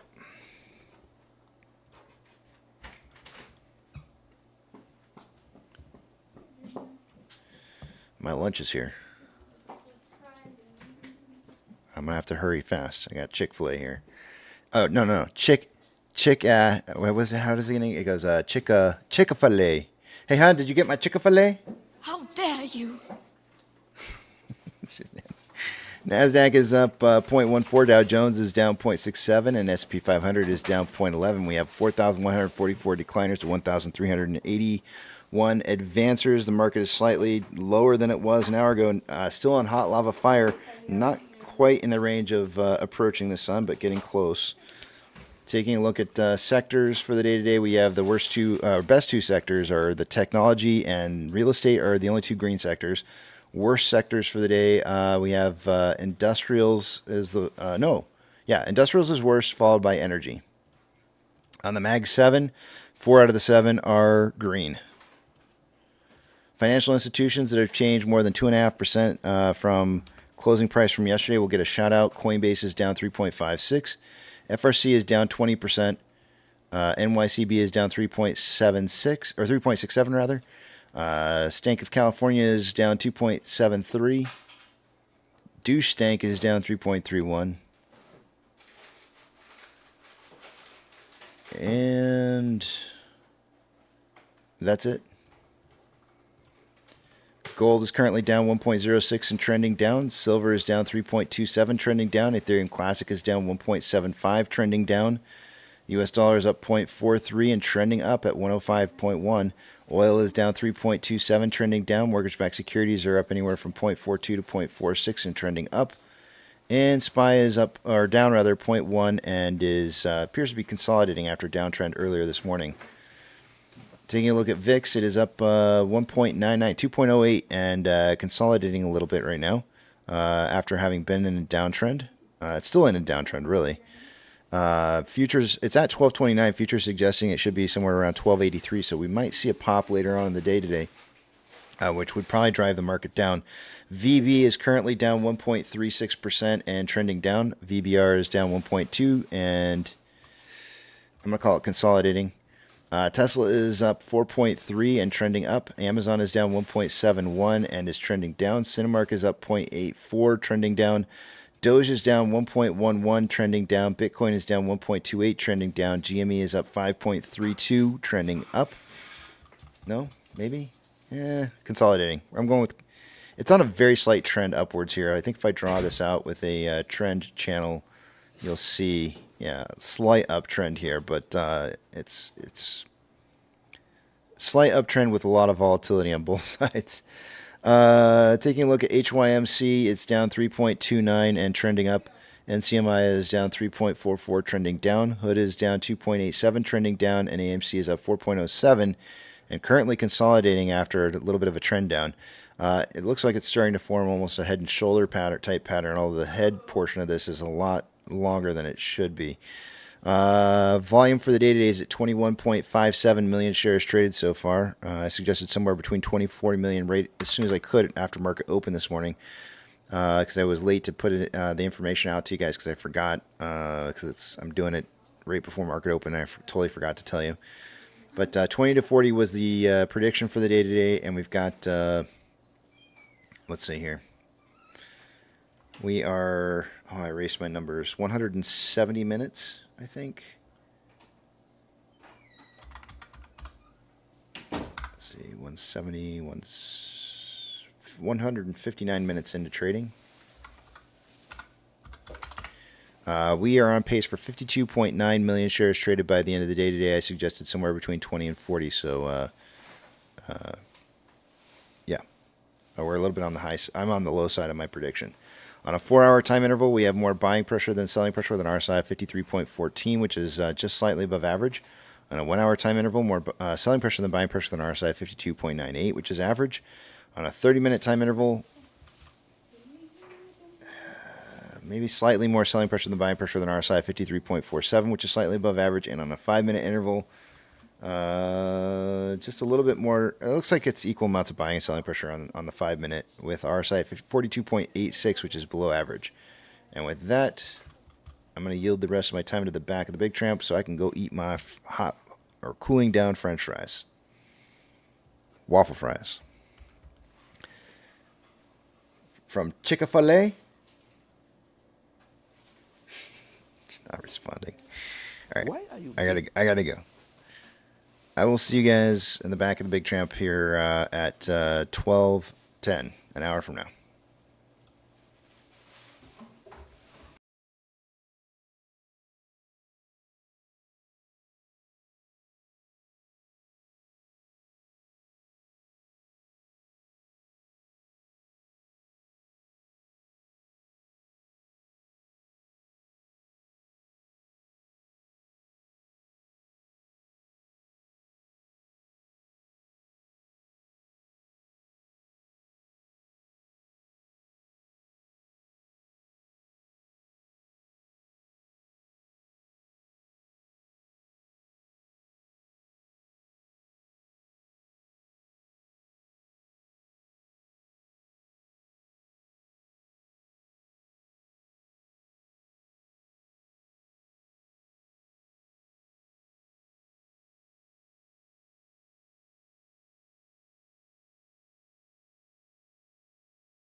Did the stream go down, or are we just on a pregnant pause?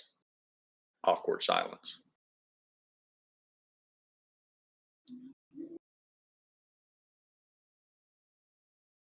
Awkward silence. Casey went on break until 12. Okay, thanks. I was just away for a minute, doing a little trading, and I lost track. And I don't know if we're live or not, but I think so. No, we're live. My voice just came through the other speaker.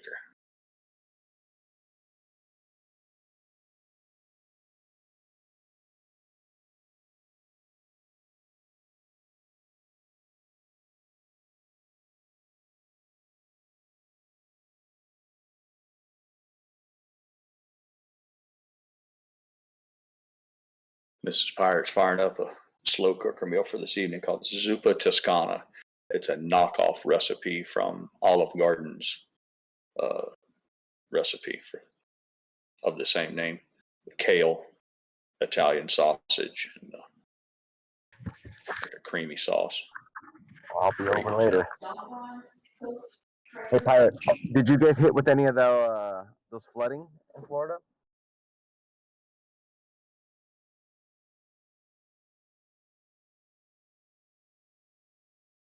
Say again, I missed that. Did you get hit with any of that flooding in Florida? No. Well, some of the guys inland might have got some standing water, but my house can't flood. But our neighborhood, to my knowledge, didn't get anything extraordinary.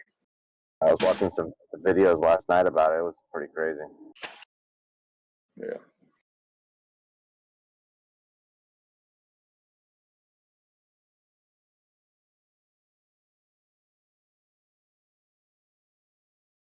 Yeah, Dirty B33. It's a good recipe, man. She throws that in a crock pot.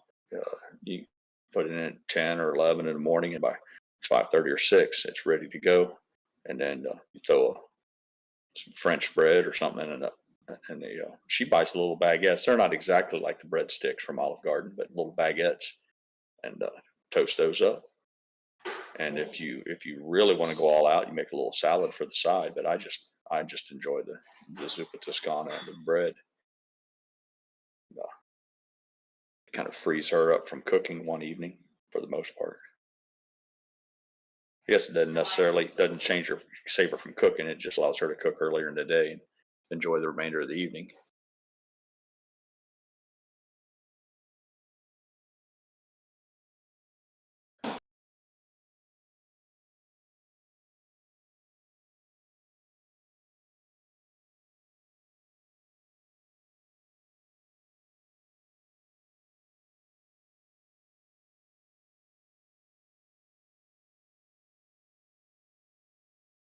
Eric Nation said, enjoy the overrated Chick-fil-A, KC. It's good. People act like it's premium food compared to other basic chicken joints.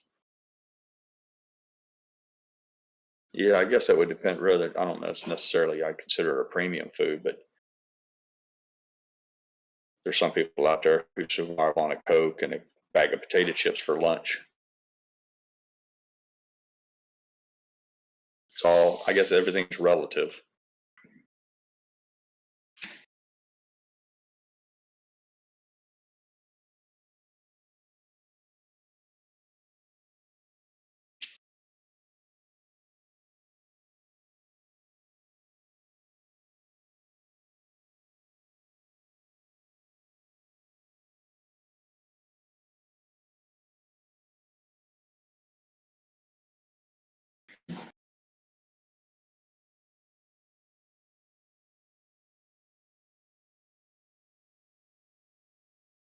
I'll probably have to disagree with you, Break Nation. I think it's far superior to, I don't know, I can't speak about Popeyes, but I ate the chicken sandwiches from McDonald's for a long time. And McDonald's didn't step up their game until Chick-fil-A started eating their lunch. And even to this day, the piece of breast meat that Chick-fil-A uses is bigger. And in my opinion, it's superior in the way it's breaded and cooked. And then the tomato slice is usually thicker. They're usually far more generous with the lettuce and the fixings or whatever. So all things being equal, I think Chick-fil-A crushes McDonald's sandwich to sandwich.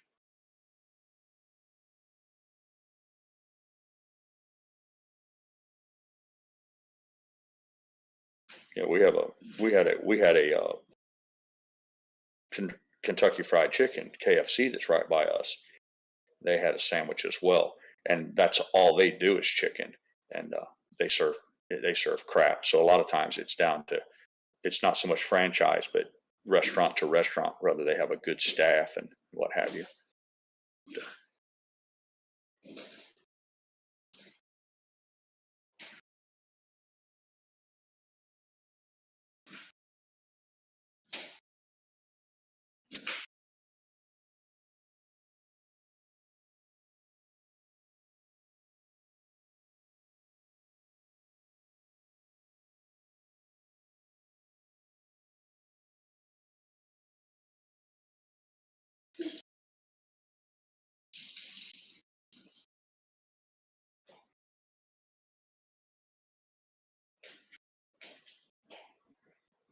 We don't have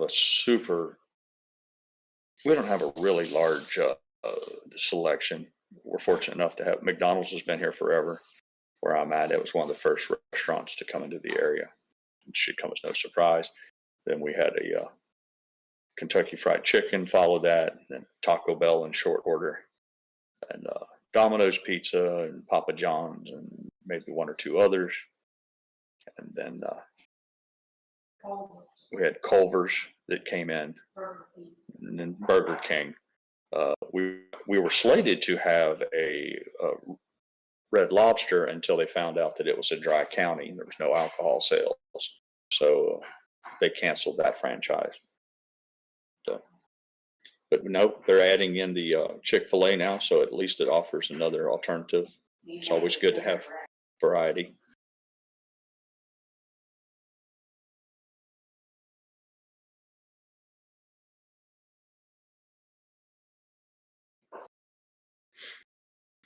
I just got some news myself. Mrs. Pirate says we're getting a Panera Bread. Maybe. So that'd be nice.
what we do have, we're fortunate enough to be close to a super Walmart and a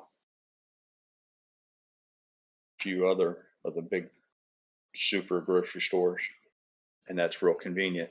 Back in our farming days, it was a 1 hour drive just to a Walmart, and so I made it a 2 hour round trip. And then by the time you were shopping, so for her to go to Walmart back in the farming days was a all day event. Had to include a list and a lot of planning, and it was quite a project. But now she's able to just trip down the street and pick up a jar of mayonnaise if she needs it.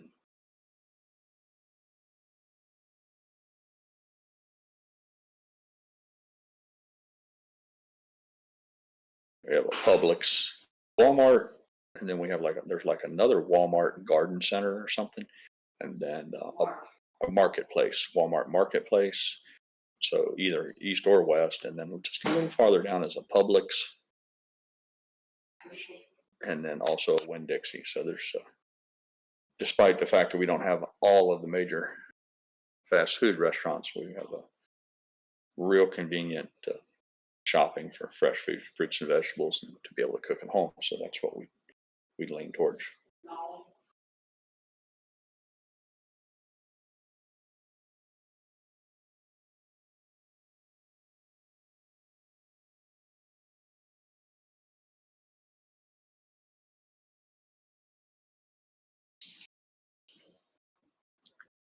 Good afternoon, Pirate.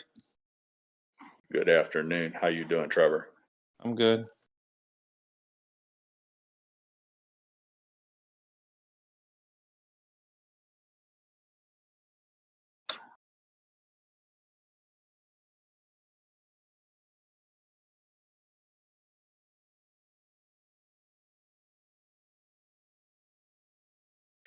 Turtle 4614 says recipe for healthy living. I don't mind telling you, Turtle. I don't concern myself. I don't let that necessarily be the guiding principle. My appetite. I indulge in myself and what I want to eat whenever I want to eat it, and if I pay the price for it, then so be it. But just on this, we'll just have to have differing opinions. I'm a glutton to my senses.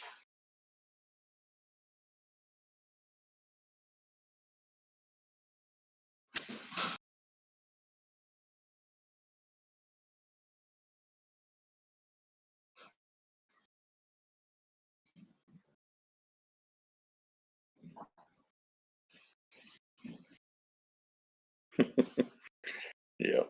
Hey, there's nothing wrong. It's good advice. Everyone should, I guess, do the best they can to take every opportunity to try to stay healthy. There's nothing. I don't dispute the fact that health is the true wealth of the world.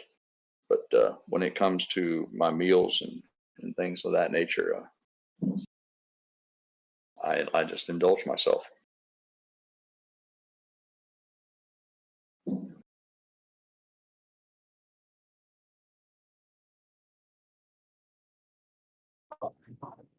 Hey, Pirate, I found a song to fill about a minute worth of space. You want to hear? Yeah, as long as it doesn't violate any Casey's protocols or rules or anything, I don't have a problem with it. It's just dead airspace, man. So rage on. Yeah, it won't.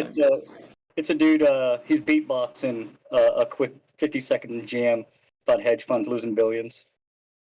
Yeah, let it rip, Tater Chip. All right. I'll put myself on mute so I can hear it. I'm trying to let it be too loud.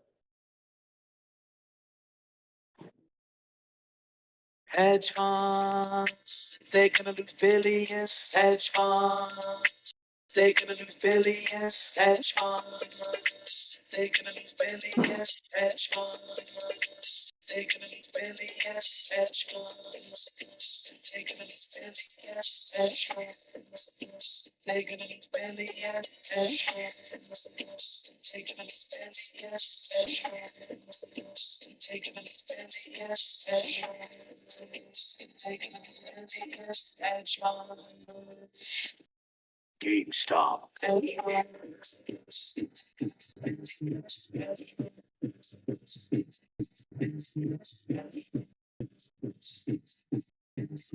Edge on. They're gonna lose billions.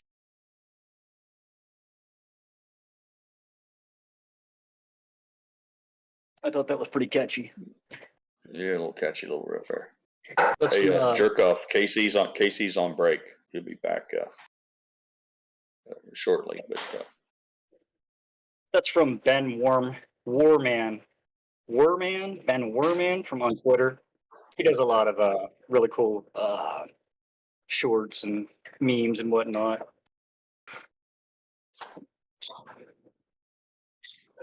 Yeah, just I'm sitting here scrolling and just checking shit out. Now that one caught my attention. I figured, you know what, that'll fill some space nice.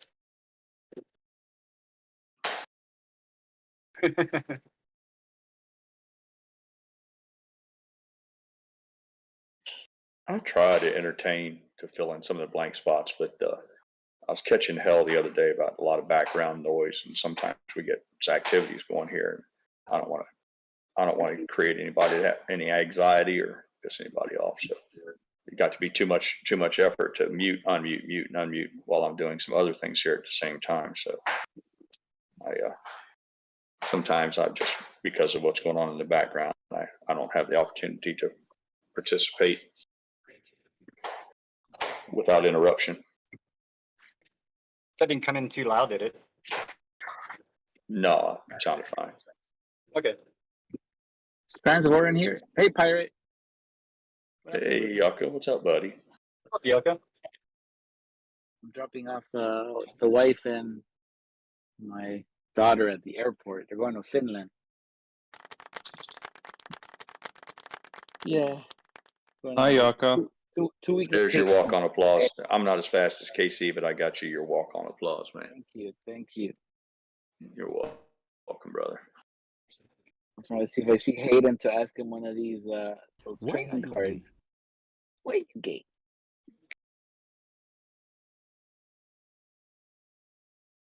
Yeah.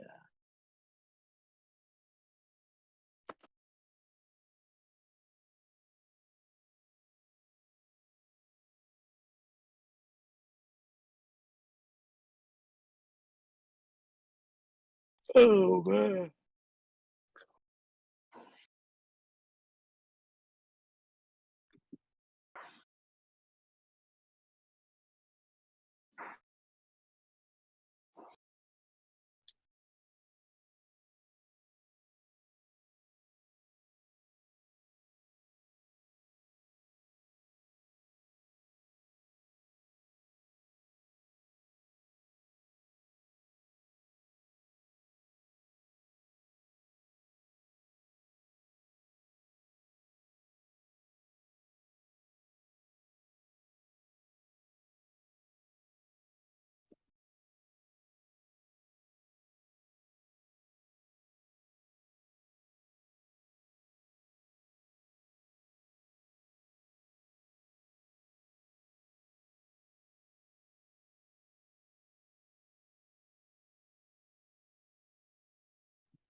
GameStop still creeping up there. It's at $27.59. AMC's just chattering along sideways, almost barcoding, but not quite, at $5.10.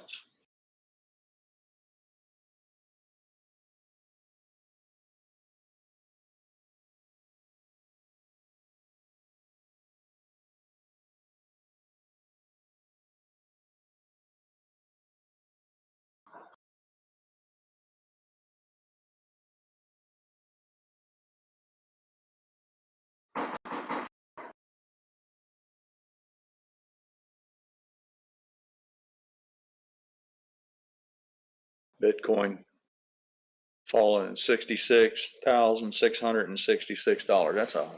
That's a string of sixes there. Haven't seen recently, but I know this morning all of the treasuries were falling. Makes sense, I guess, because I think old helmet head Janet Yellen gave a live interview this morning. So she opened up her yapper and down come the treasuries, I guess.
Yes, MCon Janet Yellen.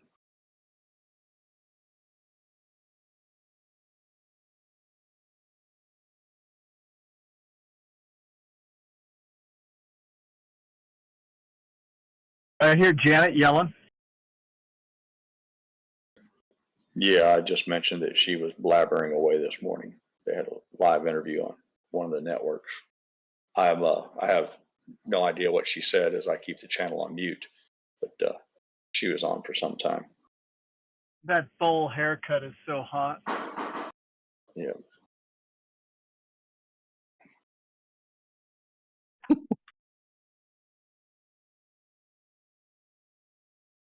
Looking like a weeble.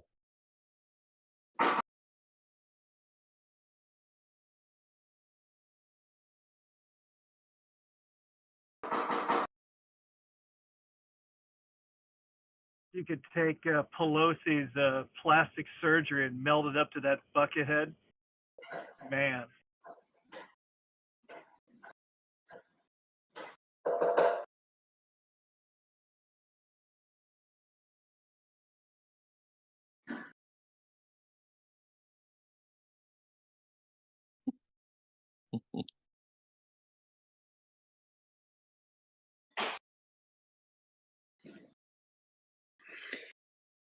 I've been running Yeah, and that around. says I hate her.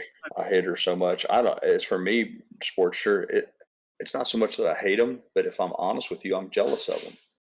I'm jealous of all of them who made generational wealth, millions of dollars, and they didn't have to. They didn't have to break a sweat or lose a drop of blood. They didn't have to take any kind of real risk, and they didn't have to spend any time separated from their families. So the truth of the matter is, I'm jealous of every one of those pricks in Washington. They are the true gangsters, man. I'm sorry, Captain. I didn't mean to interrupt you there. Hell, I'll go more than that. Pelosi is such a scumbag. Her gay husband supposedly making all the fortune for both of them, which they're equal. I think it's 150 million each last time I looked. Sure. That dude is dumber than rocks, and she was actually changing people's lives to make her wealth. Right.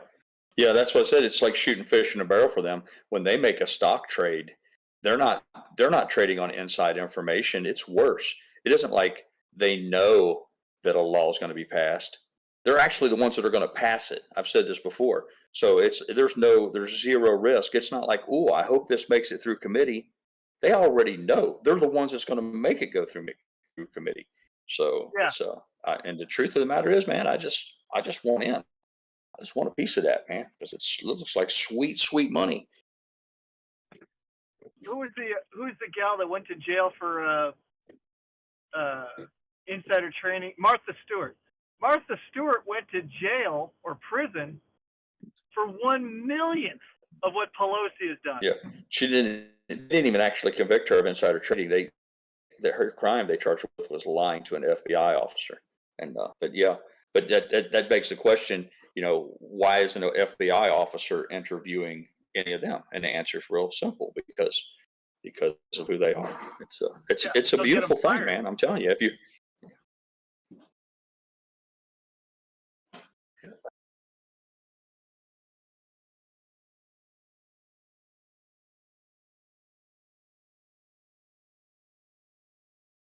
Yeah, I remember when Stewart went to jail, and I just laughed because at one time she had a trader's license that was active. And that's what they said, that she knew better, therefore lying, therefore prison. And I went, if I was her, Right. I would be on fire for what these people do.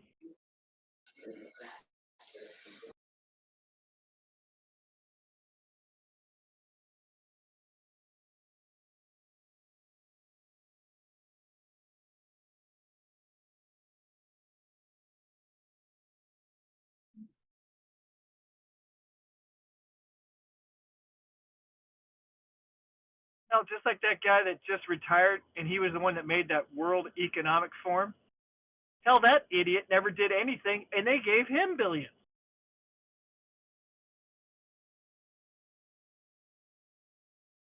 Klaus, whatever his name is. Klaus Schwab. Klaus Schwab. That dude did less than nothing, and people were pouring money at him. He was basically the Epstein of the Economic Forum. Yeah, he is. Yeah. I'll second that. That dude did nothing for the world except get rich on people that were rich to make him richer so he could screw up other people's lives to make himself richer. That's their agenda. Apex says there's breaking news that for you listeners only, CNBC is reporting that the servers for the GameStop shareholder meeting crashed due to overwhelming interest. So I haven't checked to see if this was sourced properly, but Apex is usually pretty accurate. So there you go. That's right from their site. So many people watching this. It crashed the website. Or at least if the talking heads are telling us. And then the CAT system, it's supposed to be back on today, correct? Correct. They're making that so that doesn't come out because it reveals too much. So much for transparency. Yeah. Yeah, and that's why there's a list of them that want to stop it.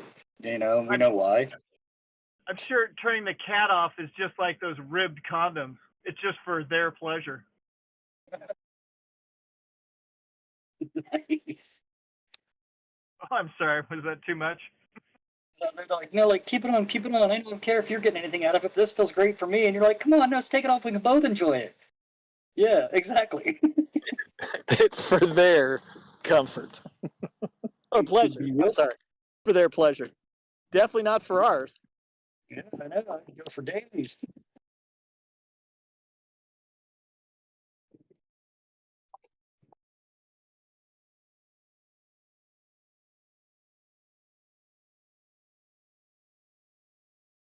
I stepped in front of a Tesla. Would it have to stop? $20 if you try. Just had one like fly over a speed bump so I couldn't cross the street. What if I stuck my leg out? If one of the sensors would have slammed him into the steering wheel. I just watched a post by a gentleman who had a Tesla crash into his house, right? He was recording the times and his pictures and shit. So like at like 5:07, it hit his house. He calls the cops. He checked on his roommate. He goes outside, and by 5:10, there was a fucking wrecking truck there trying to pull it out of his yard before the cops even showed up. And I guess the driver was like, not too bad. I got to get this out of here, you know. So like the bigger question was, did the Tesla itself, would it call the wrecker? Do the wreckers get more money to hurry up and get that out of there before it's reported that it did something like that? I guess was the gist of the post in the first place. Or that way they can't have a lawsuit on them because it's all recorded anyway. The towing recovery business is a race. It's always been the first guy that gets there gets the money. So it's those guys. Yeah. It's a drag race. There's $500 to be made. First guy there gets it, and that's so. There you go. Yeah, and they didn't state who was the owner of the Tesla. It could have been someone with a nice briefcase full of cash. This is hurry up and get me out of here, you know, blah blah blah. There's all sorts of lefts and rights and ups and downs of why it was so quickly done, though. Like literally 3 minutes from the impact until it was being pulled on the back of a record before cops could even show up. That's bananas. And the guy was like, "Too bad, I'm getting it out of here," you know. Like, man, the other guy was like, "Man, this thing just ran into my house. Could you have a little empathy?" And he flips him off. He's like, "Here's your fucking empathy." Yeah, I had to throw the bullshit. I'd have to throw the bullshit flag because for it to be 3 minutes, the tow truck would have to be at the stop sign when the guy runs into the house. So somebody's stretching the truth on that story. Yeah. At the same time, I wouldn't put it past anybody. You could be right. You could have been right there at the stop sign too. You just saw it happen. Like, oh shit, I'm gonna grab this motherfucker.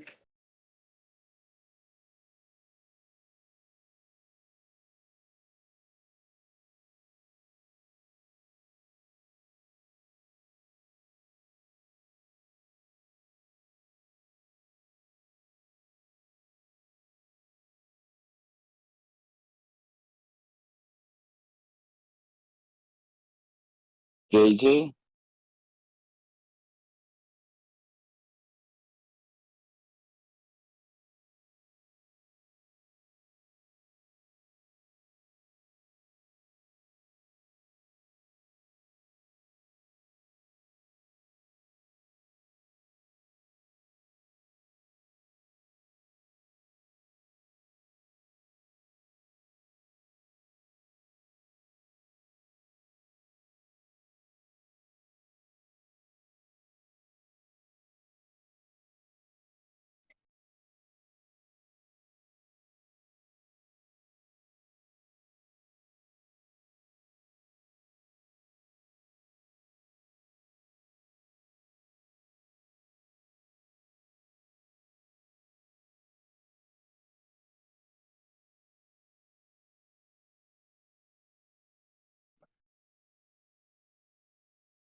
I'm sorry, I get a vocally laugh at Yukon's statement there.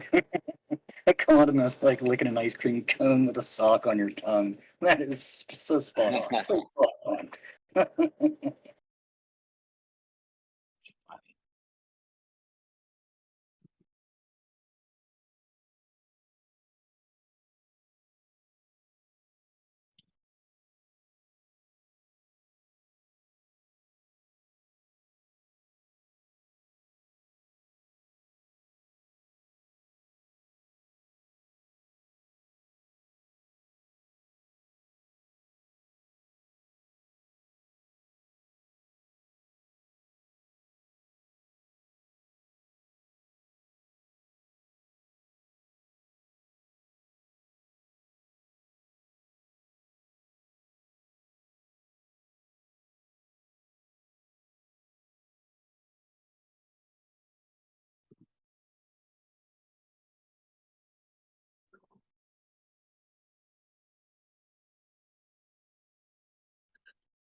I have further verification as to why the meeting was closed. I got a 20-second clip.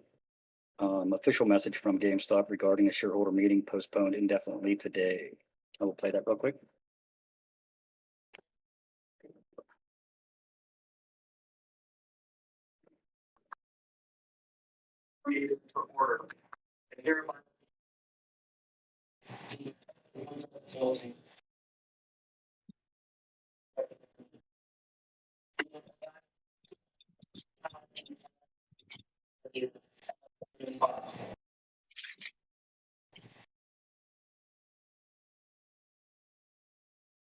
There you have it. $27.71. GME moving up again. And AMC at $5.15. Folks who are listening on.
It's the weirdest thing. It's like you can feel the tension. We were already like a coiled spring with AMC, but now with this GME thing and Roaring Kitty, you can almost feel tension coming off of my charts and just off of the news media. It's an incredible thing.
And I'm back. We got Yucca in here. Yucca, good to see you. Pro Jeweler, Papa Mac, Paraborn, Trevor's in here. Quack Quack, Mailer, Apex, One Timer, Rex. Good afternoon, everybody. Yeah. All right, it's time to take a look at some numbers, shall we? All right. I'm gonna take you guys over to the other screen. I'm not gonna be able to see what it is you guys are saying, so hold those personal thoughts, comments, questions, concerns until you see the big tramp back up on the screen again. Two-factor authentication. If you don't have it, you may want to consider getting it, as it could prevent somebody from getting into your account that shouldn't be there when you do sign up for that. If you decided to sign up for that, if your broker allows you to put in a secondary device to be able to receive that access code, you might want to set that up as well. You never know when something's going to happen to your primary device. Make sure you guys are getting those statements for your brokers, as you never know when you may need to defend your position that you have, and you'll never know if you don't have that statement. So make sure you get that information. Give me 1 second while I log into my broker here. Apparently it's been sent to me, but I didn't see it. There it is. Alrighty.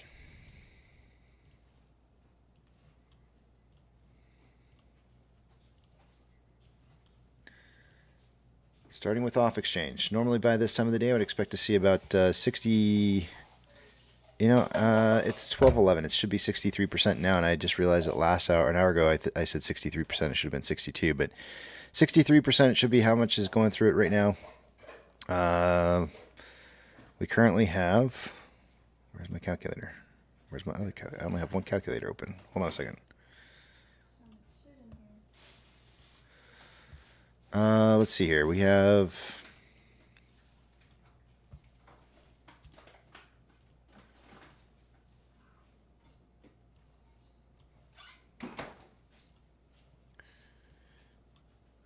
Stupid calculators.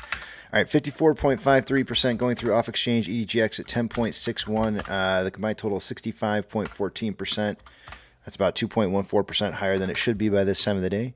CHX volume is coming in at 3,000 shares. Nothing unusual about that number. GME CHX volume for the day today is at 64,379.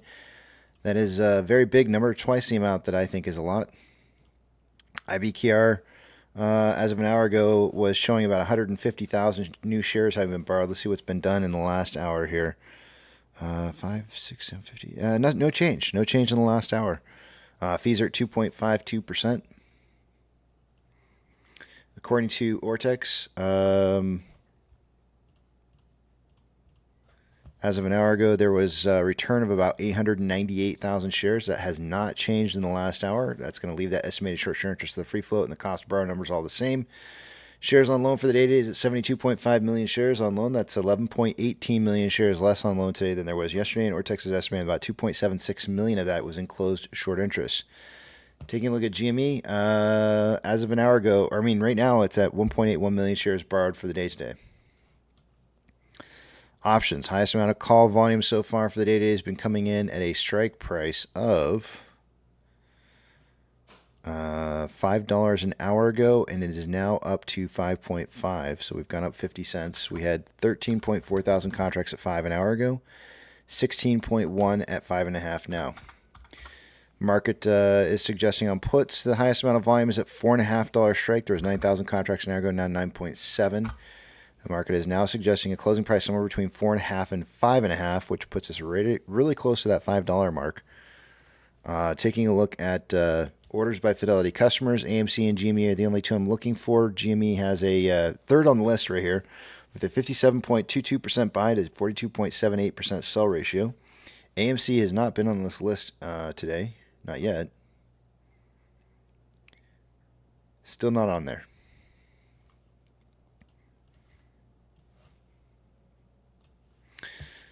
MMRI was 277.25 as of an hour ago, is now currently at 276.25. Dropped a full point.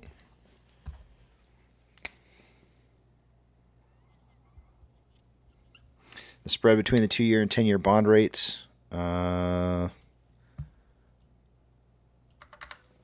at 0.447. It was 0.436 an hour ago, so it's rising.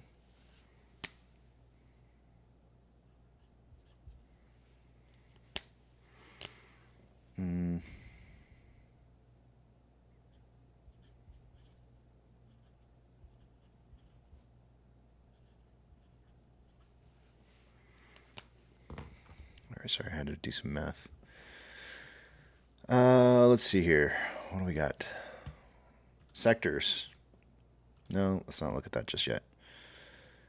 NASDAQ is up 0.1, Dow Jones is down 0.39, and SP 500 is down 0.02. We have 4,008 decliners to 1,590 advancers. The market is just slightly more advancing this hour than it was an hour ago, but still on hot lava fire. Careful to not touch the floor. It'll burn your feet. Looking kind of nasty out there.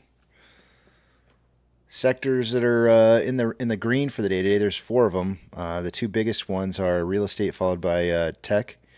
The worst 2 sectors for the day today are industrials, and that's followed by energy. Of the Mag 7, 3 are green. One of those 3 is about ready to flip over, maybe? Let's see. Possibly. Financial institutions that are plus or minus 2.5% or more will get a shout out. Coinbase is down 3.18. FRC is down 20%. NYCB is down 3.67. Douche Stank is down 3.06. UBS Group is down 2.41. Close enough. And is that it? That's it. Gold is currently down 0.83, but looks like it seems to have found a bottom around 22.95 and started trending back up again. Silver is down 2.51%, found a bottom around 28.64 and started trending back up. Ethereum Classic is down 1.18 and is still trending down. I do not want to call this a trend up just yet. The US dollar is currently up 0.56 and still trending up. Oil is down 2.1 and is still trending down. Mortgage-backed securities are up anywhere from 0.42 to 0.54 and trending up. And both of those getting a little bit of a strong trend up there not too long ago. SPY is up 0.02 and trending up. Yeah. VIX is up 2.41 at 12.33. A lot of kind of some consolidation with a little bit of volatility on either side of that consolidation in there. We're at 12.33 right now, and futures suggesting 12.73, so it still has room to continue to move upwards. VB is down 0.95 and is trending up. VBR is down 0.82, trending up. Tesla is up 3.86 and actually starting to looks like it's starting to move into a downtrend. Maybe some consolidation. Amazon is down 1.68, and I'm going to call that one consolidating after a downtrend. Cinemark is up 1.06, consolidating after a downtrend. Doge is down 0.56 and is trending down. Bitcoin is down 0.83, trending down. GME is up 7.58 and trending up. HYMC is down 1.46 and trending up. NCMI is down 2.08 and seems to have found a bottom around 462 and is starting to trend back up. Hood is down 2.28, trending back up after a downtrend, and AMC is up 4.57 and consolidating after a downtrend. Inflow versus outflow so far for the day today, there's approximately, let's just call it $6 million. It's pretty close. It's about $6 million more outflow than inflow. 24.21 million shares traded so far for the day today. After 230 minutes worth of trading. No, 230, yeah, it's pretty close. 229. We are on a pace right now for about 41.23 million shares traded by the end of the day today. I suggested somewhere between 20 and 40 million. I felt like we were going to see a little bit less volume than we had yesterday, but not quite as little as we had a couple days ago. 2 days ago, I think it was. Something like that. Taking a look at the 4-hour time interval. There's currently more buying pressure than selling pressure than our side of 54.23, which is slightly above average on a 1-hour chart. It was 3 days ago that we had low volume. It was 30.7 million. Sorry, I couldn't remember. I had to pull up the chart here. On a 1 hour time interval, we have more buying pressure than selling pressure with an RSI of 54.88, which is slightly above average. And on a 30-minute time interval, more buying pressure than selling pressure with an RSI of 56.96. On a 5-minute time interval, more buying pressure than selling pressure. It looks pretty even. Even amounts of buying and selling pressure with an RSI of 52.68, which is average. And with that, I yield the rest of my time to the back of the big tramp. Welcome back. Thank you, thank you. Welcome back to you. Do you think the Kansas City, what is it? Kansas City Shuffle? Is that what it's called? Yeah. What about it? Do you think that's what they just did right now too? Maybe. You never know. GME? Yeah. Because Maybe. remember how they started dumping GME right before Roaring Kitty was going to come on the live stream. They was just hammering it down. Yeah. And then he waited 30 minutes and they wasted all their ammo. So they did the same thing earlier, right now, before the call. Yeah. Before the meeting. And now it's going I said that same thing an hour ago. Yeah. Yeah, right, Pirate? I think that's what they're doing. So there's that, but I also think it's very, very interesting that you would want to, like, if you wanted to show that there was something out there that sucks or is not as good as what it should be, what better of a way to do that than to make a public embarrassment out of the system that you're using? Yeah. What if you wanted to suddenly create a new product that was going to compete with that system? Like, what better of a way than to make that look like trash because they can't even get their shit together to do a shareholder call on there? You know what I mean? Yeah. Mm-hmm. That's what I was thinking when I saw that. Because I'll tell you what, lack of confidence would be really high up on anybody who's looking at what's going on with that.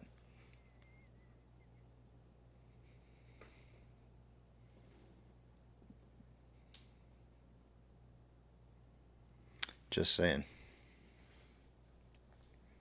You're right. Mm-hmm.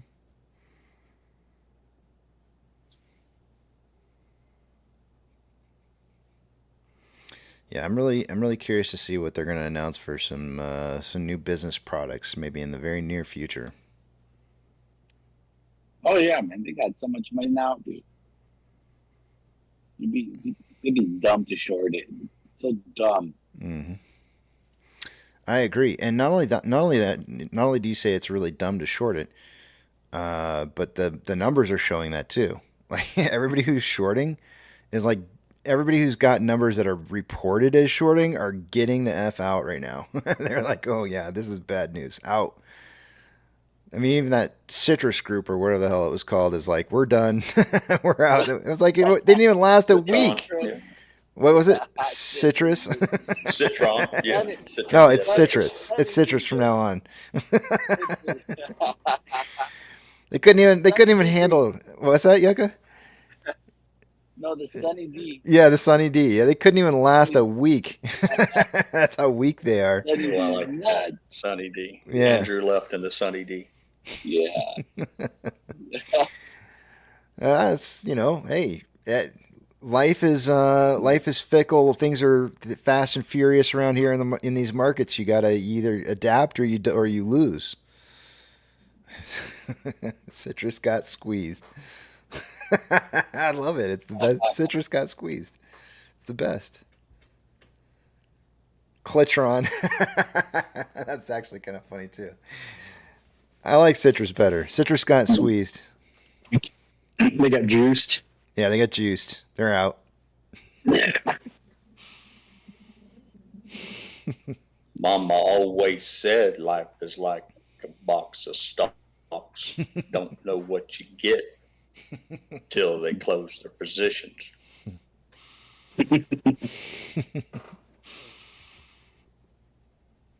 We should go through and just start changing tons of movie quotes that have, and then somehow figure out a way to put AMC That's what I was in trying to do there. I was trying to do the Forrest Gump. Yeah.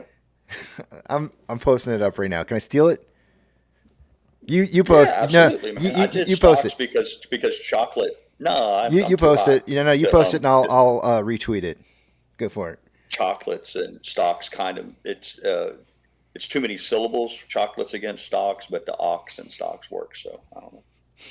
Yeah, I'll do a couple takes, see if we can get it right. It's hard because to pretend to be Forrest Gump, he speaks real slow. You know what kind of a challenge that presents for me? Take more gummies. Just take more gummies. You'll slow your speech down for sure. Casey got the joke. He got the joke. There was a joke in there. Oh, man. Let's see here. I'm in the zone right now, man. Forrest Gump chocolate quote. Yeah, he's on the bench. He's got the Whitman sampler box or whatever it was, the chocolate on his lap. All right, so I want to always said I'm gonna quote this. No, I'm not gonna quote it because if I quote it, yeah, no, I can't quote it. Well, you got to change. All you got to do is change. Have it post the All right, here we the go. lyric, not the lyric. It's not a song. Damn it, the line. His line. Oh wait, whoops, discard. Let's see here, and I'm gonna do the same on the end of every single one of these. I'm gonna put Adam Aaron's thing on the end of these. Yeah.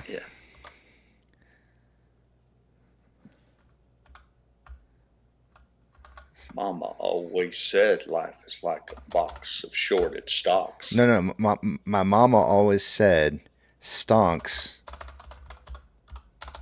was like Life a is box. like a- No, stonks was like a box of chocolates. You never know what you're gonna get.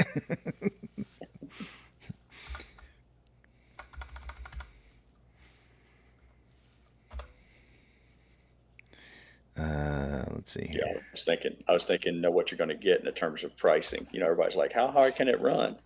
That could be the question. Forrest, how high can the squeeze drive the price? That could be Jenny's line. Wasn't it his girlfriend's name, Jenny? Yeah. Forrest. But he was Just talking. how high No, he was can talking to AMC the lady on the squeeze? bench, though. Yeah, the strange lady at the bus stop. Yeah.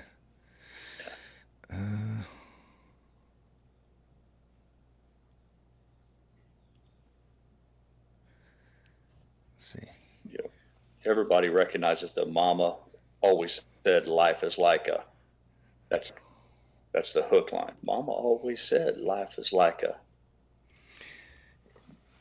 All right. basket of shorted stocks. You never know how much you're going to get until they close positions. All right. Published. Yeah, that'll get a laugh out of somebody. If they don't get the joke, fuck them.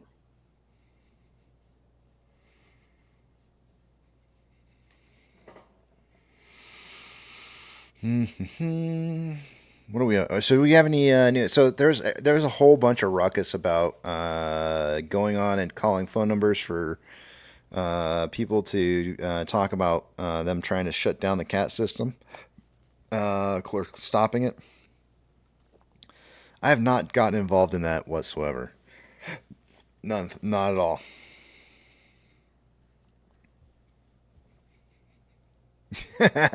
Break. Venus, go figure it out yourself.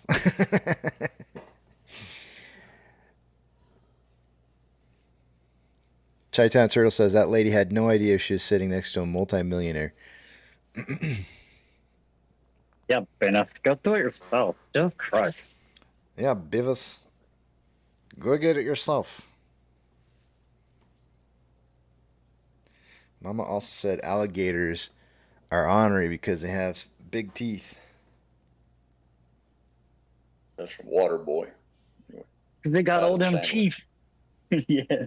Different. That's a different mama. No tooth. You could do that. You could do that. You could do a whole string of like mamas. You could do mama from Waterboy. You could do the mama from Forrest Gump. You can make each meme could be from a mama. Throw a mama from the train. There's been a lot of mamas in movies. Everyone in this room is now richer for having paid attention. I award you no points, and may God have mercy on your soul.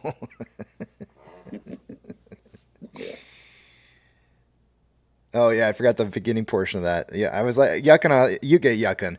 Yukon. I was sitting there reading it, and I was going like, isn't he missing like the first part of that? And I didn't see your message up above a couple. It says, no point in your rambling, incoherent rehypothecation. Were you even close to anything that could be considered a rational trade? All right, I'm posting that one. I'm posting it. Wait, was that from a movie? It's got to be from a movie. I want to do it from a movie. Yeah. It's from what movie? Yeah, it's from Dumb and Dumber, isn't it, Yukon? No. Was it really? When they say everyone in this room is dumber for having It's listened. from Billy Madison. Oh, Billy Madison. Billy Madison. All right. Yeah, when Good he was. Lord. Yeah. All right, hold on a second. I got to copy this all down. I knew it was a comedy. All right, copy. I think that might have been a documentary of Adam Sandler's life, real life. Not really. I like Adam Sandler. He's all right. I drink too much. I get in trouble a lot because I talk too much. Sometimes I have an imagination that's a bit too vivid. Actually, I'm not gonna. Something's wrong, and I don't know what it is. I'm not gonna post this one because it makes it. If I put Adam's name in this one, it's gonna make it sound like we're talking about him rambling, incoherent rehypothecation. I don't want to say that. Yeah, you gotta. Yeah, you want to be real careful. Yeah. It can't be misconstrued, or it's Yeah. gotta be. Yeah, I agree. Yeah, because I don't want to do that. I'm not. I like that one. I like it a lot. I just don't want to put his name on there. So. Got to discard that one, unfortunately. It's a good one, though. I liked it. Ducking Bullish said he just created a meme and tagged me on it. Let's see here.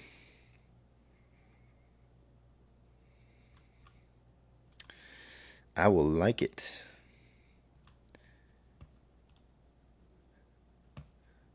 I'll post it up here so everybody can see.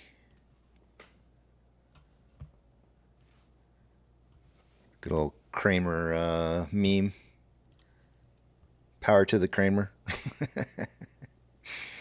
Not.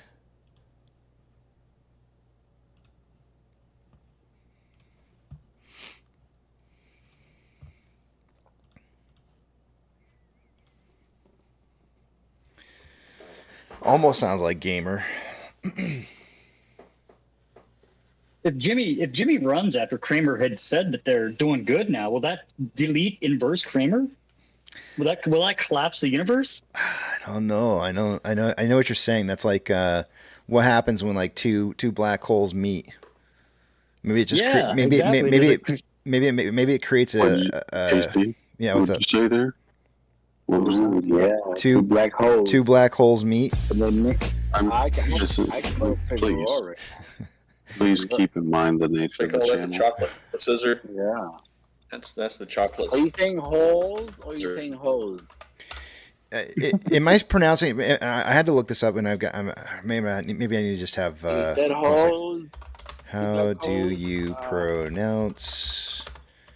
I want to say quasar, right? Isn't it? Is it quasar? Is that how you say it? Yeah, quasar. Quasar. Yeah. Hold on. Quasar. That's the way I always pronounced it. Quasar. Quasar, right? So isn't that like when two black holes meet? Doesn't it create like a quasar or something like that? Or a supermassive black hole. I don't know. Let's see here. A quasar is a rare and extreme type of supermassive black hole at the center of a distant galaxy that's actively feeding on gas and dust. It doesn't say. Cornhole. It doesn't say how. What's a quark? What do you do with doing two cornholes meet, Casey? I don't know. You should ask Danny. Let's talk about it. Yeah, Danny knows. Well, there's absence of light. Break Nation Sports. That's why it's called a black hole. There's no light there.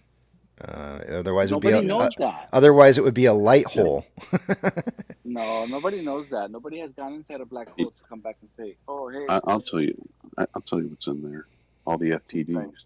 Ooh. Well, I think we can say that though, Yucca, because the reason we can say that is because we can't see them. If we could see them, they would be filled with light, and they wouldn't be a black hole. Yeah, nobody has ever gone to a black hole. Yeah. Damn it, Casey. We're not do this again. No. We're not gonna. We're not gonna do it. Rehypothecated shares. That's what.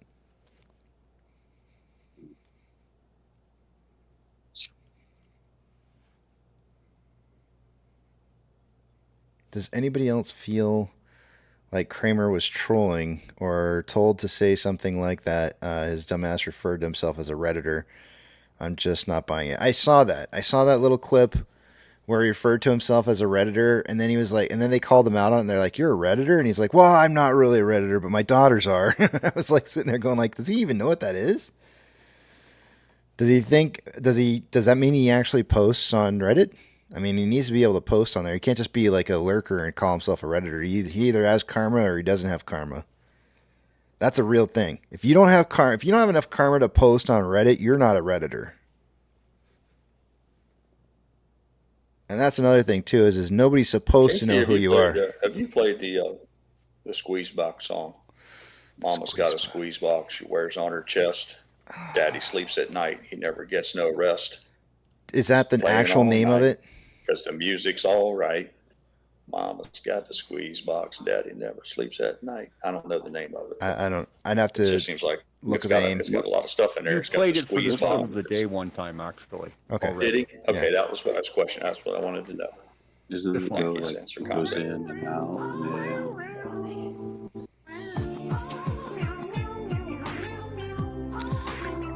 New time for GME meeting, June 14th at 4 p.m. Eastern Standard Time. So right when market closes.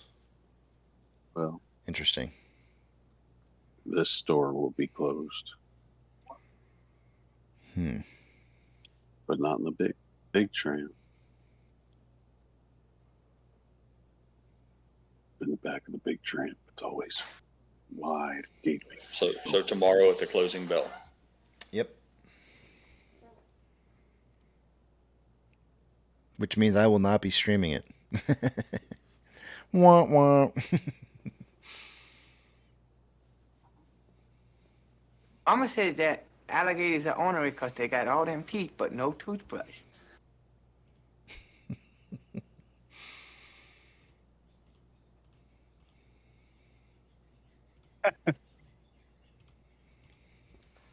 You guys ever watch those animal like killing videos where they go after each other? Yes. National Geographic? You know, all the time. Oh yeah, like man, I was watching this video a couple weeks back. Like crocodiles. There's like a massive zebra crossing at a river. Like tons of zebras. It must have been like hundreds or thousands. But they got a hold of this one. Man, they mutilated it. Oh, I have not. I don't see that stuff. I don't know if I've seen all that. Oh my gosh, it's pretty raw. Rugged, I gotta ask you a question. Are you hunkered down in a cubicle, like whispering to us? A little bit. Okay. I just want to make sure I understood why that was happening. Mm-hmm. Yeah. Okay. Cool. Yeah, I'm trying to be respectful to. Yeah. No, I understand. No, I totally get it. Yeah. No, that's okay.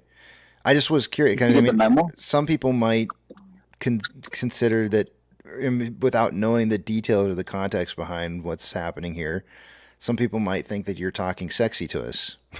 So I just wanted to make sure. I was making sure that everybody. We're hunting rabbits.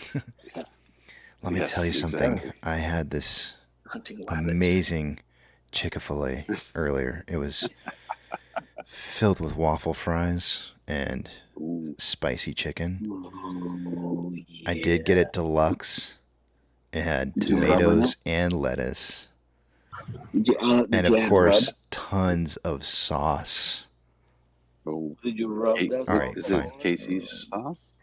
It was only 2 packets, but I mean, it was a ton for me. I felt like it was a lot of sauce.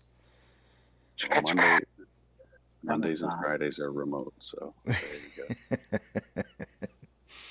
How spicy! It was so spicy it made my lips tingle. Well, I do have a treat for you. I'll be down working. I'll be remote the next 2 weeks, so Okay. I won't be talking. Yeah. I No more won't be sexy. Bob Rossing it. No more sexy time voice for you. He's that disc jockey that comes on at like 2 a.m. for the late night show, and all they play is real romantic music. It's like, welcome to overnight with Real Rugged. This goes out to all you lovely ladies. Reach out. If you can't love the one, you can't be with the one you love the one you're with. Ain't that the truth? Let me tell you about how these zebras got ripped to pieces. Oh, you cats and kittens. Oh, you cats and kittens out there in radio land. It was ravaging. Yeah. I tell you, some of these animals are dumb. Some of those animals are dumb. Yeah, they are. I mean, there's literally like a whole river full of crocodiles, and they just imagine you and your family are just walking down the street. Next thing you know, one of your family are just rips to pieces right next to you. What are you gonna? I mean, like, I kind of think like that's yeah. No, you don't really just give you freak out. You act stupid, and Well, think about this just for a moment. Let me interrupt you, Casey. Think about this for a moment. Think about fish. If you got a pond with a whole bunch of bluegill and your little boy throws a worm in there and just snatches the bluegill out, what do all the other fish think? And maybe that's what's going on with these alien abductions. We're just like fish walking around our planet as the pond, and these aliens are just snatching one up once in a while. Maybe we're just no different than a pond full of fish. I mean, the other fish don't know. Do all the other bluegill know that one bluegill just got snatched completely out of the water? One minute he's just swimming along, nibbling on little plankton and leaves, and he sees a juicy worm and he goes to take a little bite, and next thing you know, he just disappears. Just Pirate, the story that fish is probably when he gets thrown back in, though. When he gets thrown back in, he's like, Jesus Christ, guys! That was a worm! It Right. told me. Yeah. They're all like, the other fish are like, get a load of Bob. He told us that he went to a place where there were giants and there were people as big as mountains. And then when they were done, they looked at him, they threw him back in the water. They're like, yeah. Bob needs to lay off Mash the me sauce. back down here. Bob needs to lay off the sauce.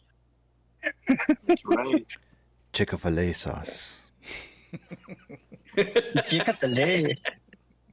He needs to lay off the seaweed. Yeah, Bob's all been eating too much seaweed.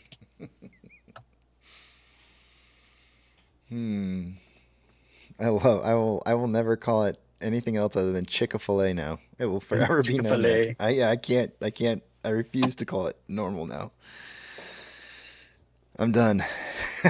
That's it. That's all I got for you guys today. I just thought of another one we could do. We're trying to do movie memes where we could tie them into AMC and change the dialogue. But how about, I know it's Jim Carrey, but I love Jim Carrey when he was in The Mask, when he had that big you love me? You really do love me? You know, the big hat and all that stuff when he's like, boom, chicka, wow, wow, you know, when he's doing the dancing scene. Mm-hmm. Yeah. Figure out a way to change the song? The entire song? Please and ticket for scan or touch lost ticket button. Thank you. Please exit. Can we let's do a simple one. We could just do this is gonna be real simple. I'm too high right now to remember the whole movie, but it should be a target rich environment because the work they did when he had the mask on and he was like the howling wolf. He was like I said, he had a zoot suit with the big crazy hat, like he was all pimped out. That whole movie is full of easily memeable stuff. Yeah, a lot of good masks. Here we go. I got another one. Here we go. Mask. See if you guys can guess which one this is here. Hold on a second. I'm gonna type it in here. Let's see here. Home. I'm talking like rugged now. Home. Then we gotta. I can't do it. Hey, you're paying. You're paying by the minute. This, Casey. This and then I'm gonna change this one last thing. And it sounds like you're Bob Ross. And now All right, here we go. Let's see if you guys can guess what movie this is. I'm here. Major points to anybody who can guess this. AMC breaks free. AMC expands to new territories, painfully, perhaps even dangerously, but AMC finds a way. Jurassic Park? Yes, it is. Jurassic Park. Jeff Goldblum. Yeah. Nature finds way. Finds a way. Chaos theory. Let's see. Yeah, I like Jeff Goldblum. He's pretty cool. At CEO Adam Post. AMC breaks free. AMC expand. I like that one's good. That's a good one. And we'll never know if he likes it. Yeah, you know, and I'll never. Yeah, that's right. Yeah, and he won't follow me back either. So that's the worst part. Well, you'll know if he likes it. You'll know if he likes it because you'll see people that start liking your things. That's why I shared that little Jesus meme yesterday. I still see what you like. I like liking people's stuff sometimes. There's It's another just one, fun. but it might be too Yeah, old nothing to school. hide. You remember when Chiquita Bananas had the dancing girl that was real famous for the Cuban, when the Cuban dance club scene was in the Miranda. She's like Chiquita Banana, and I'm here to say, she was a woman who wore like a long tropical dress, and she had a bunch of fruit piled up on top of her head, and she was doing like a dance with caracas or something. I think her name was Miranda, but that would be another one. Was she a dancer? Yeah, and it was with bananas. She had like bananas on her head and fruit and oranges, and she had these big earrings, and she was doing like Chiquita Banana. Traditional Chiquita. Yeah, she was doing like a traditional Cuban dance. I failed to remember what type of dance it was that she did, but she either had like the shakers, the two shakers, and then again, Jim Carrey did it as part of his dance scene. That was where that was taken from, in The Mask. But she had all the bananas on her, so it might be something that could be done with that creatively. Casey, can you do anything with that? He's got enough to do, man. I'm just rambling. Chiquita Banana. What was the quote? Carmen Miranda. Turtle, thank you. Carmen Miranda was her name. She was a famous flamenco, I think it was called, a Brazilian singer-dancer, flamenco dancer. Chiquita Bananas took it and made a commercial out of it. It ran forever in the 70s. Chiquita Bananas, and I'm here to say, but she danced. So if you do a search for Carmen Miranda or Chiquita Banana, it should pop up. Okay, but what am I doing with it though? It's a ditty. It's a commercial ditty. If we could take Oh. her singing the song with the bananas and change it. Dress up like that. Yeah, that's not happening. I'm not gonna do jingles. I'm sorry. That's not happening. No jingles. Okay, no Yeah. jingles are out. Okay, spitballing here. I'm not a jingles person. I actually am. I'm a really jingles most of the music I write's like a minute and a half or less. So a lot of stuff I do is kind of almost jinglish, but I don't want to. But the Jim Carrey, when Jim Carrey is doing this, when he's singing, and I forget who the girl is, but she was super hot with the silver tube dress on or whatever, like that. He was singing to her in the nightclub. They stole that from Carmen Miranda.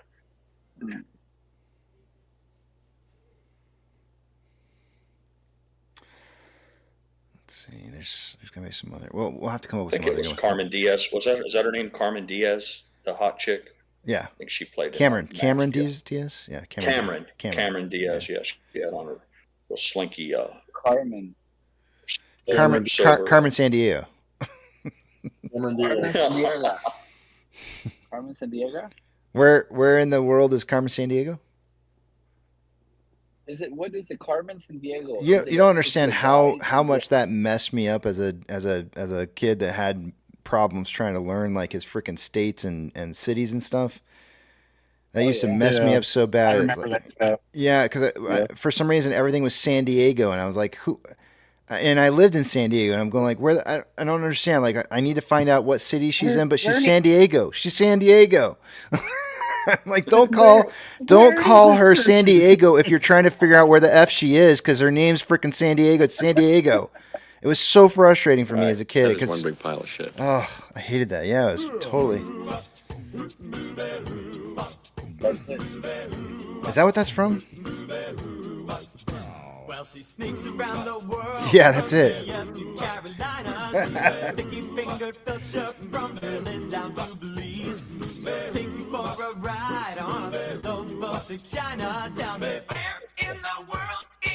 Carmen San Diego.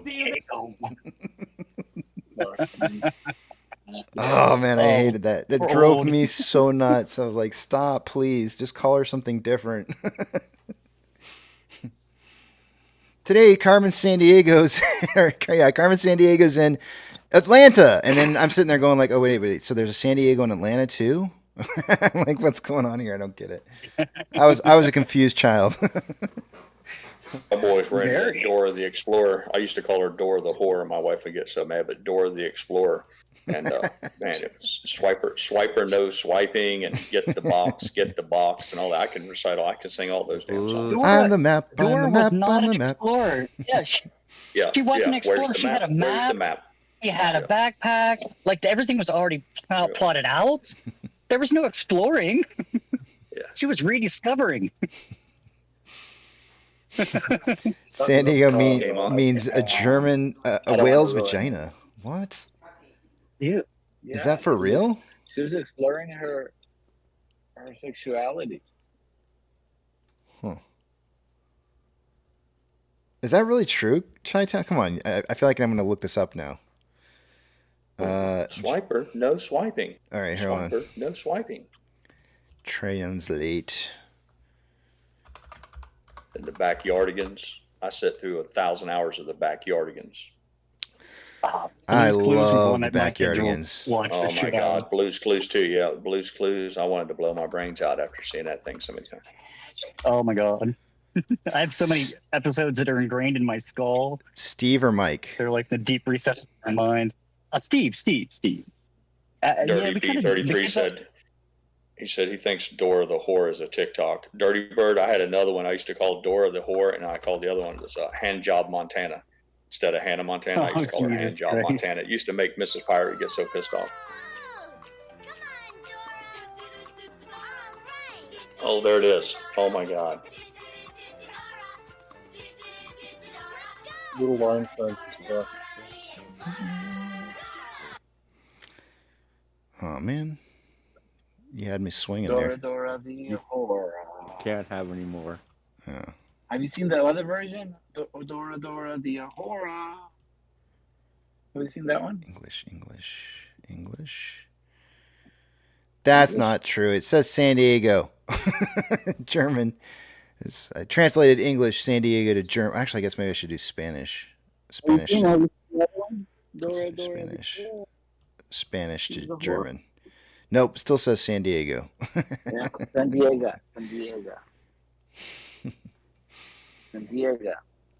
That's a quote from Ron Burgundy. Okay, I didn't remember the quote. You got me. You got you? Yep. I'm from San Diego, and I can't even remember what the hell it means. How old were you when you discovered there was a difference between Spaniards and Mexicans?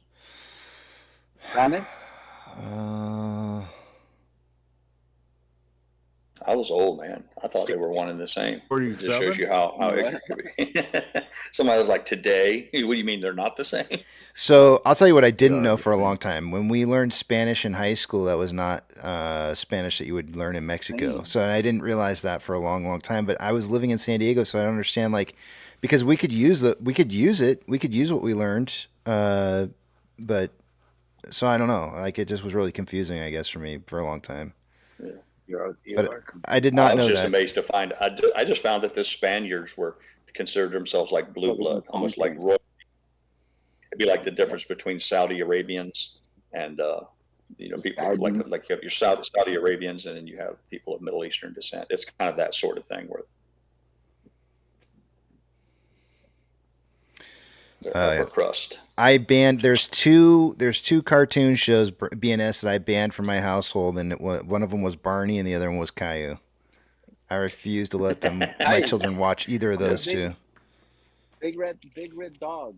Did you like that one? Yeah. Barney and Teletubbies were my house band. No Teletubbies and no Barney. Well, Teletubbies was weird, but I found it kind of for like babies. Yeah, it was for babies, and none of the kids. weird. Yeah, it was just weird. From But My Little Pony. the repetition part of it was good. I felt like because they kept repeating things over, and children kind of like that when you see things that are repetitious. Brainwashed.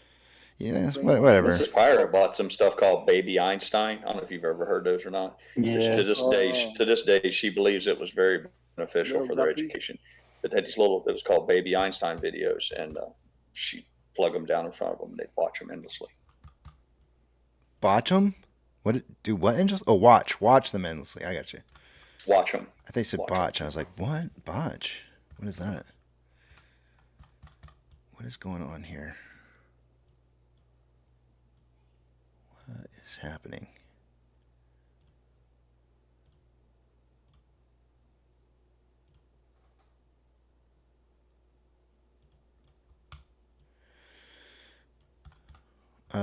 So I talked about this earlier this morning on a 1 hour chart, and I'm sorry for changing the topic so suddenly, but this is just how my brain works. You have to put up with it. But earlier this morning, I had you on a 1 hour chart, and I suggested to you that there was more than likely going to be a third test of that 524 range, followed by a potential final breakout, but that the breakout might not come for until next week, potentially, because we had this level of support down here that was kind of showing up here. Now, I'm still not suggesting to you quite yet that it's going to be moving to that fourth and final breakthrough, but we are heading that way, and we do have a level of support that's kind of showing up on this current move here. I'm kind of tending to lead towards suggesting to you guys that we're going to probably break down through this and not up. We may find a retest of 524 again here and see it bounce off that and come actually fall below this level of support here. But I don't know for sure if that's going to happen or not. I mean, we'll find out here. It looks like it's about ready to happen. So just be ready for this to be kind of like a surprise move back the other direction and kind of breaks back down again. And before the end of the day, we should have some support in that $5 range that's showing up in here. So. But I do see what appears to be somewhat of a strong level of support where we've bounced off of twice. We set the level earlier this morning, and then we've had two different touch points off of it right there. So we could be getting very, very, very close to a breakout of what appears to be some consolidation within this range in here. Sorry.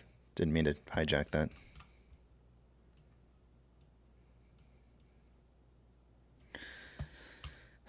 I switched gears way too fast. I'm so sorry. I apologize, guys. I know we were having so much fun there, and then next thing I know, Casey's like, business! And the answer's like, ring up the dinner bell for business time. I would like to extend to you an invitation to the pants party. Noises!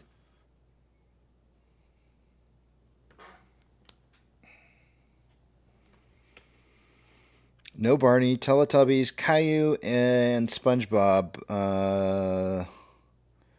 So that actually was like a main staple in my household. Like SpongeBob was like, I just thought it was hilarious. So I didn't mind my kids watching that. But Caillou, yeah, no thanks.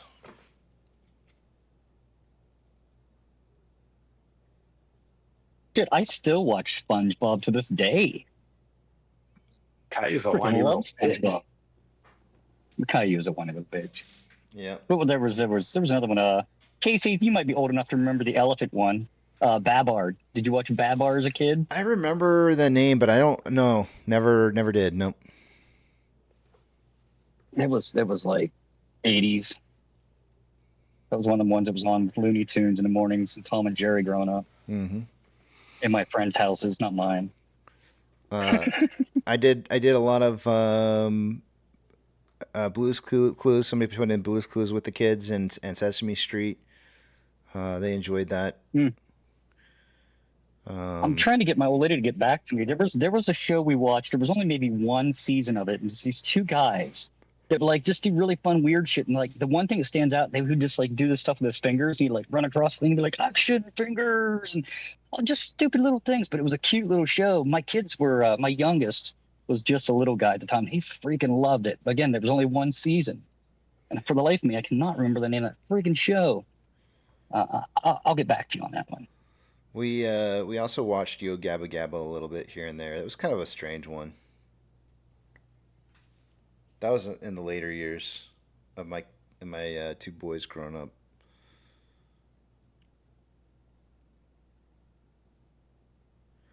Octonauts, one of my buddy's best friends created and sold it to Disney. I have not heard of that.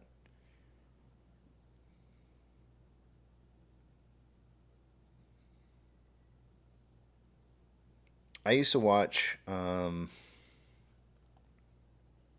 I was really super little, Captain Kangaroo.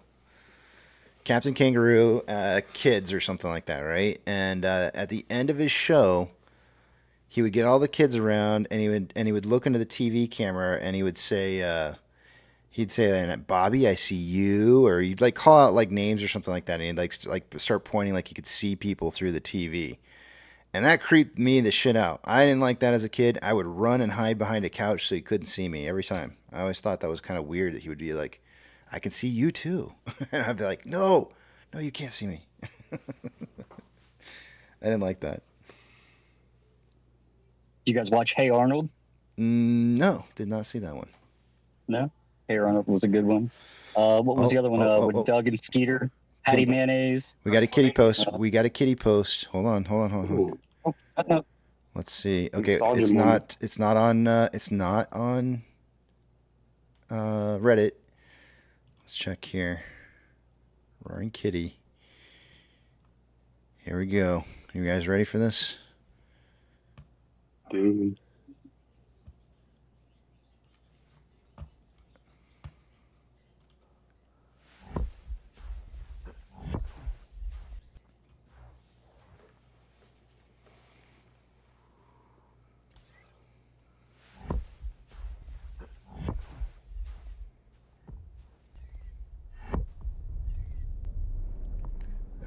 He's calling the calling card. He's calling the big bad beast.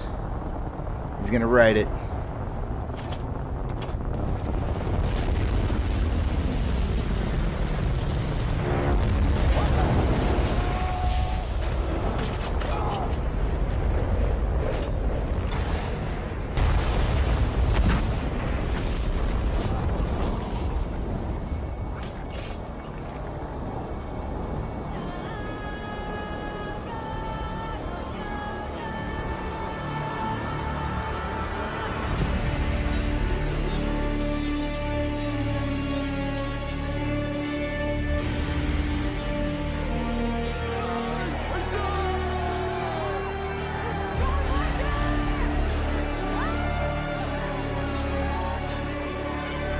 I gotta board it out because she got back to me. It's called the Upside Down Show. Okay, I feel better now. Upside Down Show. I don't remember that one. In the Detroit area, we got CBC, which is a Canadian broadcast channel, and there was a show called The Raccoon. I know all the Canadian people know that one. Yeah. Done with us. Did you guys hear that? My favorite. It was one of my favorites.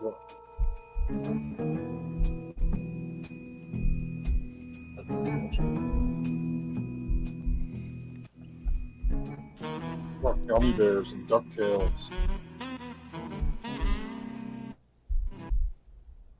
Panther and the Aardvark. If you guys listen real quietly to the live stream, if you listen very quietly to the live stream, you might hear it.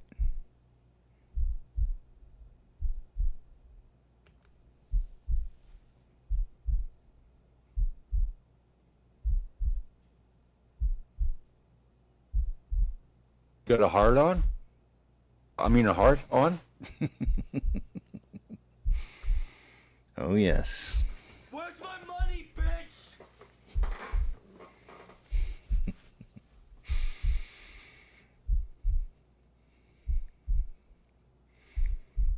Interesting.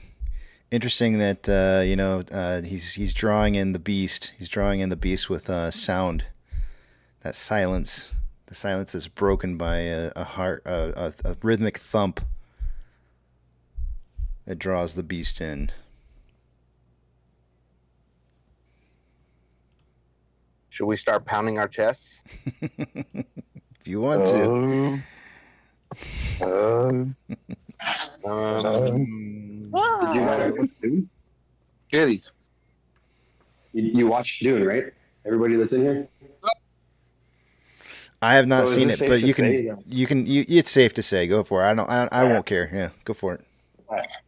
Is it safe to say that Warren Kitty is the Muhammad Hadith, the one that fills the prophecy? The only one that could ride Shai Halal, Might be. the great sandworm? Mm-hmm. It might be. Quite possibly. Casey, have you Like had that this? Look at your screen. I'm looking at it. What are you talking about for Discord? No, this right? Yeah, Discord. yeah. Live video. Live. Have you had that before? Inca Cola? No. Oh, dude, that's good. What is that? According to Stephanie Cameraman on Twitter, GME's meeting is moved to tomorrow at 4 o'clock. Those look like sandwiches without any crust.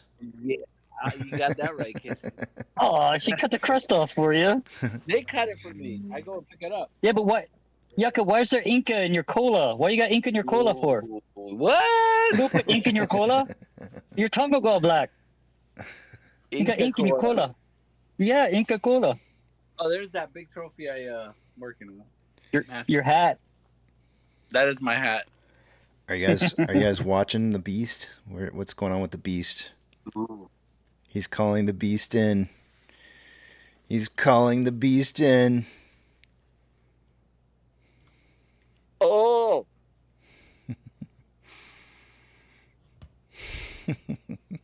Ooh, yeah. It's running, baby. That's a big Pokemon.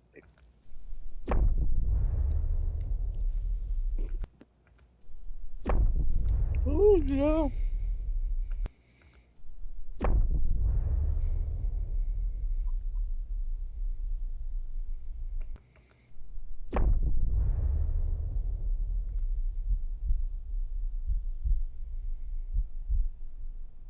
It's interesting. He puts that tweet out around the same time that margin calls started to 2 p.m. Eastern, correct?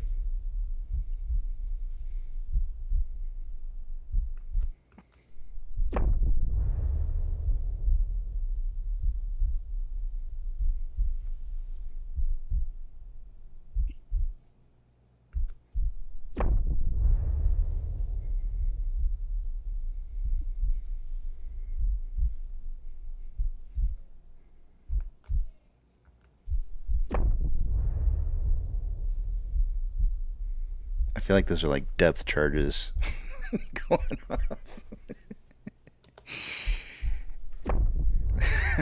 Did you hear that GME meeting is tomorrow at 4 o'clock? Yep. Yeah. We talked about it a little bit ago. Okay. Sorry, I was No. It's all good. Thank you. Appreciate it.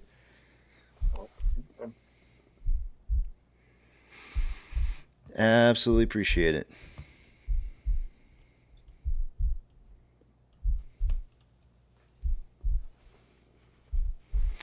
Jeff says, Casey, I'm sure I'll get timed out for this, but now that you're in GME, are you going to fade on AMC like many of the AMC YouTubers have done? No, Jeff. I've already stated my position and what I would be doing and what I would not be doing. I did not sell any AMC to buy my GME shares. In fact, I bought more AMC than I did GME when I went to go buy. And on top of that, I do not plan on changing my structure or my plans. I'm going to get licked by this dog. I'm not changing anything. I am continuing to hold and do exactly what it is that I've always said that I would do. And I am not wavering from my convictions at all. Casey's gonna slap the backside. That's right. Slapping that backside. Did you say you're not wavering from your convicts and you're slapping the backside? All right, got it. Whatever, dude. Convictions. Sorry, my bad. You need to get your ears checked out. What's that? Yep. You said what? Well, it's a fair question, Jeff. I don't mind answering. I don't understand. We've had a lot of people coming through and run us over with steamrollers. I get it. I understand. And in fact, you know what? To be honest with you, Jeff, you have no reason to really trust me, right? Like, there's no reason why you don't have to put your faith in me. You don't. I'm not asking you to. I really don't. Put it all in him. I think more than anything, it's important for me to have your own convictions. Right. And that's really what you need to have strength in is your own convictions, because I can't give that to you. I can't. There's no way I can. I'm a human being just like everybody else. I am flawed. But I'll tell you what, I do like to be a man of my word. And I think that there's something, that's all I have, right? Is my word. So I either live or I die by my word. You're not perfect. I know, right? You're not perfect. No. Oh, shit, I'm unsubscribing. I thought this was the perfect station. Jeez, all right. I'm not a perfect person. I wish I was, but I'm just not. You mean we're all human too? Holy crap! I thought this was a room full of bots. Yeah.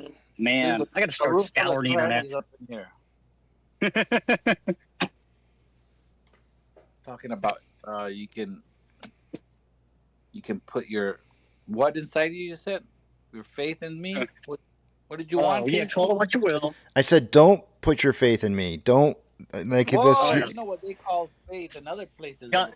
Yaka, no means yes. No means yes. Remember? what yeah, faith put that faith in me.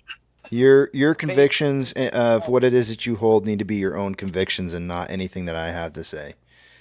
You either believe in what you see with your own two eyes, or you don't believe in what you see with your own two eyes. And I trust numbers, right? I trust numbers. I don't really. I love you guys to death, but I don't trust anybody.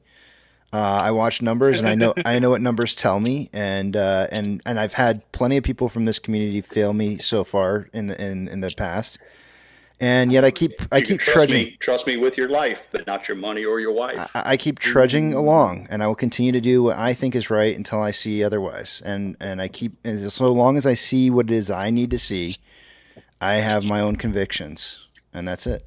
Oh my God, Casey. There's a line you just pulled out of my head from A Knight's Tale when what's his name? Jeffrey, I think his name is trudging like naked. He had lost his bets, and he does his little his poem about trudging. Am I not ringing a bell? You ever see A Knight's Tale? I'm so bad with quotes, and I have to go look it up. Let me see. I'll look it up right now. I only know it because I've seen a movie like 1,000 times by accident because my wife thought Heath Ledger was the hottest man on the planet. What was the name of the movie again? Something Knights. A Knight's Tale. Knight's Tale. A Knight's Tale with Heath Ledger. Yeah. It was one of the ones that kind of grew on me after seeing it like 100 times. I'm like, yeah, this is an alright movie. At the end, he does a bit about. It says in 2000. I love that movie. It's a great movie. It says in 2001, a film Knight's Tale, Jeffrey Chaucer, played by Paul Bettany, defines trudging as the slow, wary, depressing yet determining walk of a man who has nothing left in life except the impulse to simply soldier on. Soldier? Correct. Soldier on, yeah. Is that it? Is that the quote? Yeah. Yeah. Good stuff right there. There's all that ups and downs, but we continue to trudge on. Mm-hmm.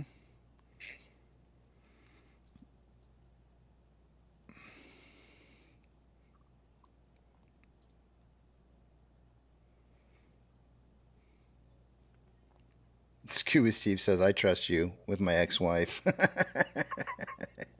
That's good, I guess. Oh man.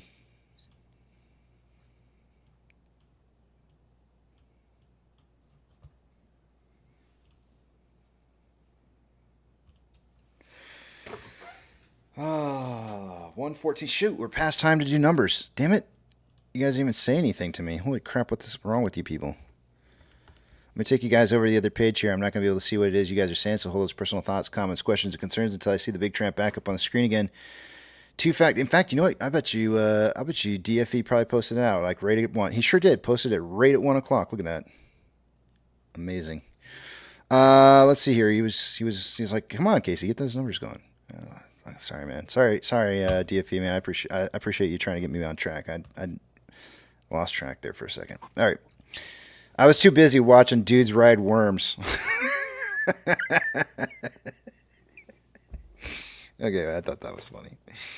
Let's see. What do we got going on here? I'm smiling so hard my phone doesn't even recognize my face. It's like, who are you? That's not you. Let's see here. I'm going to take you guys over to the other screen. I'm not going to be able to see what it is you guys are saying, so hold those personal thoughts, comments, questions, and concerns until you see the big tramp back up on the screen again. Two-factor authentication, if you don't have it, you may want to consider getting it, as it could prevent somebody from getting into your account that shouldn't be in your account when you do sign up for that. If your broker allows for you to put in a secondary device, you might want to go ahead and do that, because you never know when something's going to happen to your primary. Last but not least, make sure you guys are getting statements for your portfolios on your own records on your computer. It's just usually a couple clicks to get those statements downloaded. So that you have your own record keeping of what it is that you hold in case something happens with your broker. Do not trust them to do that for you. Starting with off exchange. By this time of the day, I would expect off exchange to be right around 64% going through off exchange and EDGX combined. On AMC, we got 54.56% going through off exchange. EDGX is at 11.03. The combined total 43.53%. That's not right. Hold on a second here. The combined amount is 65.59%. That's about 1.59% higher than I would expect. CHX volume is 3,000 shares. That's not a whole lot. GME CHX volume for the day-to-day is coming in at 68,995 shares. Definitely elevated. Shares available to borrow has not changed in a couple hours on AMC. So far in total for the day-to-day, I think we've seen just about 400,000 shares borrowed in total. Fees are at 2.62%. According to Ortex, there was 898,000 shares returned earlier today. That has not changed in 2 hours or 3 hours now. That's going to leave the estimated short share interest, the free float, and cost to borrow numbers all the same. Shares on loan for the day is at 72.5 million shares. That's approximately 11.18 million shares less on loan today than there was yesterday, and Ortex is estimating that about 2.76 of that was in closed short interest. GME's borrowed amount for the day-to-day being reported at 1.81 million. Taking a look at the options, highest amount of call volume so far for the day-to-day is coming in at a strike price of, well, an hour ago it was at 5.5 with 16.1 thousand contracts. It's now back down to a $5 strike with 16 point... No, hold on a second. It's not updating. There we go. I take that back. I take it back. Everything I just said right there. Highest amount of volumes coming in at a $6 strike. That's 50 cents higher than it was an hour ago. And we went from whatever it was I said a minute ago to 19.2 thousand contracts at 6. Highest amount of puts coming in at a $5 strike. That's 50 cents higher than where it was an hour ago.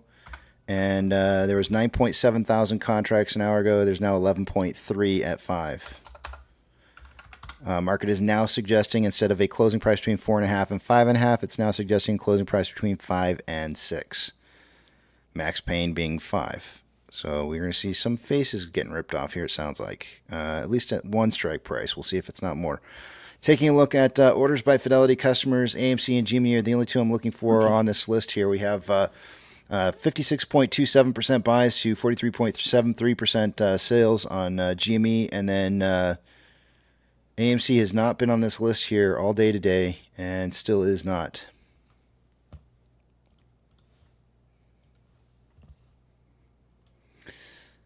MMRI was 276.38 as of an hour ago. It's now 277.76, so it's starting to head back up again. Also, I heard earlier through the grapevine, and I forgot to mention this to you guys, that the the Japan just dropped a bunch of foreign debt earlier today.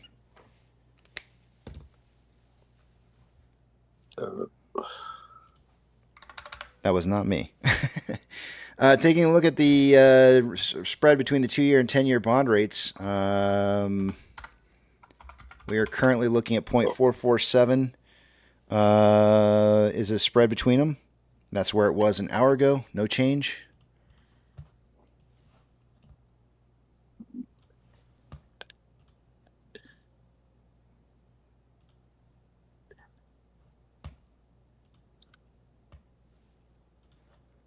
NASDAQ is up 0.23, Dow Jones is down 0.26, and the S&P 500 is up 0.11.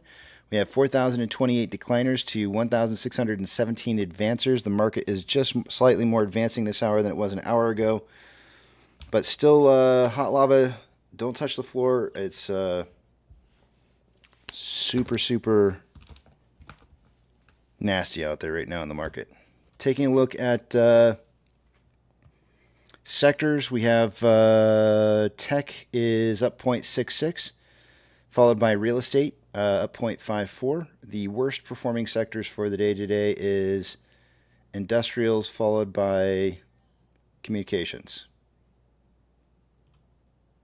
Of the Mag 7, 4 out of the 7 are green, 2 of those of which are borderline. Financial institutions that are plus or minus 2.5% or more of a change since closing of yesterday will get a shout out. Coinbase is down 3.65. NYCB is down 3.36. Douche Stank is down 3.06. UBS Group is down 2.52.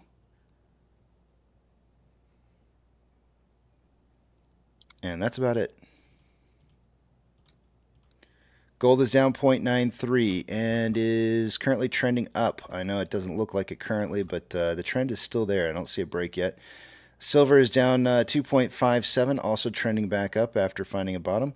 Ethereum Classic is down 0.99 and is trending down.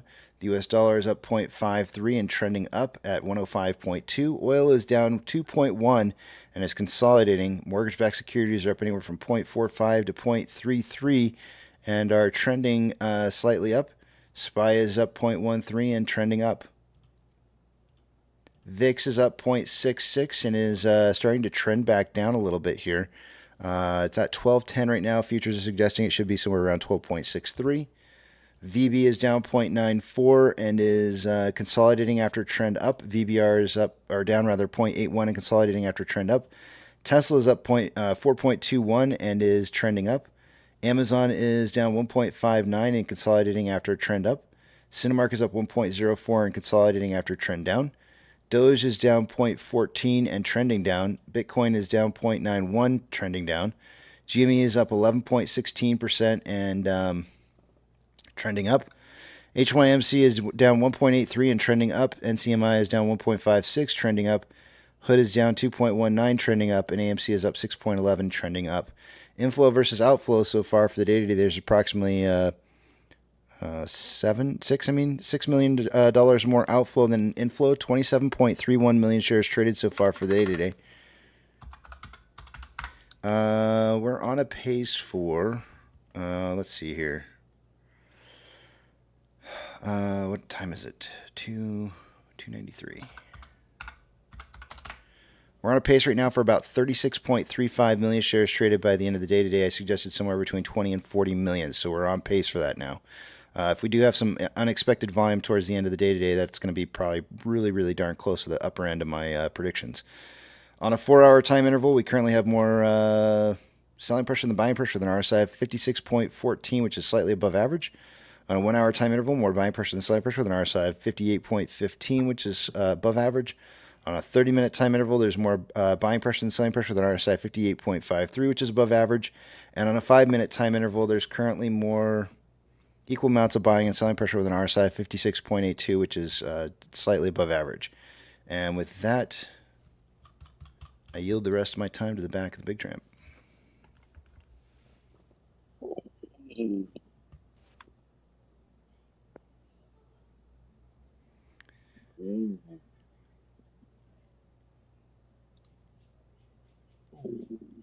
There's a there's an article here from Benzinga saying stocks turn to losses, bonds rally on falling producer prices, rising jobless claims. What's driving the markets Thursday? I don't even know if I really want to. I don't care. I don't care.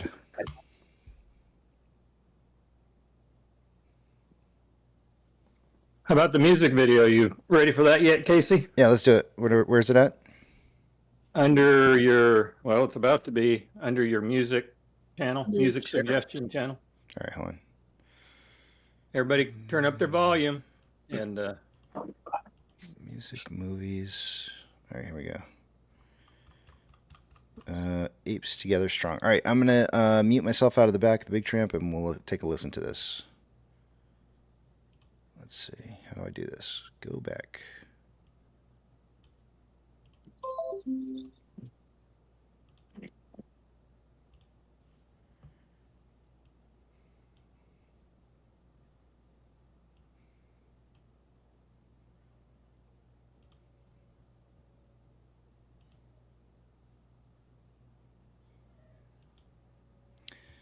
Okay, I guess this is paused here. This is an original by Papa Mac called "Where We Belong." Let me put it up on the main screen here.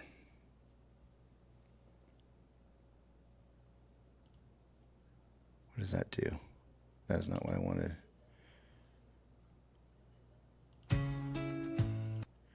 That's not what I wanted. Sorry, give me 1 second here. Technical difficulties. We'll see how his mixing's doing here. How do I get this to... All right, we'll just try this.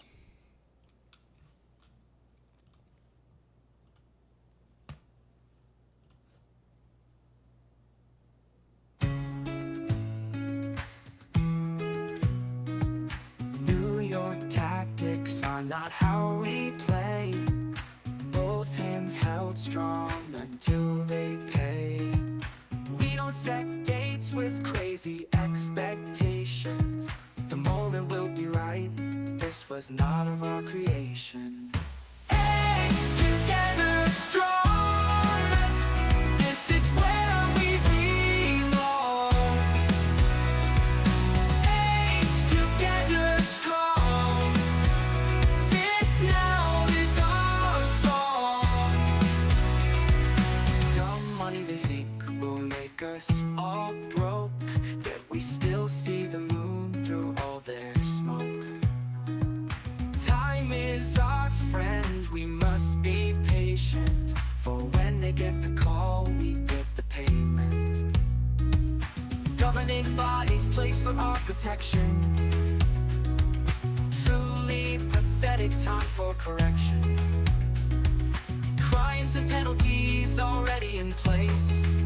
Proper enforcement needed, what a big disgrace. Buying the dips when the shares are low. Amy, we love you, now let's watch this thing grow. We never intended to start this global fight, but we are not leaving until it's made right. They thought a single purring meant a financial war. Just wait till they hear this planet full of apes roar. Apes together strong. Apes together strong. Our ears hearing the call of a cry, so simple yet brilliant, continue to buy. AMC makes movies better, we have been told. Once you've experienced it, you'll know why we hold. Apes together strong. This is where we belong. Apes together strong. This now is our song. Amy, we love you, now let's watch this thing grow. Let's watch it grow. Apes together strong. Amy, we love you, this thing's ready to blow. Oh, Amy, we love you, this thing's ready to go. Apes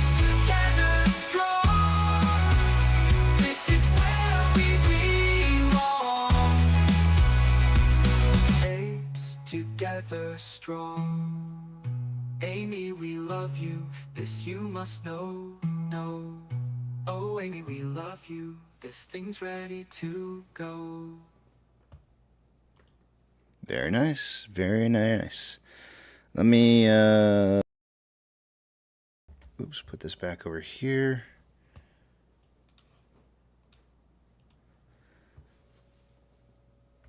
Turn on my camera. Let's see, get this back on. All right. Let's see.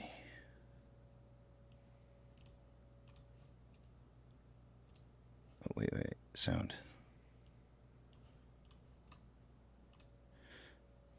All right, I'm back. Nice job, Papa Mech. Very nice. Thank you. Yeah, dude, good. I like it. Yeah. Go check it out. I missed it. Mason Bluetooth says it has like a Christian rock channel sound. I think he meant sound on that. Yeah, I got a little bit of that feel too. It's also got that like in sync kind of like I don't know what years was those. I guess early 2000s kind of vibe to it. But I think that's more like that boy band vocal kind of sound thing going on there. So I don't know. It's I like it. I think I would experiment around because I like the lyrics. I would experiment around with going something a little bit more like hard than that. Yeah, that's the cool thing about the AI is I actually have a country version, a rock version, that version. Yeah. So once you got the lyrics, that's the hard part. I think it definitely would probably appeal to the younger crowd. Maybe, I don't know. Yeah, maybe. I think that would probably appeal to the younger crowd. There's one other thing too.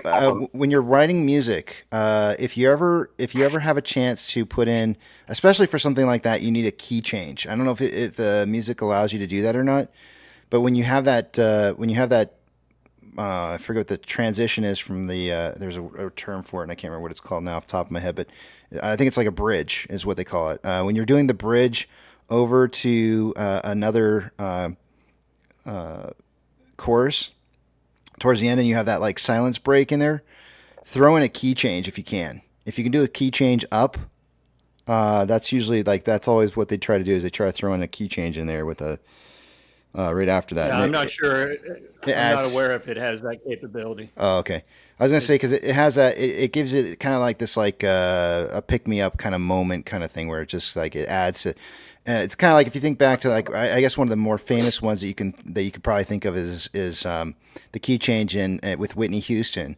Now I can't sing it of course, but and then she hits that one key change where it goes up like there's that pause and then she goes up another octave and like or not octave but another key change up probably a fifth or something like that and then she's and and it's like much higher and you're like holy shit and you get the chills and it's like kind of that moment where it just kind of the song grows and just kind of busts out it's just kind of like a nice transition. I don't know if they don't have that in the software that's just it's unfortunate but I'm sure that's coming with every iteration of the AI but right now pretty much you give it the lyrics you can tell it the genre you can say violin piano different things like that but as far as I know, you can't get into changing keys and that kind of stuff. Yeah, it'll come down the road.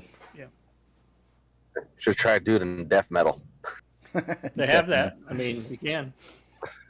That might be cool. I'll drop a couple on my channel of the different genres, and you get bored, you can check it out. Yeah. Nice, thank you. Not bad at all. All right, I'm going to take a break, guys. I'm going to head out of here. Let me put in the message on the screen. Hey, Papa. What AI platform are you using to generate these? It's called Suno, S-U-N-O. Okay. Yep, that's the one I was playing with too. Okay, well enough. Yeah, I like it. It's fun. Yeah, it can get addicting. Yeah, I've made songs about being a college janitor. I've made songs about being a stockholder. I've had a lot of fun with it. Nothing I've shared yet or posted out. All right. I will see you guys. I'm going to head out of here. I'll leave the back of the Big Tramp up to you guys, and I'll be back in a bit. See you in a bit, Casey. Alrighty.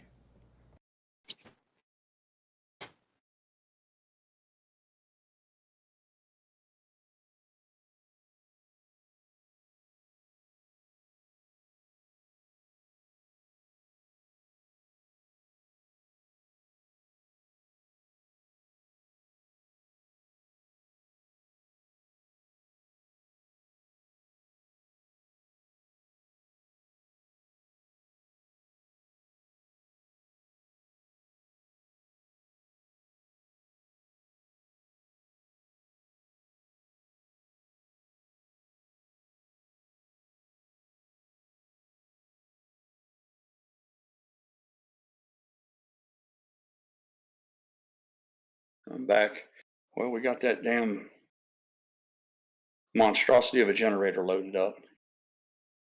I cut a piece of plywood, made a sled, threaded a bull rope through it, made like a skid sled.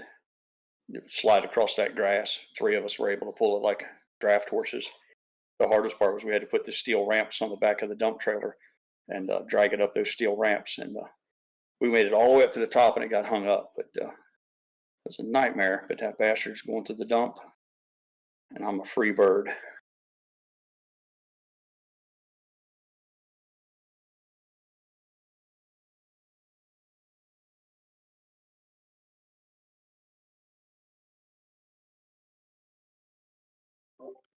Well, you missed the debut of my song "Ape Together Strong Pirate," so you have to go back. No, I heard it. I heard it. I thought you were I sat down. I got back just in time to hear it. Oh, okay, cool.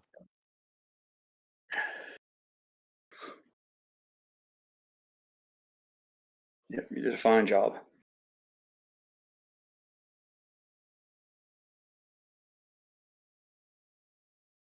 Somebody put in the chat, contemporary Christian channel bound or whatever. I don't know if that was meant as an insult or a compliment, but I took it as a compliment. That's the more Papa Mac vibe. So yeah, no, I think it just has that kind of a little bit of a flavor to it, like the same song. Like I was telling them with the AI that once you have your lyrics, you can change up the genre and some I feel like it works better than others. I'll drop a couple of the other flavors out there just to see what people think. But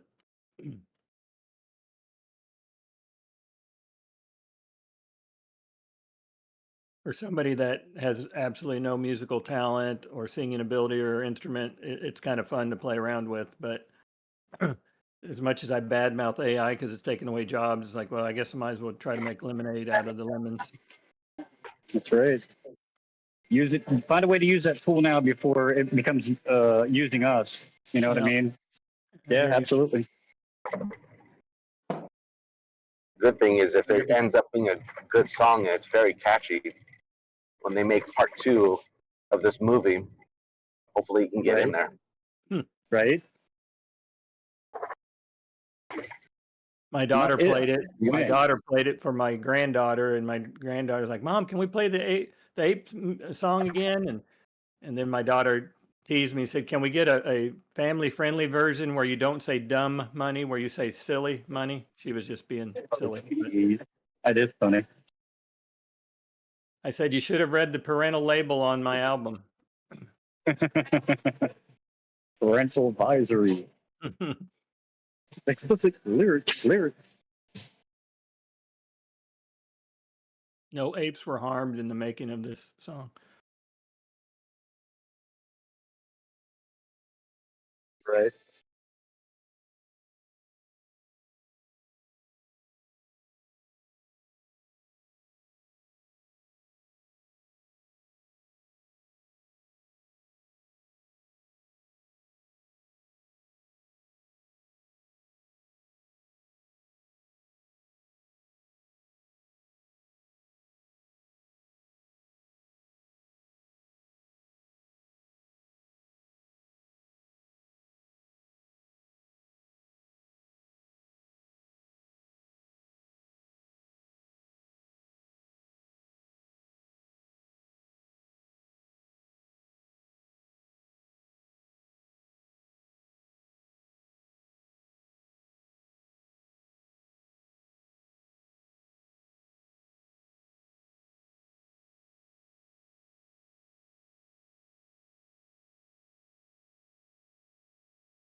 Is Casey on break?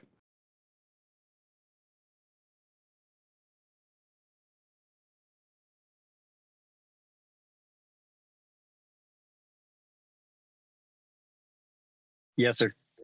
Yep. Somebody put in the chat a rap version would be retarded. I'm going to go ahead and play the rap. I'm going to play my rap version. It actually turned out, I think, okay. I didn't listen to it all the way through, but you guys are game. I'm going to play it. Yeah, let's do it. Yeah, do it. Here we go. See what kind of flow you got. Hold hands held strong until they pay. We don't set dates with crazy expectations. The moment will be right. This was not about creation. It's to get out the song. This is where we belong. It's to get out the song. This level is our song.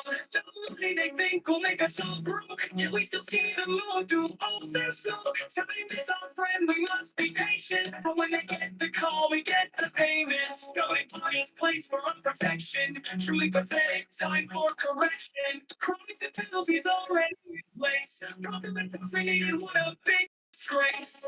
In the depths, when the shadows are long, baby, we love you. Now let's watch this thing grow. We never intended to start this global fight, but we are not leaving until it's made right. If they don't single party, it's a financial war. Just wait till they hear this. It's full of apes roar. It's to get the strong. It's to get the strong.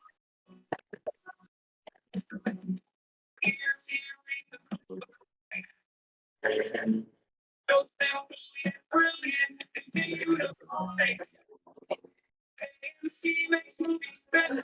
We've been told. Once you've experienced it, you'll know why we hold. Hey, Jess, I forgot to tell you too, you're not allowed to dump batteries in there, and if they see it, they'll turn you away. But you can take that battery when you pull in there, Mom will show you where to stop, and you just set it off by that little shed. But you don't want them to look and see it in the back of the truck. But it's a good way to get rid of batteries free. Hey, after that truck comes up, yeah. It only takes like 30 seconds to do it, Jesse. Hey, it makes all the difference in the world with your ground clearance. You're all set now, man.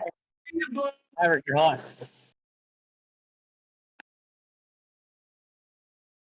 Papa, that was pretty cool. Or we can put that battery in a garbage bag and hide it in I our don't know. trash. We want to be good stewards of the Does that play environment. through my microphone, or does that, when I play it through Discord, does it play it over the Discord?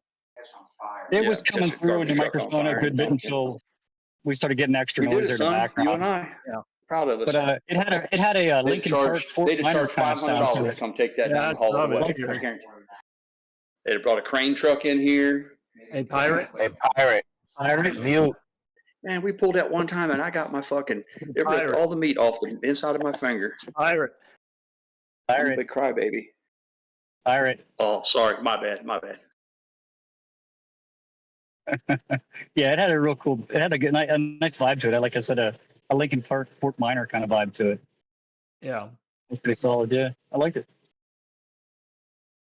I have like a playlist that I downloaded over the weekend. It's the GME Saga playlist. There's like 9 or 11 tracks on there. Then I found another one by the Real DMT. It's that Diamond Hands Rocket song. Yeah. There's a market for it. Apparently.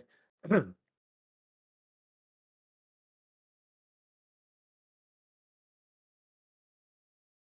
it's fucking hot out here. Supposed to be in the upper 90s for me this weekend. Same. I'm up in the Northeast. You all know where I'm at. Fucking that death ray, that death laser blasting the sun. There's no breeze. Sitting here at a fucking construction site. I don't think the fucking Today is gorgeous for me. Blue skies, lower humidity, I guess, and it's great. But oh yeah, tomorrow it's just I'm sitting at a car at a fucking construction site. It just ruins everything.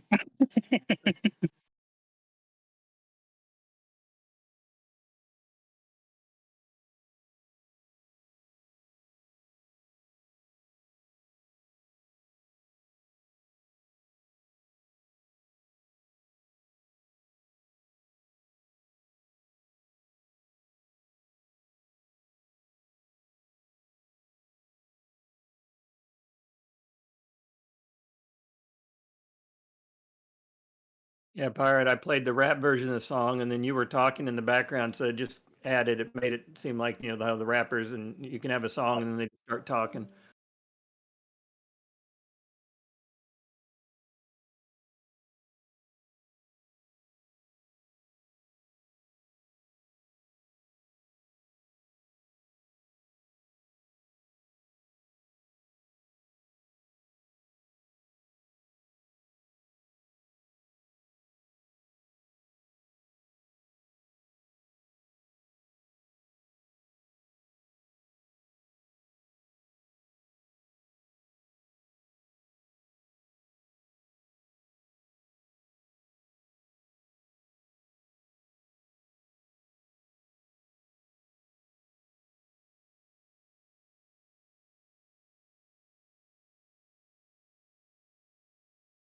So I was out earlier, I had grandkids come visit. Did I hear they rescheduled the GME call for tomorrow? Is that the situation?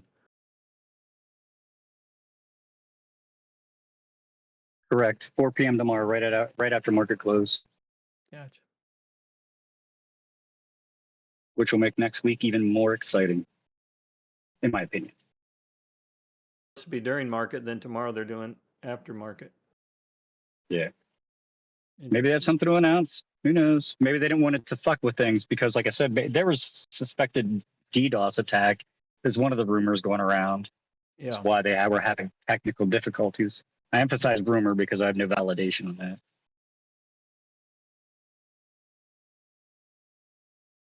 Where is this place at?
Run.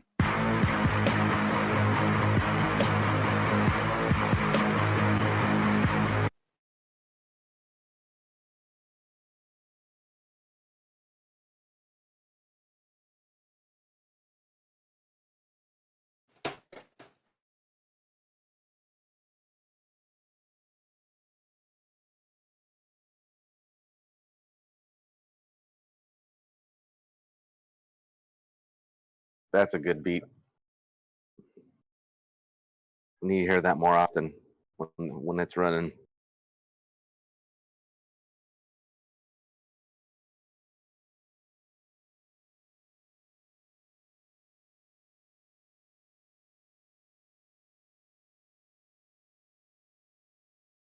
Right? What's that from? It's familiar as shit in my head, but I can't place it. From me, it's AWOL Nation. Okay, yeah. Okay. Yeah, that'd be solid. A little clip of that. Just in time to, because whoever will play it will get a mark on the charts because it'll probably form a resistance wall because we played it.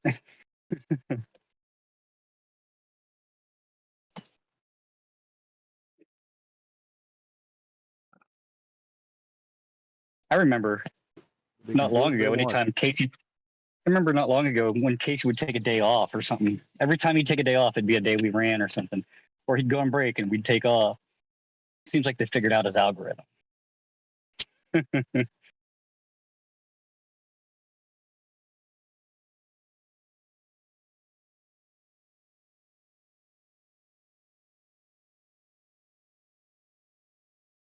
So you're saying we should send it? Should we send it? All right, let's send it. Send it.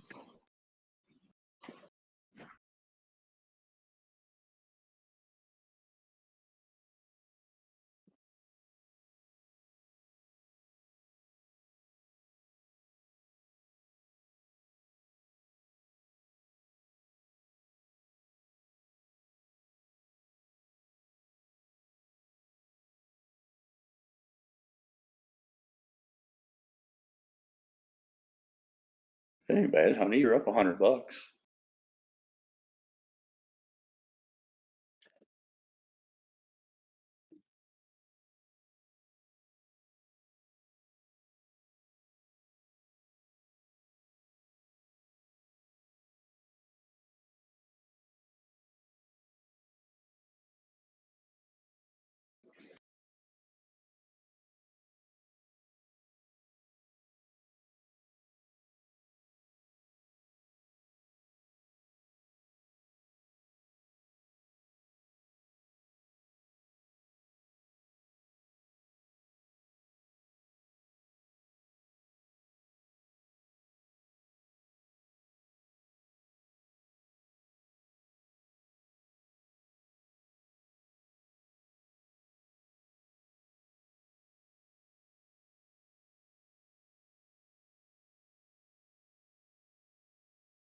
Sorry about that, Dirty B. I forgot to hit the enter button, so I hit the enter button, and that wrap version is now out there as well.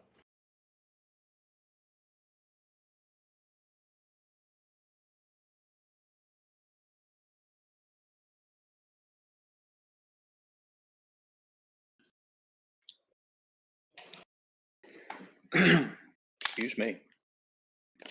I'm coughing fit.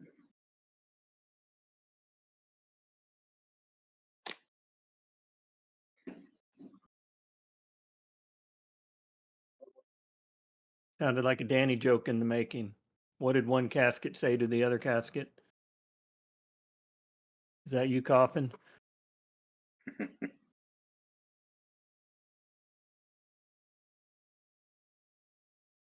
I'm here all day.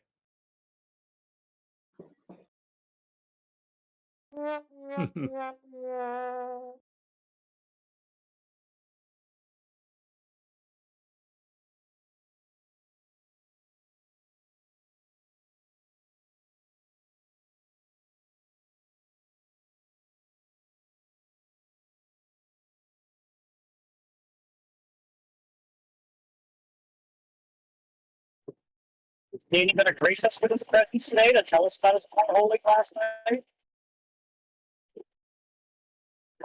I only got about half of that. You got a bad connection, bud. He's asking if Danny's going to grace us with his presence to share about Cornhill, which was last night. But isn't Danny doing some sort of summer school stuff? I wonder if that's messed up his schedule. Yeah, I think he's got to teach this week or something. I think he's too sore to come to the back of the big tramp tonight. Could be that too. We have this little donut pillow back in the back seat here for him. At least I assume that was for him. I don't know else. Anybody else has any issues with their rectum, but yeah, is that your donut back there?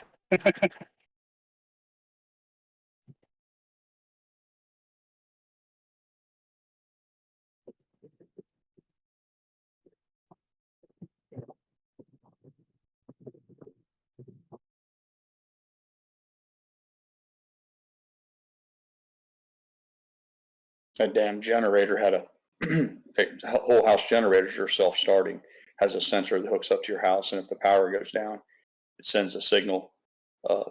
Doesn't send a signal. the monitor inside the generator realizes that there's no power, and it engages a starter, just like a starter on a car, which starts the engine up and then provides power to the house. But in order for that to happen, it has to have a battery in it, just like a riding lawnmower or a car. And my son took that battery out of that generator to lighten it up some. And he just threw it up in the trailer. And I was sharing with him that if you roll across the scales to the landfill and they see that battery in there, they'll refuse the truck because it's not approved for landfill. But they do accept them for free. So if you just, before you roll across the scales, if you just take the battery out and set it over there by the little designated area, most places have, but it's free to get rid of them. Tires, they same thing with tires. They won't let you throw a tire away, but now tires, I believe they charge to dispose of those. But in our county, once a year, they have a 1 day a year where it's free. I think 4 or 5 limits. And that's all in an effort to keep people from just driving out country roads and throwing tires out. Yep. Batteries and landfills, real problem. Shit, as a teenager pirate, tires were a great bonfire starter. Yeah. I'd be lying if I didn't tell you that I didn't clear some acreage on our ranch with bulldozers and stuff and use a tire to start it. Oh, yeah. Yeah. I remember plenty of parties where we had 30, 40-foot flames down at the mud track, man. Good times. Good times were had.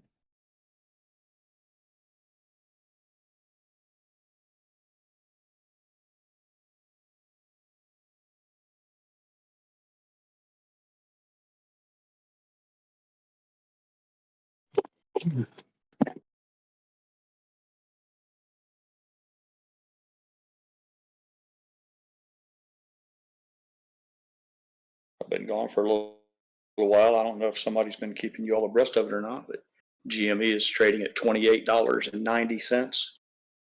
Amy's at $5.18, relatively unchanged for AMC. But it would appear that GameStop is continuing its slow grind up for the day. That's fan-fucking-tastic news. Yeah, up 19 point, excuse me, I stand correct, 13.63%. Mrs. Pirate's just tickled as a pig in shit because she got her little taste of it this morning, so she's feeling her oats. She's feeling Nice. She thinks she's practically Warren Buffett right now. Literally any place I go to pick up food, anywhere I run into somebody, I'm at the point now where I'm like, did you hear about GME? Did you hear about AMC? Do you want to make money? Look into it. Do some DD. You're welcome, JMC.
It's so damn hot out there. That Florida sun, my dump trailer that we haul debris in is painted black. So you can imagine it just soaks up all those UV rays and just exponentially gets hotter and hotter as the day goes on. That was an attempt to walk up into the back of it up those ramps. Half hour ago, I lost my footing a little bit, started to slip, and I reached out to steady myself, and I put my bare hand against that metal. It was like touching a frying pan.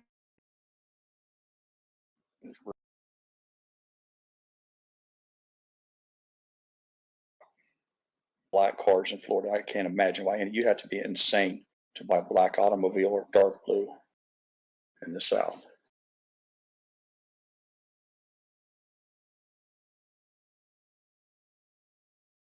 And there's nothing prettier than a black Corvette or black Trans Am or something. Keep it in the garage, but park that sucker outside. Put a thermometer inside it on the dashboard. Just see what those internal temperatures get.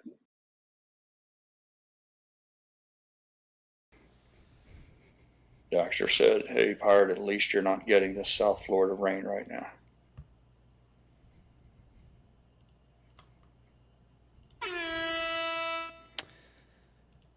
Hello, hello. Welcome back, Admiral. Let's see here.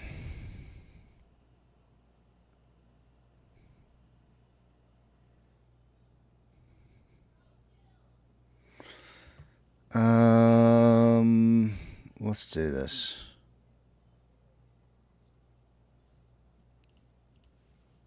I'm going to take you guys over to the other page. Good to see you today, Pratt. Is this the first time you've been in today? Yeah, I've had a whole bunch of background noise, and I was getting to be tiresome muting and unmuting and muting. Oh, that's right. It's finally settled down to a dull roar.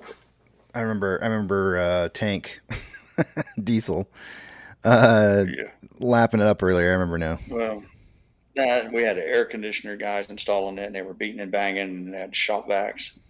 Oh, good times. I was taking liberties. I'd sneak off periodically and help my son load that generator up, and so I've just been engaging chat as opportunities presented themselves. But you're stuck with me for the remainder of the day now. All right, sounds good. Well, let me get these numbers out of the way, and we can have some fun and close out this day. So let me take you guys over to the other page here. I am not going to be able to... Did my OBS just lock up again? Uh-oh. No, OBS didn't lock up, but I'll tell you what did. Stream Deck. Hold on a second here. Can't do what I want to do. So far, the stream hasn't gone down. Stats. Okay, I just manually changed it. Let's see if I can... This is just getting way too frequent.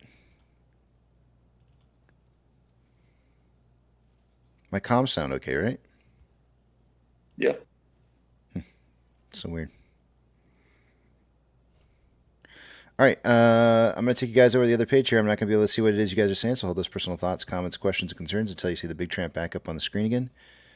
Let's take a look. This is the last look of the day for today, before we close the day out. So let's see what we got going on here. Starting with off exchange. By this time of the day, we have 66% going through off exchange and EDGX combined. As it stands right now, we got about 55.45% going through off exchange, EDGX at 10.9. The combined total 66.35%, or about just what I would expect. About 0.35 higher than what would be what I consider normal. CHX volume is 3,106 shares. Nothing unusual about that. GME CHX volume for the day today is coming in at 79,129 shares. Taking a look at borrow fees, I see another 50,000 shares have been borrowed in the last hour. That puts us at 450,000 shares for the day. IBKR is reporting 2.62% on fees. Ortex is reporting 898,000 shares returned earlier an hour ago. It's now 1.2 million. It's going to drop the estimated short share interest of the free float to 15.46. Cost to borrow min is at 2.73, average is 3.18, And Max is 14.39 shares on loan for the day today is at 72.5 million shares. That's approximately 11.18 million shares less on loan today than there was yesterday. And Ortex is estimating 2.76 million of that is in new or closed short interest rather. GME's got 849,000 shares borrowed so far. Taking a look at options. Highest amount of call volume an hour ago was at a strike price of $6 with 19.2 thousand contracts. It's dropped down to 5.5 now. And it went from 19.2 thousand contracts at 6 to 21.9 at 5.5. Highest amount of puts coming in at a $5 strike. There was 11.3 thousand contracts an hour ago and now 11.9. Market now suggesting a closing price between 5 and 5.5. Orders by Fidelity customers, AMC and GME are the only two I'm looking for. GME is on the list here, third, with 55.27% buy to 44.73% sell ratio. And AMC is not on the list.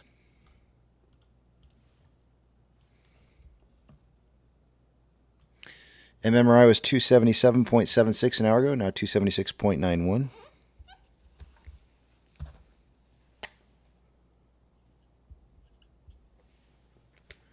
The spread between the 2-year and 10-year bond rates was 0.447 and is now 0.45.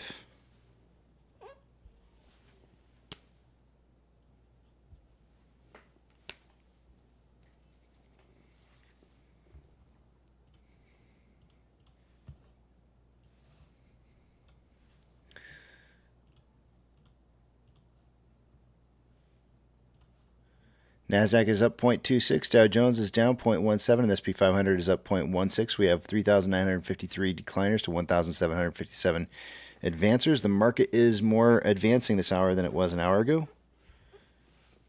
But still hot lava fire, don't touch the floor, it'll burn your feet kind of situation.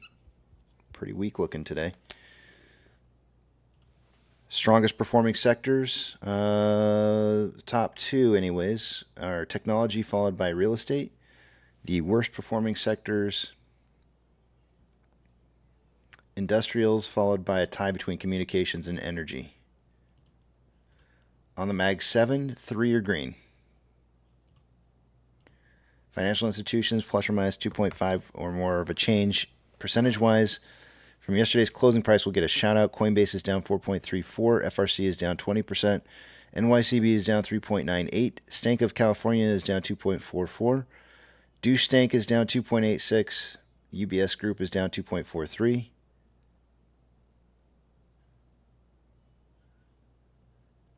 And that's about it. Gold is up 0.83 and is trending up. Silver is down 2.51 but trending up. Ethereum Classic is down 0.95 but trending. I'm still calling this a trend down. It has not broken that trend as of yet. I am going to draw a line here so I can see when it does break into an uptrend, though.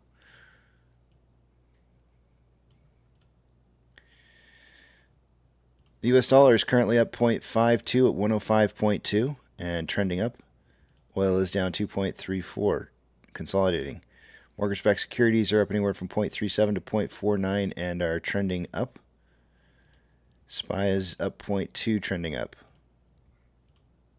VIX is down 0.75 and trending down. It's at 11.95 with futures suggesting that it should be around 12.53. So the actual current numbers are leading the futures down.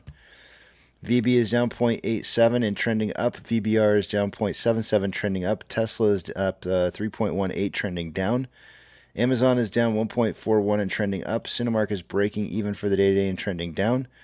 Doge is down 0.18 and trending down. Bitcoin is down 1.07, trending down. GME is up 11.8%, trending up.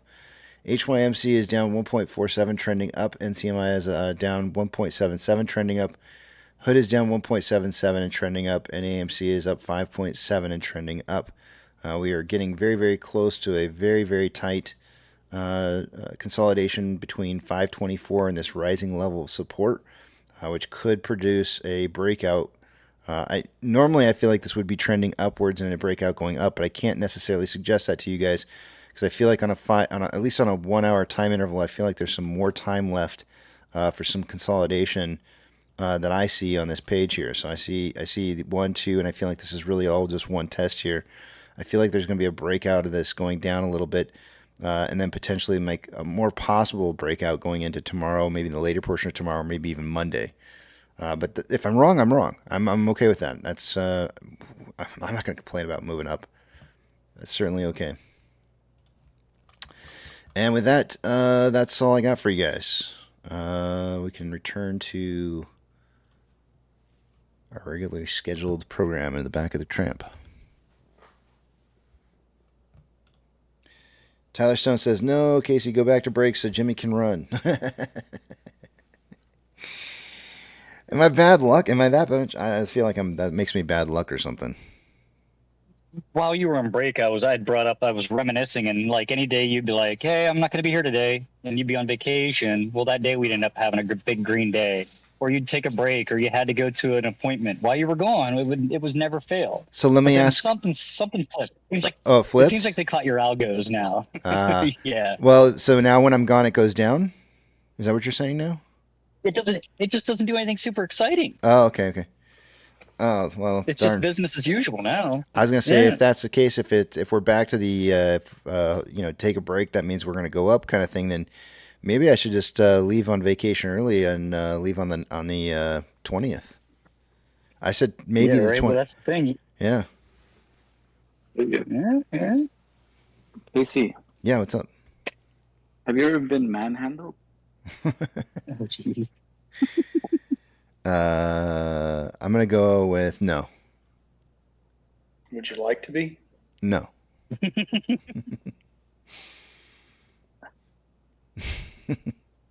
Have you? How about being hand-mandled?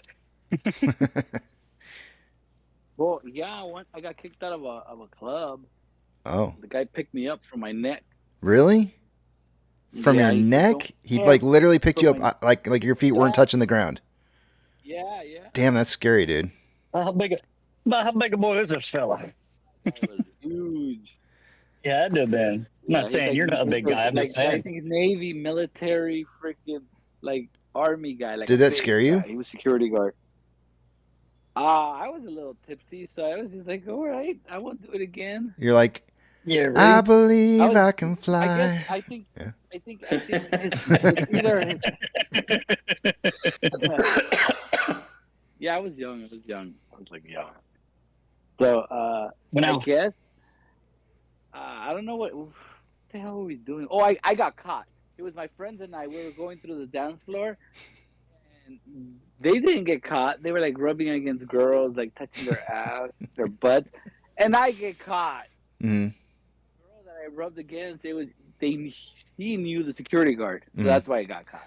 Let me ask you another question.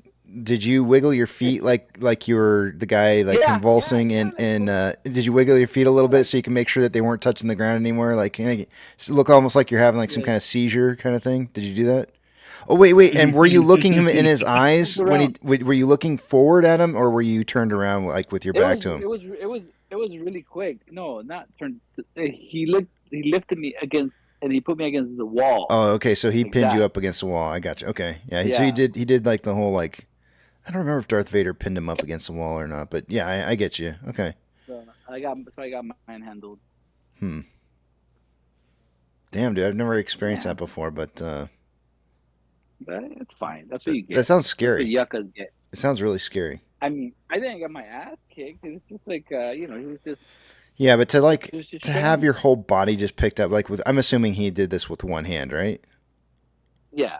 Yeah, to have her whole body picked up with one hand, and even if it's against the wall, it doesn't matter. It's still, that's got to be like that moment where you go like, my life is entirely in this person's hands right now. And that's got to not be a very comfortable situation. Yeah, I kind of remember. When your flight kicks in, yeah. There was other people there, and they were all laughing. Like people in line, waiting to get in. They're like, "Oh, I kind of remember something like that." It's fine. Yeah, Yucca, have you ever been knocked out, man? Yes, Cold? I have. Yep. Damn. Stupid. I've never had that Being happen either. Stupid. You know Yeah, why? me too. There was this famous guy that I knew. He was at the House of Blues over in Sunset Boulevard, and I see him, and I'm like, oh, I know this guy. He's like a music producer, but he's arguing with somebody else, like that. And I decide to kind of get in the middle and then say, kind of like defend that guy. And then some other guy out of nowhere comes around. I got sucker punched. He hit me and knocked. I was on the floor. I woke up on the floor. I'm like, what the fuck happened? Wow. Yeah, I never got punched and knocked out, but I fell out of a treehouse. My brothers and I stole some lumber, and we built a treehouse about 18, 20 feet off the ground. And I was out on a limb farting around with something. I slipped and fell. I don't remember falling, but my brother said I landed kind of like on my head and my back at the same time. But I woke up, and they said I laid there for like 15 minutes. And they said you wouldn't wake up, and we thought you were faking. But I remember the weirdest about it was my lost sense of time. When I came to, I had no idea if it was 4 in the afternoon or if it was just a blink of an eye. That was the weirdest thing about it. I didn't feel any pain. There was no pain whatsoever, but I can remember that surreal feeling of complete unaware of how much time had elapsed. Well, that's right, Ario. I play stupid games. I get stupid prices, right? I've never been knocked out like by like a punch or a hit or a blow or anything like that, but I did have, I've gone under for procedures before. Same kind of thing. It's real similar to that. But that's kind of what it feels like. Most of those just felt like you go to sleep and you wake up, and that I don't feel like there's been any. And all this time I've always been under drunk or intoxicated, so it's my fault too. But the guy that punched me at the House of Blues, I had after effect. A year later, I started yawning. And my jaw would lock, and I couldn't close it. It would kind of move out of place. My jaw. Yeah, that's some Hollywood bullshit out there. You can kill somebody with one punch. And it's not like on TV, all this horse shit we see on TV where they hit people in the face with a golf club 6 times, or they take 20, 30 blows. It's incredibly dangerous to hit a man, for a full-grown man to hit another full-grown man in the face to full swing. You can end his life. Yep. So, yeah. Hey, Yucca, since you're a cat, how many lives have you lost now? Since you're a cat. Yucca, you're a cat? Did you hear that? He called you a cat. Not a cat. That's roaring. I am not a cat. He said he's not a cat too. Yeah. Highway Frog said he had a friend who had an engine with a hand crank and it backfired, hit him. I don't know about that, Highway Frog, but my next door neighbor taught me something. When I was a kid, he had flipped a lawnmower over to clean the wet grass out from underneath it, and the blade was in the way, and he grabbed the blade and went to spin it so they could get it out of the way, and the engine on a compressor stroke, and when he did, the engine started, and it cut 3 of his fingers off at the middle knuckle. That's how a lawnmower starts. A push lawnmower doesn't have any electronics on it. It's self-sustaining. When you pull on that rope, it spins the first time, and a magneto creates a spark. So if you when you turn that blade on the bottom by hand, you're doing the same thing. You're turning that engine over. But all he tried to do was index that blade so he could get to more of that dried grass. Did he get and back? When he pushed it, it was already no. To this day, he's missing his pointer finger, his middle finger, and his ring finger are all gone at the first knuckle. By his big finger. Did you have you ever gotten tangled with a snake, like a plumber snake? No. Like on your arm? No. Like you're pushing, and then you're going so fast that it just goes out of control and it wraps around your arm. That happened to my brother. It was pretty nasty. I bet. Sounds nasty. Yeah, it was pretty nasty. Damn, it wrapped him and turned him. He had to freaking flip to kind of go with the snake, and then I don't know I think it was a pedal snake, like the pedal. Yeah, it was pretty nasty. Casey, don't ever do it. I don't have a snake, so that's good. That's a good thing.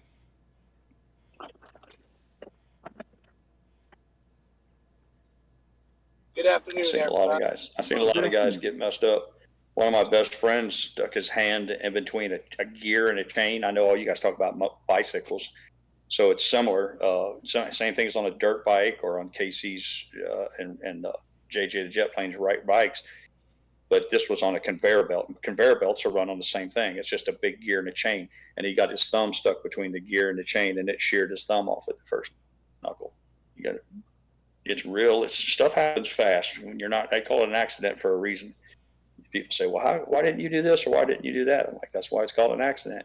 Usually you're looking down and half of your fingers land on the ground and you're like, how did that happen? You know, everybody calls me crazy for doing yard work with flip-flops on.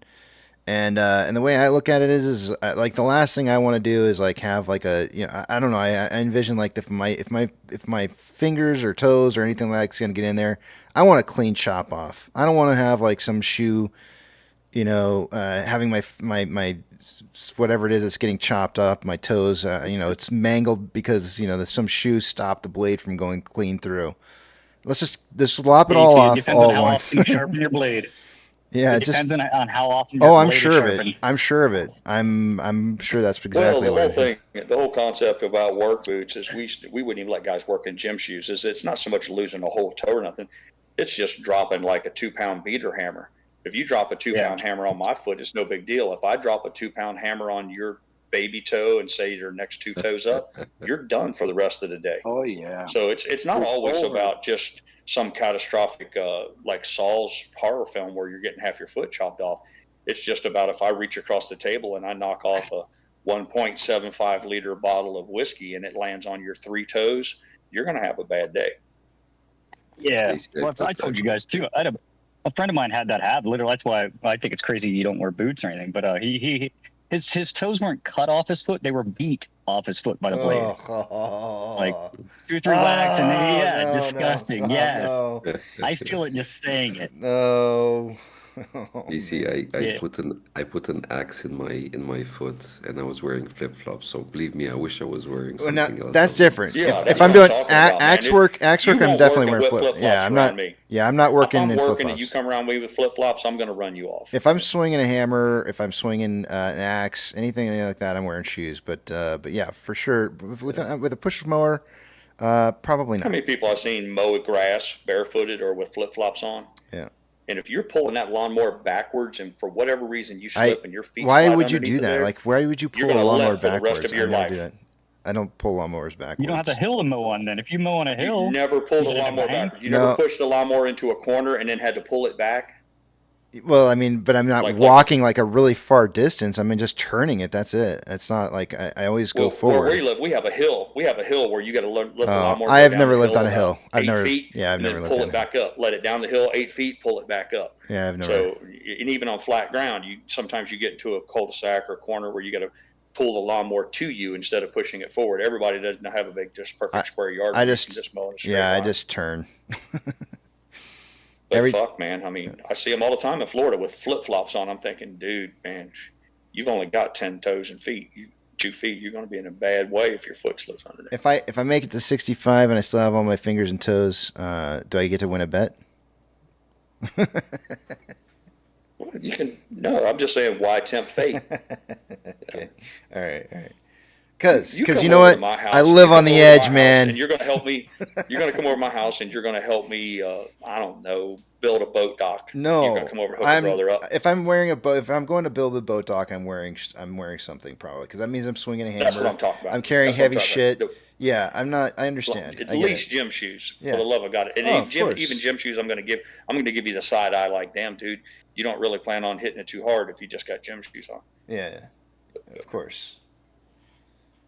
Or if I'm doing a wheelbarrow full of dirt, of course I'm wearing shoes. Yeah, that shit's gonna hurt as hell. Drop a cinder block on your foot and see what happens. Or a sledgehammer. Fact, I've got steel-toed boots. I'd probably even wear those.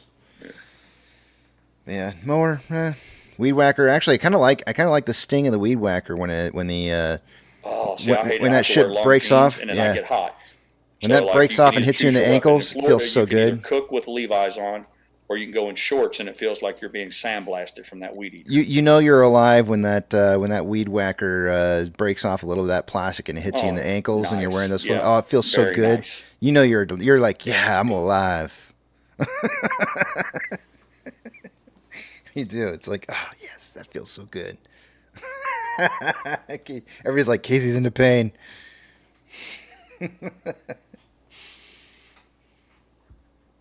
I've had one of those plastic pieces on the weed whacker break off and hit me so hard one time. I literally felt like I was having a heart attack. I was like, oh shit, that hurts so bad, my heart hurts.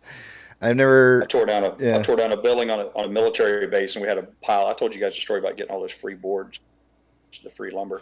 But all that boards was piled all up, and one of my friends, a friend of a friend, come up. He's like, my buddy wants to get some of that lumber if he can have it. I said, yeah, I got all I wanted. He's like, man, I'm like, look, he's on a military base. If he gets hurt, it's on him. He can't go to the military hospital like I can. And furthermore, I don't want any insurance claim. No, he'll be fine. He'll be fine. Long story short, he was on a pile of lumber and he saw a board that he wanted to look at. And he went to jump from one pile to another. Oh no! And there was a broken board. There was a broken board sticking out, and the splinter drove right into his eye, right in the corner of his eye. And it was hard enough. It was hard enough that it broke it off and left about a 6-inch piece of 2x4. Okay, we're done. Eye. Let's stop. Let's move on to talk. The Can we talk about something else? He hit the ground. That's the worst part. That's the worst part of the story. He comes walking over to me. I'm sitting on a bulldog. He comes walking over to me, and I'm like, "Fuck, dude!" And he's like, "Pull it out." I was like, "Absolutely not." I said, "You got to go to a hospital, a fucking eye doctor. You need." And he's like, "Just pull it out." I'm like, "Dude, you got something that's about twice the size of a big ink pen stuck in your eye." My God, who the hell? Did you tell him to like look around in circles so you could just watch it like move around and the stick move around in circles? It's fucking bad, man. And then he went to the emergency room and got the fucking thing taken out, and then he had the gall to turn the fucking bill into the United States Air Force. Oh, what a man! Sorry, pirate. That was the wrong button. That was the wrong button. I'm trying to entertain you, and you fucking kick me in the nuts. You fucking prick. I'm not telling you any more of my stories then. Yeah, it was supposed to be the other button. Fat fingered it. Yeah. Sorry. Yeah. Whatever, motherfucker. Just wait. I'll wait in the tall grass for you next time. Brandon, I think that was the most graphic thing I'd ever seen, Casey. I'd never seen anything look so painful. And I'm not exaggerating. I'm not talking about a little splinter. I'm not talking about a splinter like you get in your finger. I'm gonna say it was 6 to 8 inches long, and it was the size of maybe 2 of your fingers together, and it came to a real sharp point, and it drove all the way into his eye. It missed his pupil, but it went into the white of his eye and went all the way to the back of the eye socket, and then it hit the weight of his body, snapped it off. So he had like 10 inches of wood sticking out of it, and he was in shock. He swore up it didn't even hurt. It was one of the most horrific things I've seen. Man. Casey, have you ever, Casey? What the hell? I got a question. Oh my God! What is that feeling that you get? Like, you hit your pinky or you hit somewhere in your body, but it hurts. Like it hurts. Like it hurts so in bad. your Yeah, chest? yeah, it hurts in your chest. What is that? I have no. Like everybody. So there are. I don't know, man. That? I don't know. What is that? Your soul? It's like, ow. Yeah, I know. Like, I'll just go, ow, ow, like Michael Jackson. Woohoo! It hurts. That's probably where he got that from. Oh man.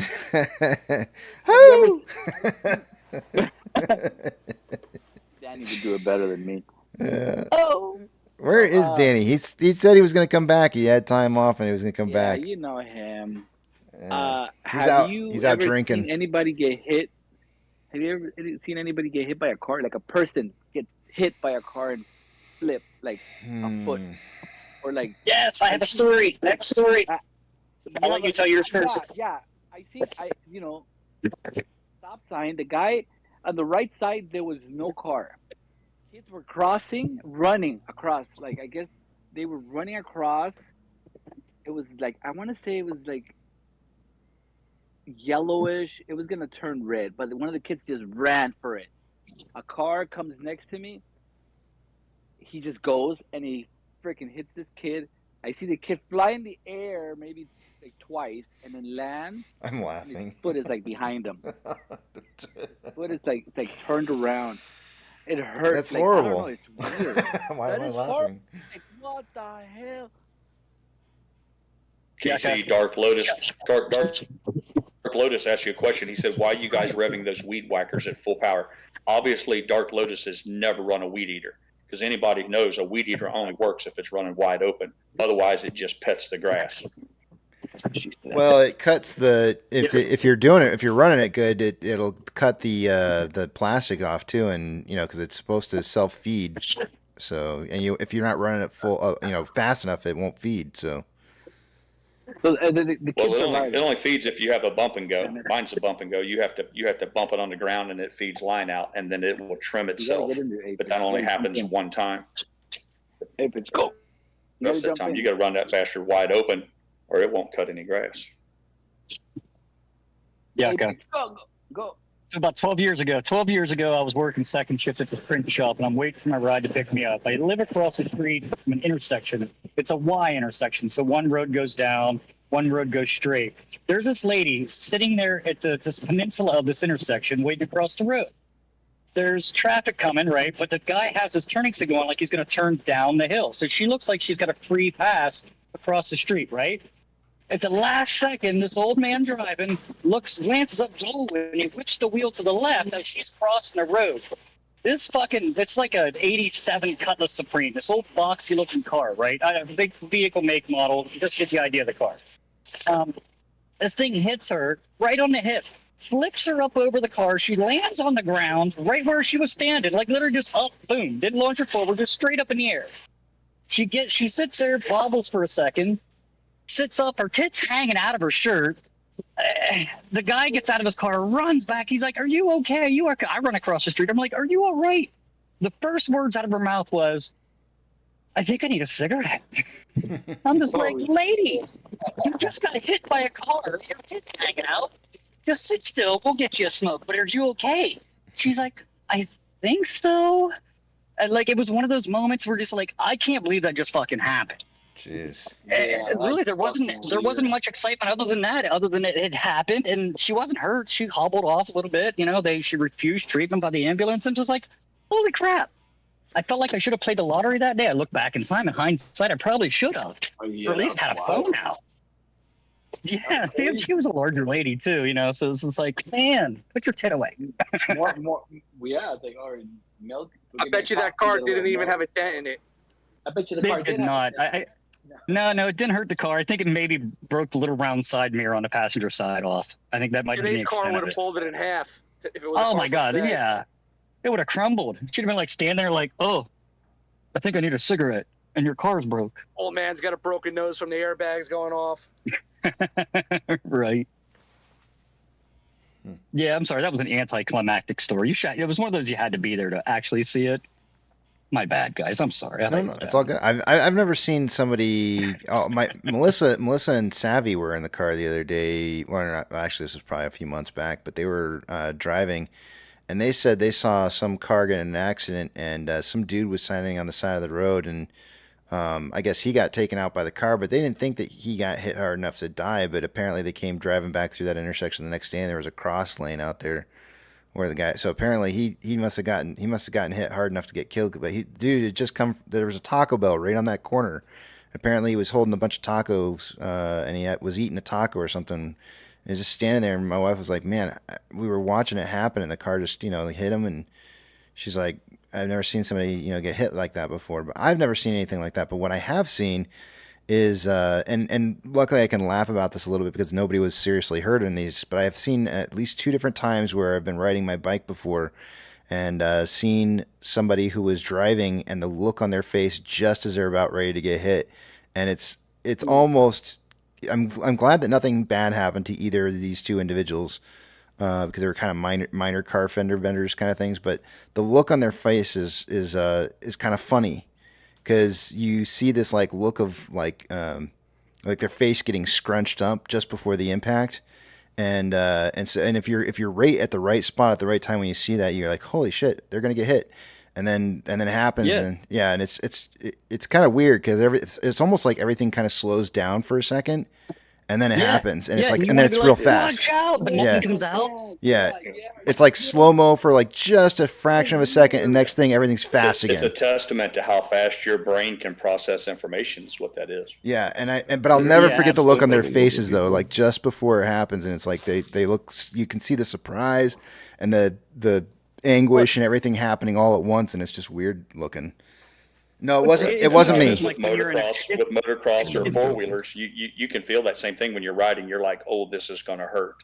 You get that like millisecond between. There's a point to where you realize you're no longer in control and you're just along for the ride, and it's pre-impact. And in that briefest of moment, after it happens to you, if you can recognize it, you'll say to yourself, "This one's going to hurt." Yeah, like if you've ever been in an accident where you're like, you see it happening and you know it's coming. I had somebody pull out in front of me off the interstate, and I T-boned her. I was on my way to work at the same print shop, and she pulls out in front of me, and it just literally time slowed. I hit the brakes. I could see everything happening, like just in slow motion. I glance over, my coffee starts flying, my newspaper's going all over the vehicle. I hit her front driver's side door and tire. And like I could see her face. She was just a tiny little old lady. She's like, "Oh no!" And I was like, "Oh no!" And like as it's impacted, I'm jumping out of the car. Literally, as I hit, I'm already out the door, like trying to rip her door open. I'm like, "Are you okay?" And she's like, "I don't know what happened." It's like, "I'm so sorry. You pulled out in front of me." It was nuts, man. Nobody got hurt. It was again one of those ordeals, man. It's just like time literally slows down. And I think it's the same way as you're witnessing something like that. You're like, "Oh no!" But you can't do anything. You're just like, "Oh, this is happening."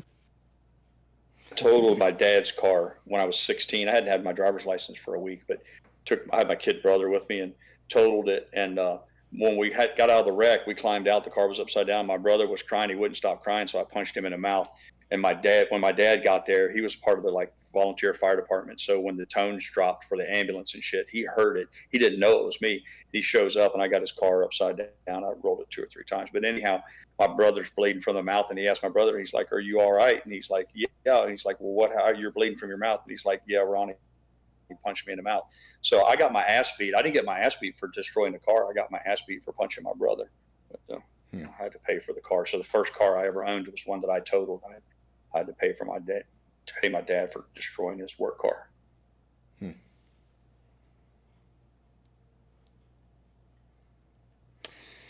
Yeah. No, I 1969 Ford Fairlane, 4-door, 302 automatic. I luckily have never been. About that car. I've never been in a serious accident before, so I'm not. I've been in some minor fender bender stuff, but nothing that anybody got hurt, nor even remotely got hurt. Nothing that probably caused more than $500 in damage. So I've been lucky. I guess maybe most of my life on that. Knock on wood. Hopefully never happens to me. Melissa, on the other hand, she's totaled cars before.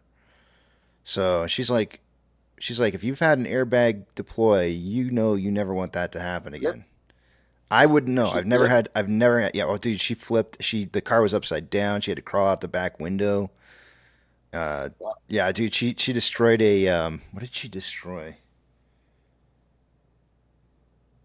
Shoot, I have to ask her again. I can't remember. It was a nice car. She destroyed something nice. I kind of have a crazy story, sort of unrelated to like a car accident. But, there's a kid that I went to school with. I wasn't like friends with him or anything. I actually avoided him because he got transferred over to our high school because the previous school that he was at, he got kicked out of because he had threatened to kill the teacher. But I think it was like a couple years after high school, after we graduated, I was like in my hometown. I was going by a Walmart, and I seen him pushing carts. Because I guess he worked there. He was just kind of like, the cart carrier person outside. And I locked eyes with him and seen him for a second. And I found out like a day or two later, like he ended up set himself on fire in a fucking abandoned house and killed himself. Eesh. Holy shit. So you saw him and he was ashamed of that, and then he oh, come on. Don't touch that. It's not your fault. I know, it ain't my fault, no. Yucca, I'm gonna sign you up for some. There's a place where you can help people on helplines. You need to sign up for that sometime. You probably be pretty good at that. It's not your You fault. have to rely on Yaka for help. You're really fucked. Nah, man, we'll joke about it, but it's not your fault. You had it coming. Jeez.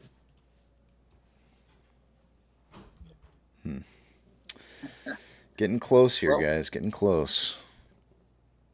You never know. I never crashed any boats. I was a pretty fair captain, but I did sink one.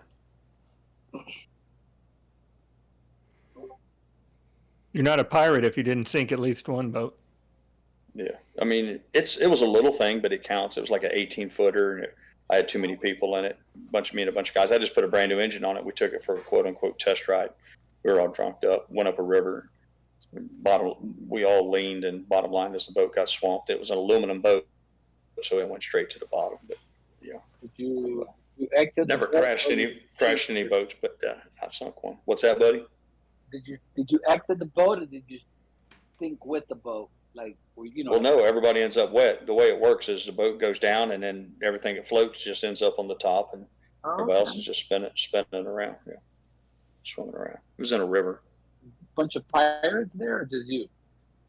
No, I told the story a long time ago. We had one of the guys in the front had the presence of mind to grab a bow line, and the water was only like where we were at was close to the bank, was like 12 feet deep. So we could see the boat, and we pulled it across the bottom.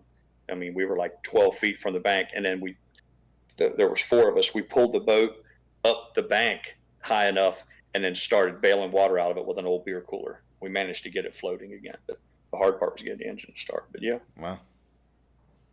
I never crashed any boats, but I sunk one. I almost sunk I launched a bass boat. I launched a bass boat one time with no plug in it, and we were riding around. And my buddy said, "My feet are getting wet back here." And I looked back, and there was 3 feet of water in the back of my bass boat. We just throttled down and run real hard, and the inertia of the boat moving forward pushes the water back out of the hole. And I had to drive in circles until he backed the trailer down the ramp. And so it's not uncommon for guys to launch a boat and forget to put their drain plug in, but usually they catch it before they leave the dock. What are the stand up what are the stand up Sea-Doos called? I forget what the old gosh dang. They were called jet skis. Jet skis, yeah. So we had rented That was the original jet ski. Yeah. You had to stand up. You had to kneel on it and throttle it. Once it came up on plane, then you stood up, and then the handle came up with you. I guess the rental place had forgot to put the boat plug or the ski. What was it called again? Ski-Doo? No, not Ski-Doo. Jet ski. They forgot to put the plug in the jet ski, I think. And so we drove it off, and we were driving it around for a while, and the thing was just taking on water like crazy. I almost sank that thing. It was close, very, very close. Well, I told you I worked at a dealership, man, and they gave us the first ones to come to Cincinnati, the Yamaha Wave Runners. We took them down to Riverfront Stadium where the Cincinnati Reds play. Big deal. We had drinks. We were going to let everybody take turns riding it, and they launched it and put it in the water, and they forgot to put the plug in it, and it sunk and it went straight to the bottom. It's to this day, it's gone.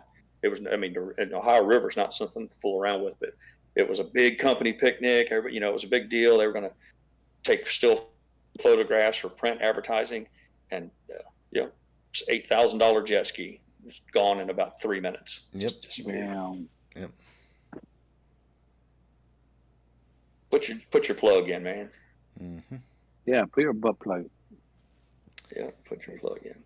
There it is. You put your butt plug. When you take your plug out of a boat, you should put it on a piece of wire and hang it on the steering wheel, so that you can't touch that steering wheel without seeing that plug hang right there. Don't put it in a toolbox. Don't put it in the seat. Hang that plug on the steering wheel. So when your wife is backing you in the water and you're getting ready to go riding around naked sailing, when you grab that steering wheel and you got the beer in one hand and a cigarette in the other, you can go, oh shit, there's a plug. Honey, pull me back up. There's your boating tip of the day. Yucca hangs his plug off his steering shaft. I'll bet he does. Oh, hang on. I got you, man. Stand by. Let's see. Faster. Oh. That's what she said. Yeah, man. It's about that time. It is. It is about that time. You guys got any last things to say? Yeah, real quick. Yucca, you need to go get laid, I think. That's all I'm picking up on, just out of days and days and days of conversation. Yeah, I think That's you what need to go Casey get laid, said. my friend. That's what. Yeah, Casey well, I said. think okay. Listen, there's two opinions. You even had a second opinion on it. Then, sir, go get yourself laid. And he's not talking about a 5-finger discount.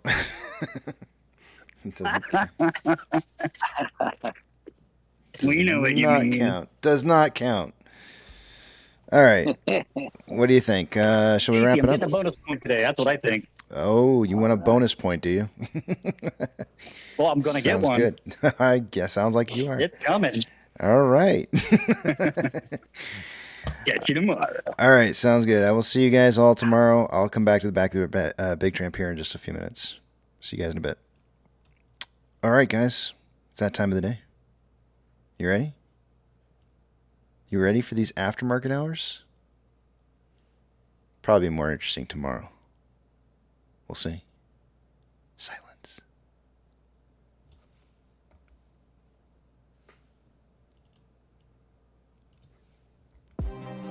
It's that time of the day. All good things must eventually come to an end. Eat, sleep, drink, get plenty of rest. Tomorrow's another training day. It's the last training day of this week.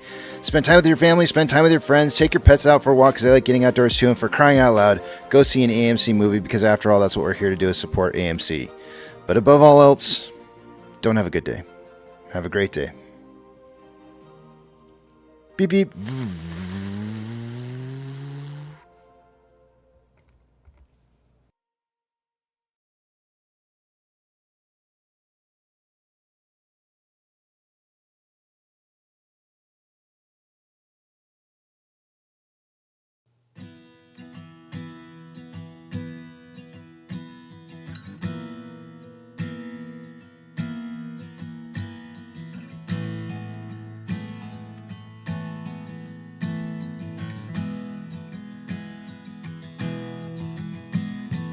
When the night's getting cold, you're needing a shoulder. Puff out your chest and be a little bolder. All we do is we buy and hold. There will be shills who wanna steal your thrills.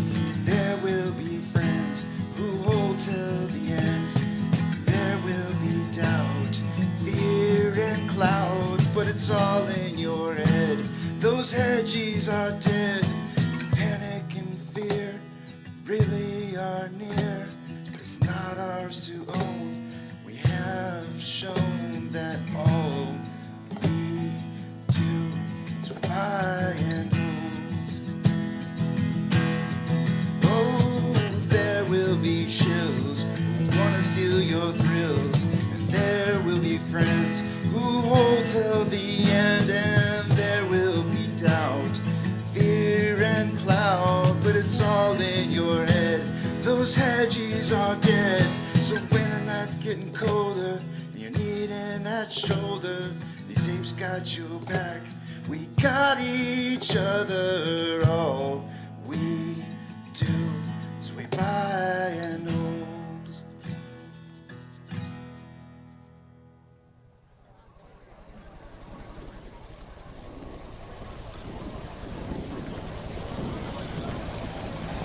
T-minus 90 seconds and counting.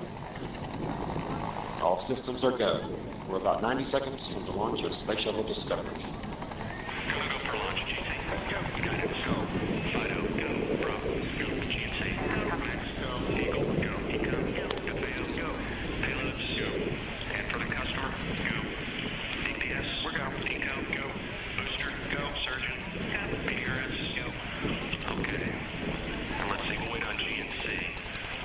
T-minus 60 seconds and counting. We are transferring to orbiter internal power at this time. Discovery is now running off its 3 onboard fuel cells. Coming up on a go for auto sequence start.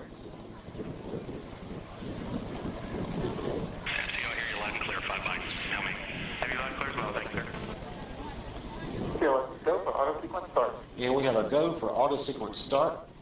Discovery's onboard computers have primary control of all the vehicle's critical functions. T-minus 17 seconds and counting. 15,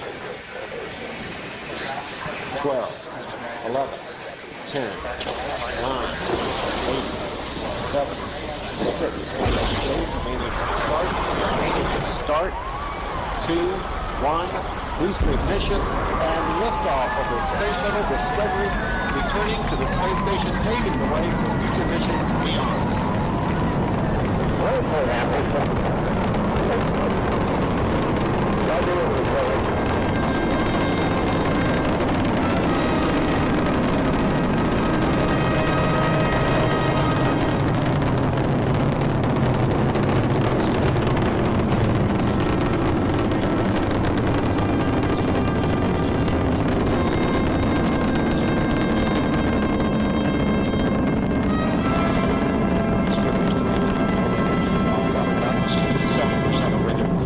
Reducing the stress on the shuttles and brings to the south.